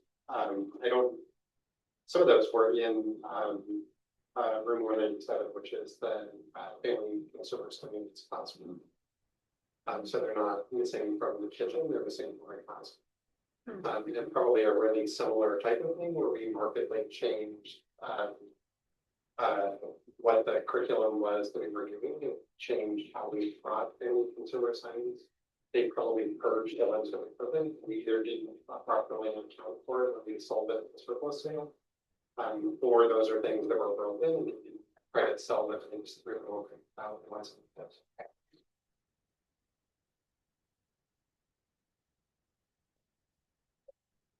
Thank you.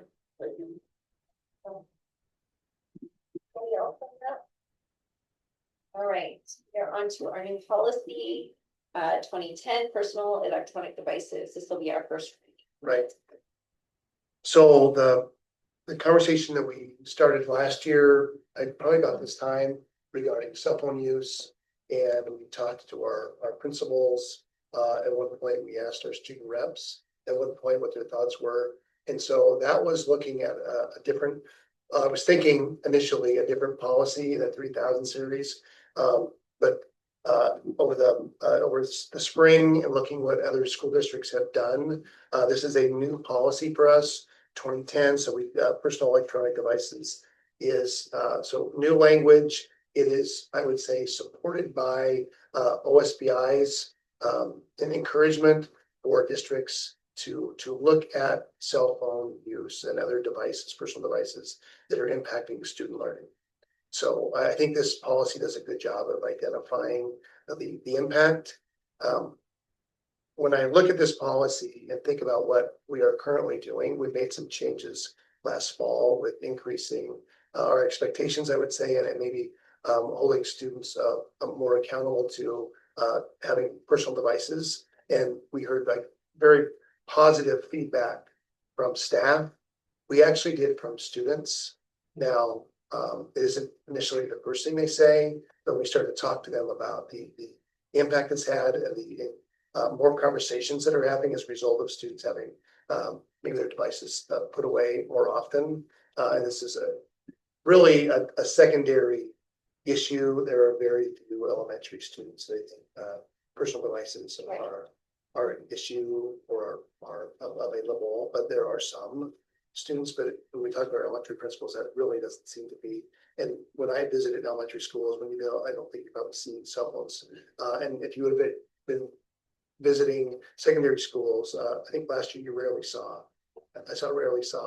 cell phones. So that was because of the work we had done. So unique to other policies and presenting the first reading, my ask is, so we'll clearly look over this policy. Some of you have already given me your thoughts. I'm not looking for a decision at our next meeting. I would like a little bit more time, because one of the things OSBI does mention is incorporating your community. I don't feel like we've done that enough. Even though we've had individual conversations, what I want to do is push out a survey to our families, asking them what their thoughts are, and we're going to have more follow-up with our students and our staff regarding this. So we are going to plan to start the school year in a very similar way, and maybe even make some updates with from last year regarding cell phones and other devices, electronic devices being put away, personal devices. So they have Chromebooks, they have iPads. Right. Actually, at secondary level, they all have Chromebooks, and so they will be utilizing those. So it's going to be look similar to last year, and we're going to make this a point of emphasis, because we do believe that it's in the best interest of our students to have their personal devices put away. So we're gonna share the policy and get some more input, and then probably in September, once we got a chance to gather more input to give you an update on that. Would it also be possible to get some information over, say, the last year of how many incidents we had involving cell phone, whether that was videos during lunch hours or, I mean, I think obviously like I lean strongly towards middle schoolers. So, and so, but I'd like some information to back that up. But I mean, we've only got 1 or 2 cases of it happening. Do we have it where it's Right. fairly regular? Absolutely, yep. So we'll look at each of our buildings, track the discipline and follow up, and so we'll look at gathering information from last year. We'll see how far back we can go. Awesome. I think it's important to send out a survey to our students. I think it's a really good way to start our year, showing that we're including them in their decisions, in these big decisions that affect them. Okay. I guess my concern now is that knowing my stepson, they're addicted to their phones, so I would take their input with a grain of salt. 200%. So, I mean, I thought the pushback from the middle school was gonna be crazy, and it was so positive last year. It really was. They didn't even take their phones out during their free time out and track and stuff. I mean, some of them did, don't get me wrong. And my kid was probably one of them who was like, oh, let's put my music out here. But it wasn't constant. Oh, I don't know. But curious to see what they say too, you know, Yes. in general. Okay. Any other thoughts? Okay. Okay, are on to policy 6022, minimum fund balance. This will be our first reading on. Yes, so 6022, you see that there's really 2 updates. And the first one is, we're talking about the second paragraph, striking out prior and putting current. So the current year versus the prior year, looking at the fund balance. And so for us, that would be 25-26. And then the second addition is based on our conversations that we have had at multiple times regarding what's the minimum, which is 6%, which is what we've had, and then a goal of 8%. I'm feeling more comfortable with 8% for a goal. So again, minimum is 6, that's not a change, but sharing with our community and our staff what a goal of 8%. Love it. A lot. And feel much better about our financial health at this point than a year ago. And as a result of a lot of challenging decisions and hard work. And thank you for your support and your expectations regarding this happening. So I appreciate that. And again, in a better financial health now, I think this is aligns with the conversations we've had. Any thoughts?